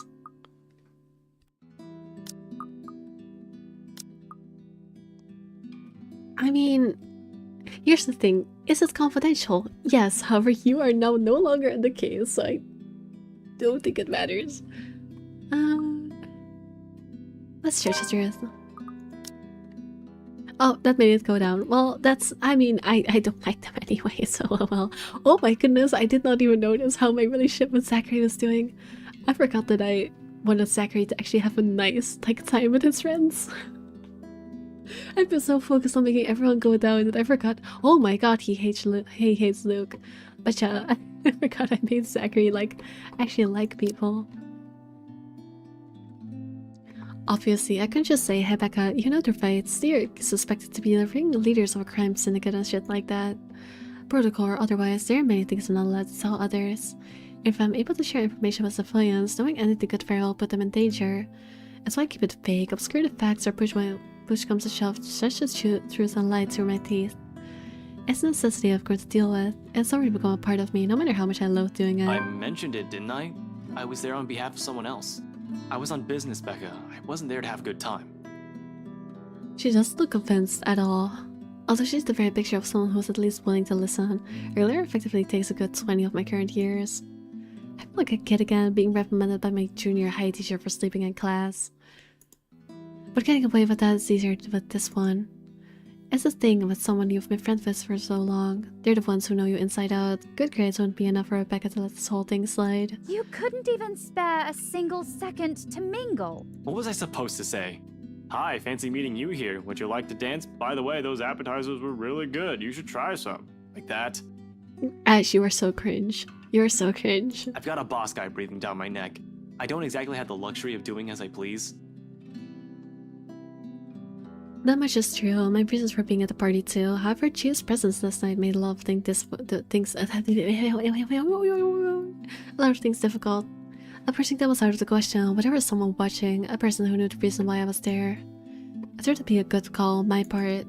For someone who was already angry beyond reason, everything will only sound like an excuse. Cut the shite. That was the worst plankton voice I ever heard or Squidward. I saw you stuffing your face with the deviled eggs, while your own boss is off on the other side of the room. You didn't even exchange a word or a glance with him either. In fact, I think you're also avoiding the man.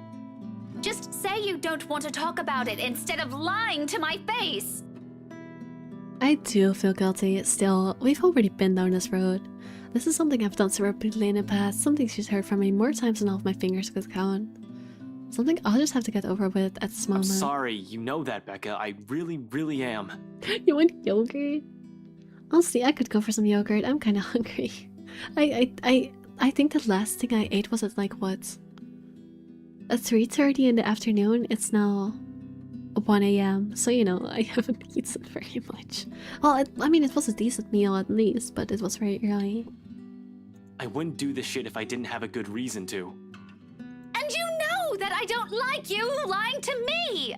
If you can't tell the truth, just don't say anything and shut your gob! I swear, Ashton Frey, you are just so dense! I'm so angry. I can't even bear to look at you right now because I swear I'll knock you right off your block! It's fine, I'll eat something later, after stream. That's wild. She yells so much, she does yell, I mean, it's also my fault for lying to her. I did not assume he'd go that far with the lie. I thought he'd at least give her some information. I thought this would be the option where he's like, gives her at least something. But, you know, I don't like her. I don't like her. I think she's terrible to her friends. I think she's a good person when you want her to knock some sense to your enemies. But to her friends, I think she's a terrible friend. Not gonna lie. I mean, what good reason could you have to act like an antisocial asshole? He's literally in the police. The only time you did talk to me was to spout some vague nonsense about Luke. What was that all about? Were you somehow expecting me to just accept everything as it is? You really shouldn't go near that man, Becca. Why? Because you don't trust him? I wonder if you actually trust anyone. Aside from the three of us, Zach, Isabella, and myself, do you even have any other friends? Okay, but like having a friend group with 3 friends is actually like not that crazy. Like, I mean, obviously you're gonna have acquaintances, but I feel like having just 3 close friends is not that weird. Like, is that just me? Am I the only one who thinks having just 3 people who you like consider your close friends and trust fully, is that not that bad?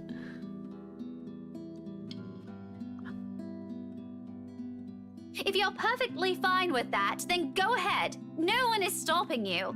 But don't expect me to share the same Do you views. have any other friends? That's a so good point. I don't think she has any other friends either. I mean, no, that's normal. Like he has acquaintances, but you're talking about like people he fully trusts, and I think having 3 is not that bad. Yeah. I can have a life of my own. Friends that I don't necessarily share with you. Oh, she's going at this because of Hannah. I'm an adult, Ashton, and I can make my own bloody decisions. Actually, it might even be about as hell Luke, can because she choose the said people I want to let into my life. she was low-key trying to be friends with Luke, which like didn't go through because, well, I made them negative with each other because I hate Luke and I don't want him to have friends. But you know, of course she's allowed to do as she pleases. I never mentioned she couldn't. Us growing up together doesn't mean it always has to be just the 2 of us. It's a dumb idea to believe in, when nothing ever remains constant. Things will inevitably change throughout the year. She'll make friends with people outside of our circle, and just free to form a relationship with other people. But why of all people did it have to be him? Why does it have to be Luke, right? That guy's nothing but trouble. How can she defend a guy like that? She's already calling him Luke, for Pete's sake. I trust Zach, I trust Isabella, and I trust you, Rebecca. So why can't you trust me on this? Good point. You need to stay away from that man, because he's... I really wish I could tell you. What was that saying Isabella mentioned before? A liar's the brother of a thief. People who look at me now will say I'm probably a hair's breadth away from being a criminal. Simon said something like that once, a few years into our friendship. I left it off back then, but now... They're probably right. Little by little, I'm becoming the very kind of person I hate. How ironic. A silence afterwards brings an even heavier air between us. Something that Rebecca thankfully doesn't allow to linger more than necessary. I suppose you have to go now, huh? Is it only lagging for me? I mean, for me on my side it's not lagging, but it might be for... Okay, yeah, it is just you, Mavis. The situation is already awkward as it is. Dragging this up will only make it more, what? Difficult? Messed up? As if it isn't already. Back to your case again? I don't really have to. I have no case. As far as the job's concerned, I have the weekend off until I report to Chief on Monday.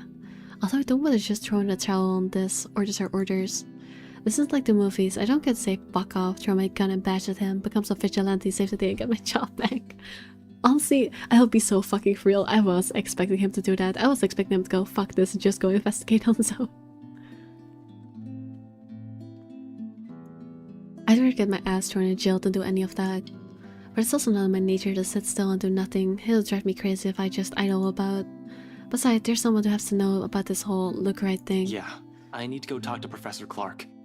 And there's something else I need to look into. That other matter she mentioned last night specifically. The same stuff Zachary has also been trying to tell me. Things even the news have been blasting out to general populace lately. Evening, afternoon, morning, all that's with the same motives, blaming on a single serial killer. Or is it still the case? In the early hours of the morning today, the fire was contained within the room and no other tenants were harmed, according to Luxembourg police. We're grasping at straws as far as these murders are concerned. In the first place, I'm not even the one heading this investigation. You look at me treating it as if it's another high-profile case on my shoulder. How sad is that? Although all three of my friends have mentioned seeing something strange, I don't want to go into that line of thinking for now. Not yet. None of them have exhausted every logical argument I could throw at it. To be honest though, I don't know if I ought to take all of this anymore. But I've already given Isabella my word. It'd bother me if I didn't follow up on a promise I made to her. And after Rebecca's claims last night, there won't be enough sarcasm in the world if what my friends have been telling me is true. I can already hear Isabella's laughter, in fact. Figures. What else can it be? It's not another case. It's something else. That issue Isabella mentioned yesterday morning. I'm sure you remember. You were there. Well, at least you're not neglecting all your friends. Becca, I promised her I'll... She doesn't wait for me to finish. With a roll of her eyes, she turns around and shuts the door in my face. I have no idea what I've said this time, but... I probably deserve that. We'll just have to fix this up. We'll just have to fix this some other time. Yes, go fix it tomorrow afternoon. I'm sure that will go just fine. By then, her temperature would have cooled off significantly. Hopefully. For now, I can laze around, gotta attend to things that matter more. How long have I been going? 4 hours, Dad, are y'all tired? Are y'all tired? I'd be willing to go to the end of the day, but, you know, I don't want to keep up with y'all here if they have stuff to do.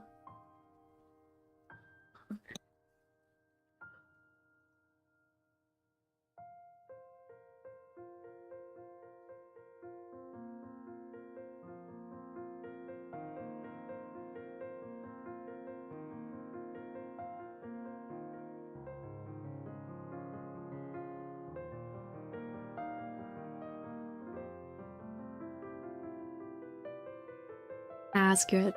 Nobody's answering, but I'm just gonna go.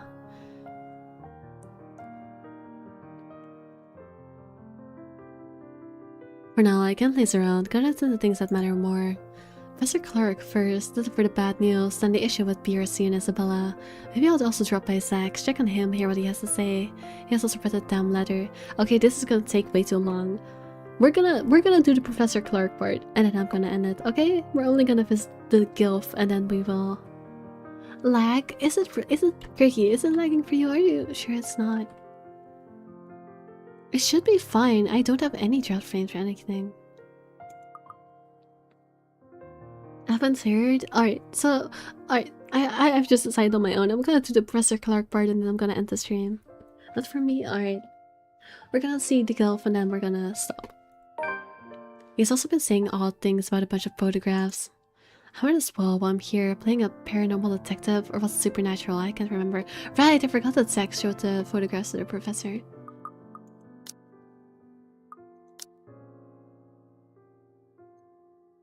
Whatever, it won't hurt anyone if I try to get to the bottom of this.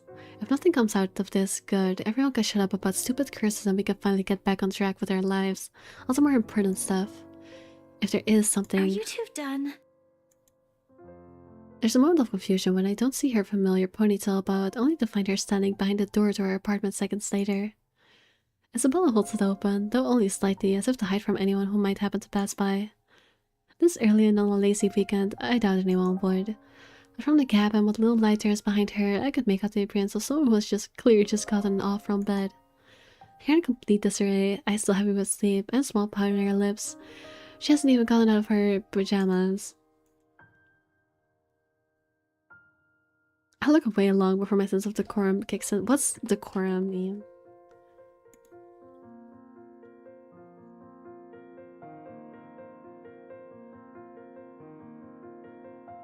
Oh, he's just being decent. We might be friends. I'll even dare say we've grown close over the years, but that doesn't extend beyond the bounds of propriety. Okay, I see Rebecca never greets early visitors in their sleep clothes. Then maybe it's our fault when she's up this early. Still, he'd make a slow crawl up my neck, one that I would quickly downplay with a solid cough. Isabella, you're up early. he's so obvious. But after everything we went through with Rebecca, I just I hate that Rebecca's jealous opinion of them has soured my view of their relationship. Like, I didn't hate them.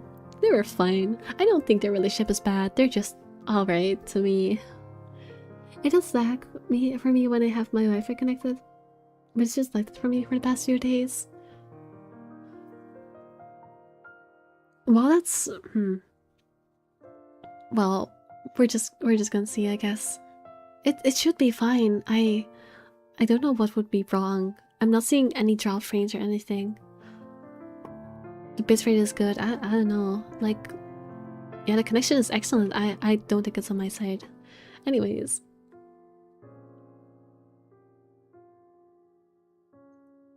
Lame. No, I'm not. I'm usually up at this hour. You're the one that usually sucks at getting up early. Says the person who looks like she's just fallen out of bed. Instead of the usual quip, she seems to reverse her gaze to some point beside her, and it only flashes briefly across her face, an expression of hurt flicks in her eyes. It disappears a second, she turns her attention back to me, but at that moment I send out a weird swinge in my stomach. I've seen her plenty of times before, just never in a manner that unsettles. It feels, I don't know, off this time. I didn't say anything wrong, did I? Hey, are you... Anyway, was that Becca with you? You both sound like Mama and Papa when they fight. You're awfully loud. If we get another memo from the landlady, I'm asking the guard to ban you from ever entering this place. Me? Becca's the one almost shouting. Yeah, well, she lives here. You don't. It's okay now, okay, good. You have no excuse. You're the suspicious-looking person. Thanks. Glad at least one person appreciates how I pretty up this place.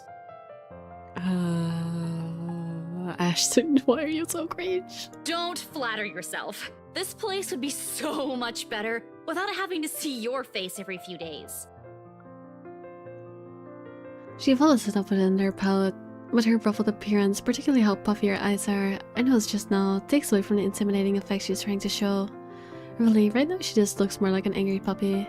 I would have laughed had I not had another nagging sense that something is definitely wrong with her. What, has she been crying earlier? That is worrying. She rarely does that. The only time it happens, the one time I've genuinely seen her tear up over something, I think it was after the Devlin court that night at the bridge. Huh? I want to ask. She seems determined to keep it to herself though. Elle, did something... About yesterday, Ash. The things we talked about. Do you think we can take a look at it today? You can hear the fatigue in that ground for me. It's just Ash just so cringe.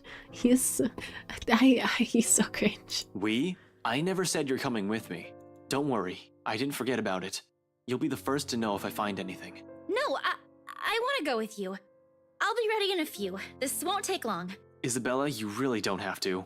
I can handle it on my own. You'll just... I won't get in the way, I promise. Besides, maybe I can help. You know, if there are files you want to check. I don't like what she's implying. It's real LPD is having a hard time with this, but taking Isabella with me is out of the question. Under normal circumstances... You're the one who's going to get in trouble if you do that.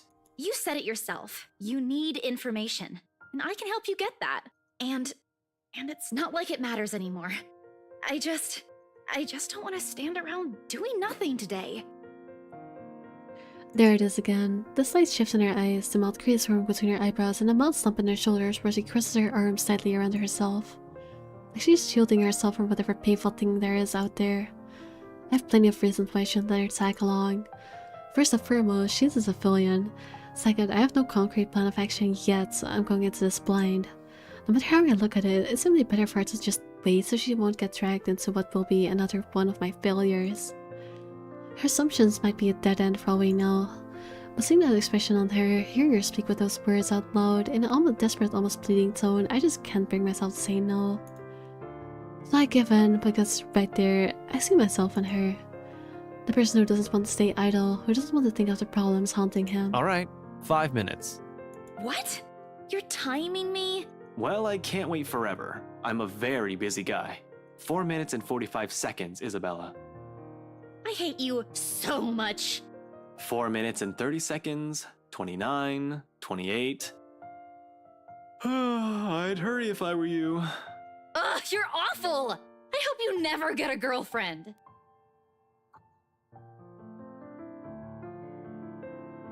I was trying to hear the VTuber in her voice. Alright, I didn't even think about that. I completely forgot. Let me try hearing. Ugh, you're awful! I hope you never get a girlfriend. I hate you so much. 4 minutes No, and that's 45 Ashton. seconds Shut up. is- What? You're timing me? I hate you so much. I can kind of hear it on this line, but she's a good voice actor. She's a good voice actor. I would not be able to tell if I didn't know.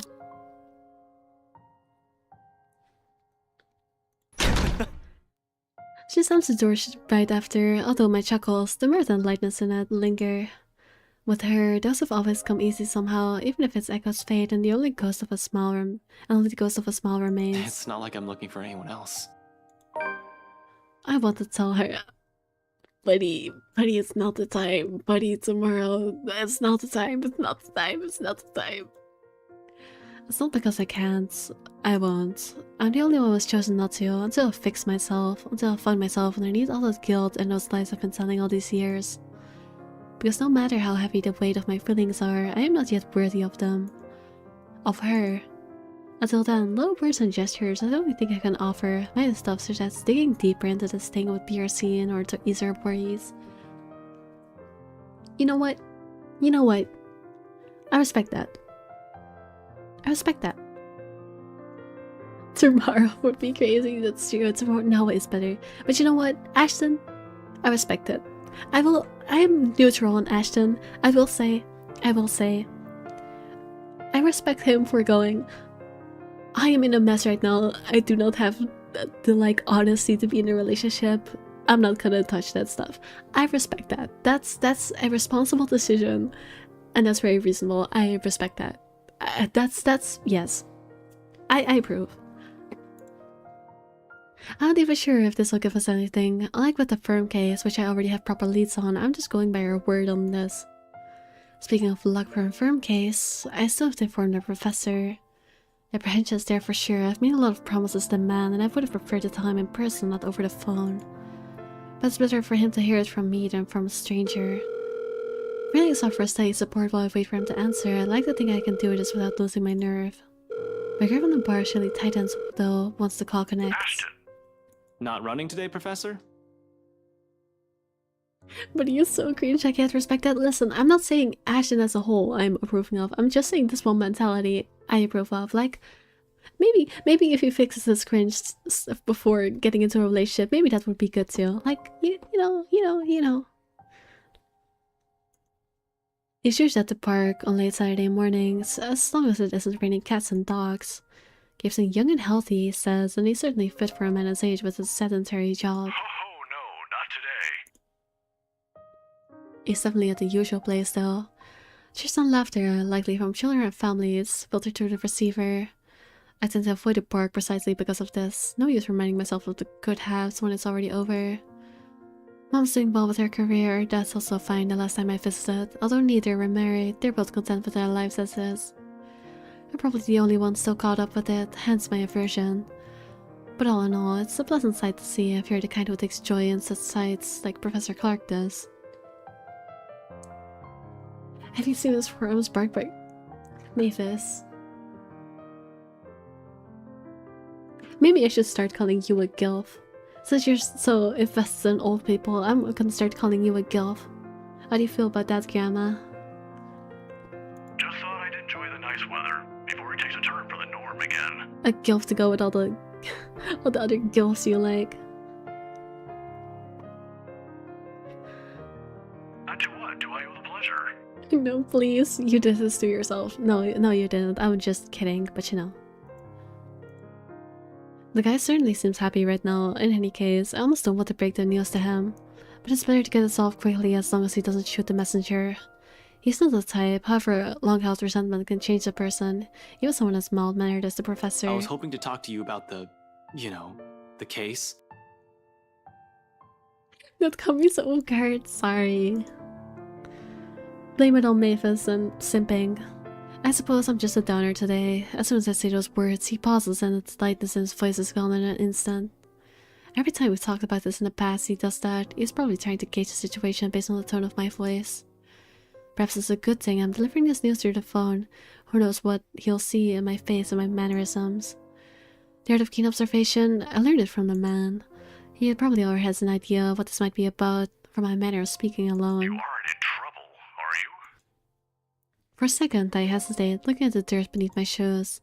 But I manage eventually, after a long ragged breath, I pick up where I've left off, the fumbling with my words. Well, I'm in a bit of trouble, if you can call it that. Let my granny simp. I can do sympathy is fine. Have your simping. I don't mind, I'm just being silly. Ashton. He only assumes that tone when there's a reprimand at its heels. But I'm not in danger or anything. You've said that same excuse a million times before, Detective Inspector. That exhausted rasp in your voice tells a different story. It's nothing like what you're thinking. Don't worry. I was just... I was taken off the Luxborn firm case. I expect anger, frustration, maybe even disappointment, but all it gives me is a small sigh of relief. Is that so? Well, at least you aren't in danger. Liz wouldn't be too happy if she heard you right now. Liz. Aunt Liz, she insists I call her his late wife. A sweet-tempered woman by so many standards, they were never blessed with kids and contented herself simply with managing their bakery. But she's the closest I had to a mom in the few years I'd known her, the professor too. In the absence of my own parents in my life, the two felt the ache with their divorce left in me. Daddy issues. It is wholesome, though. Believe me, you'd get an earful. You don't want to show up on her doorstep looking like you haven't slept a wink either. How many years has it been since? 9, 10? I can still remember it vividly. Two men primly dressed, briefcases in hand, and a stern look on each of their faces. Oh, how dare you, Feelbot, in my Twitch chat? Not again. But, remember how he said, I think it was Ashton who said it, but I'm not sure. He said that someone's wife had been killed to silence or something. Something like that. I'm assuming that that's why it's so personal for him. Because his wife got involved in it and got taken out. There were already frequent visitors to the bakery for a few months, something about the lot being a prime property in downtown Luxburn. I think they were hoping to settle a deal with them, but neither of the couple gave in to their demands. Why should they? That quaint little shop was a dream for them. Liz sent me home early that night after a fruitless wait for the professor. The next morning, news from a bakery faced to the ground had spread across the whole city. One casualty, yeah. I'm assuming that this is connected to Luke, and that's why the professor is so dark about it. But you know, understandable if your wife gets killed. Yes, which always is bad for me, it is. Like, I don't know if it is for other people, but for me, yes, it's terrible. Like, literally half of the messages I get are advertisers or view bots. Not even joking. Might even be more than that, honestly. A few weeks later, the property was sold to Bright Enterprise. Yeah, there we go. There it is. A fucking hotel now stands in its place. Of course, an investigation was launched after the incident. Named Luke Wright was briefly at the center of it, but with the lack of any evidence, the case ultimately went cold. The professor hides it well, however I can tell he hates the man to this day. He might even blame Luke Wright for every tragedy that happens in the city. He's never blamed me though, when I'm equally as responsible. I knew something's off the moment those men stepped inside the shop. I could have saved her that night, I could have prevented everything from happening to her. Gone for help or whatever. I didn't, so it continues to eat at me until today, the guilt. And there's this edgy backstory. Yeah, this is all adding up now. I understand why Ashton is the way he is. He has all that extra backstory. The Luxburn firm case would have been our chance at reopening the old case if we could prove Luke right of his crimes. Instead, we're back to square one. Yet all he has for me are words of comfort, to think he can still be disconcerted about me after my carelessness after I've broken another promise a second time. People never cease to amaze me. You might think that you have failed as an officer. Or maybe you think that you have failed me. And you know more than anyone. I would love to see that man taken down. If anyone deserves to be tried in high court, it's him. But I'm glad nothing's happened to you while you were working on this. That's what's most important. I'd hate to get news like that again. Aw, wholesome parental relationships. Such a shame things are gonna go downhill. Suddenly he stops. I imagine a thoughtful look flashing in his eyes as he thumbs the wedding band on his ring finger before he continues. Another habit. He has never removed it since that day, has never thought once to remarry, even he manages to continue his life and return to some semblance of normalcy. It's his way of honoring her, I suppose, when he couldn't bring justice to the man responsible for his loss. Some people are just hard to forget. It's not like another death. Yours or even his. Will bring back my wife. Silence falls between us afterwards. I don't quite know what to say after that, really. Should I apologize? Show some sympathy? Going into this, I should have thought of something other than just breaking the news to him. As it is, it seems the only thing we can do is feel sorry for each other's misfortunes. I apologize too, for putting you up to this. On another occasion, under different circumstances, I might have accepted that, but... You didn't have to, but you've already done more than any officer who has investigated this. So don't worry about this, old man.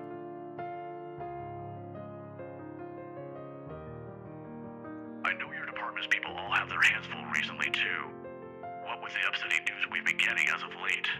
Deaths almost every day. I'm not entirely sure if that has anything to do with the other. It seems too big even for someone like him. But if this is that man's doing... Professor, please. Maybe if things around me hadn't started going beyond my control, the letter, the mansion, the supposed curse behind those, I'd still be quick to blame it all on the bastard too. But as much as I want to keep holding him responsible, to add another to his list of sins, it might not be the case. Agreeing will only cup deeper wounds on the professor. I don't want him to keep clinging to his resentment for much longer. He has already gone through so many years of it. This kind of anger is the sort that blinds people. Despite his reassurances, the bitterness still seeps into every syllable he utters. It's one thing for me to act like this. It's painful to watch someone I've considered a second father go down this path. Please don't apologize. It's really alright. I can try to get it back on Monday when I meet with the chief. No promises, but if not, I'll make sure to keep an ear out for any news. Chief said he's passing it on to a senior officer. I should be able to catch a few tidbits every once in a while. But I swear I won't just give up on this. I'll do everything in my power to get Aunt Liz's case reopened for you. Promises. Again, a bad habit at this point. I wish I could do more for him. All this time I've prided myself over being the one to always know. Because suddenly, aside from Bright and the murders plaguing the city, I have ghosts and curses to worry about, things that are completely out of my depth. Mr. Clark's right in some way, things would be so much easier if we just blamed Luke Wright for all of this. At least finding evidence would be a breeze. I'd be also happy to put him in a place he belongs. Although, if he was, in any way, also complicit to what's happening, legalities have my hands tied. But maybe that's my fault. I would have missed a ticket to closing the case once and for all last night, if only I had done a better job during the party. But then the commotion. There was a Henry raid and Rebecca distracted me from my purpose too. I'd include that gate crasher as well, even though it's only for a moment. Gate crasher?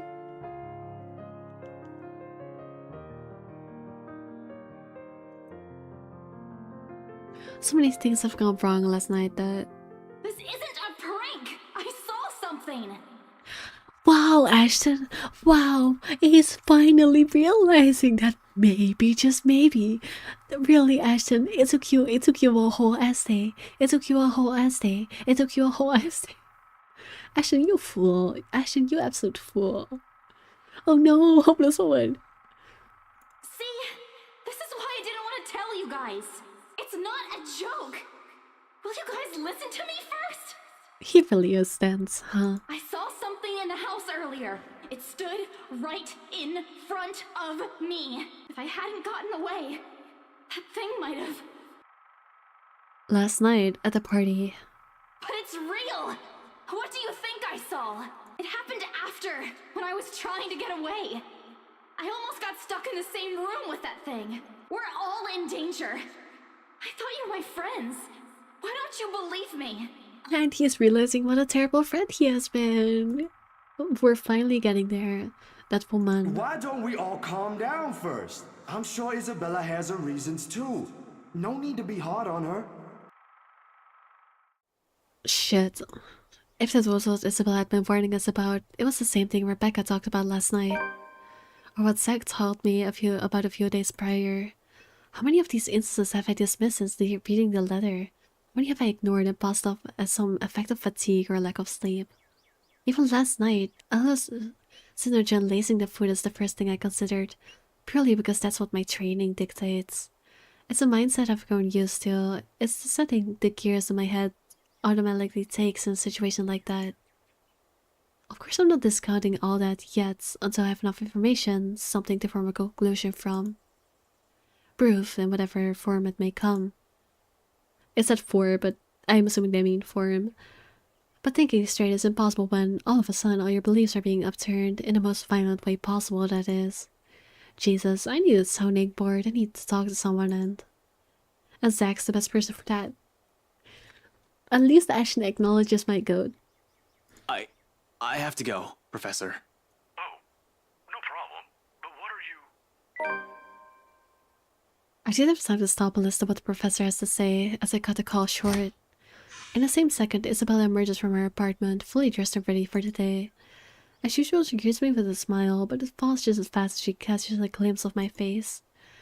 Shame, that would have been the first comforting thing I see today. It annoys me that I'm partially responsible for the worried one replacing it. I must look close to a picture of someone choking or dying because there's nothing but concern in the first word she speaks. Ash, are you... Do you need to go to the bathroom? Apparently he looks like he needs to take a shit. Yeah, no, I don't, okay?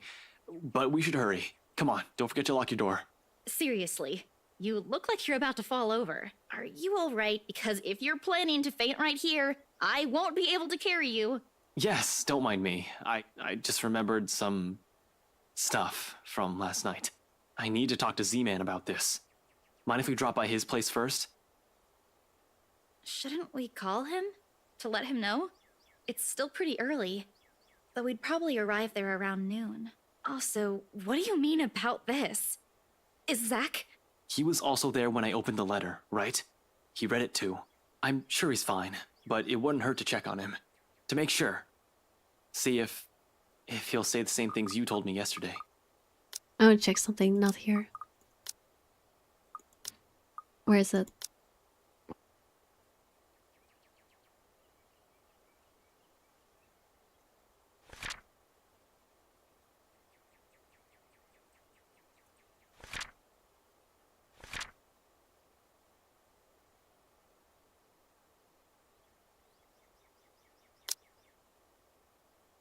One second, I'm looking for something.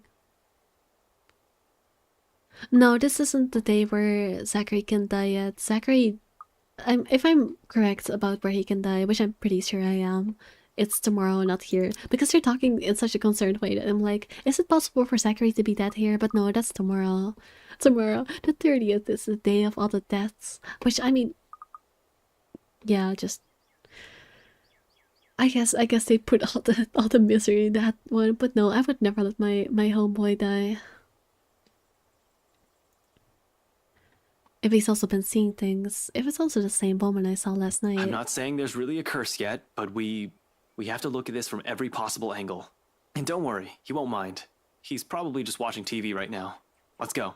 Okay, but speak up if you're not feeling well. You really look like you're choking on something. You didn't have to do this for me in the first place. Don't ask why I'm laughing. You know it's not as simple as that. We head down to my car in record time, that is surely. Without a single second wait to stay at the road and dress Zach's place. If any one of us, other than Isabella, who knows anything about what's going on, who can help sort the muddled mess my mind is, it's got to be him. He listened to her. As much as I want to hang out with my boy Zachary, we're gonna stop here. We're gonna oh. Shame.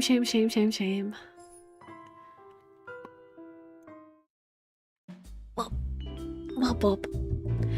It was nice to have you here today, Mavis. Miss your grandma. Hope you're doing well. We'll be on the lookout for your stream. Yes. I'm gonna go eat something after this. Gah. Right, you're here, so Cricky. No, I'm joking. Thank you for watching us, so Cricky.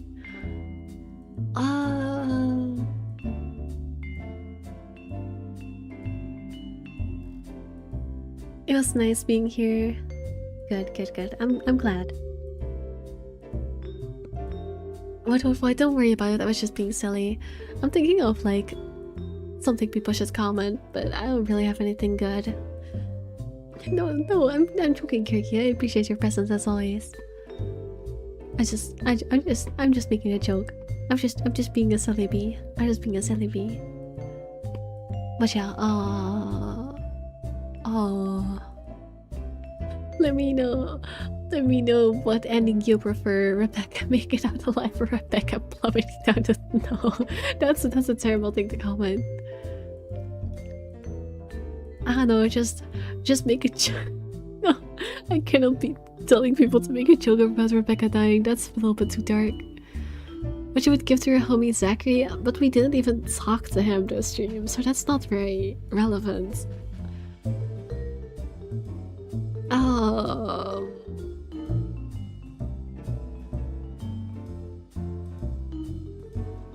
I'll go with Rebecca. Yeah, just say something funny about Rebecca dying. Fuck it. Morals be damned. I think that's the funniest option. Come with something funny about Rebecca dying. And maybe, yeah, that also works. Alright, let's go see if someone I follow is live. Oh, Kira's live. We can right into Kira. Alright. Bye folks. Bye. See you tomorrow, I think. Right, I have a study stream for today. Because I have an assignment I need to get my ass on doing. And I don't want to be doing it. I'm too lazy to do it like normally, so I'll just do it as a study stream. Why the hell not? So yeah, I have that like tomorrow. Bye folks. Bye.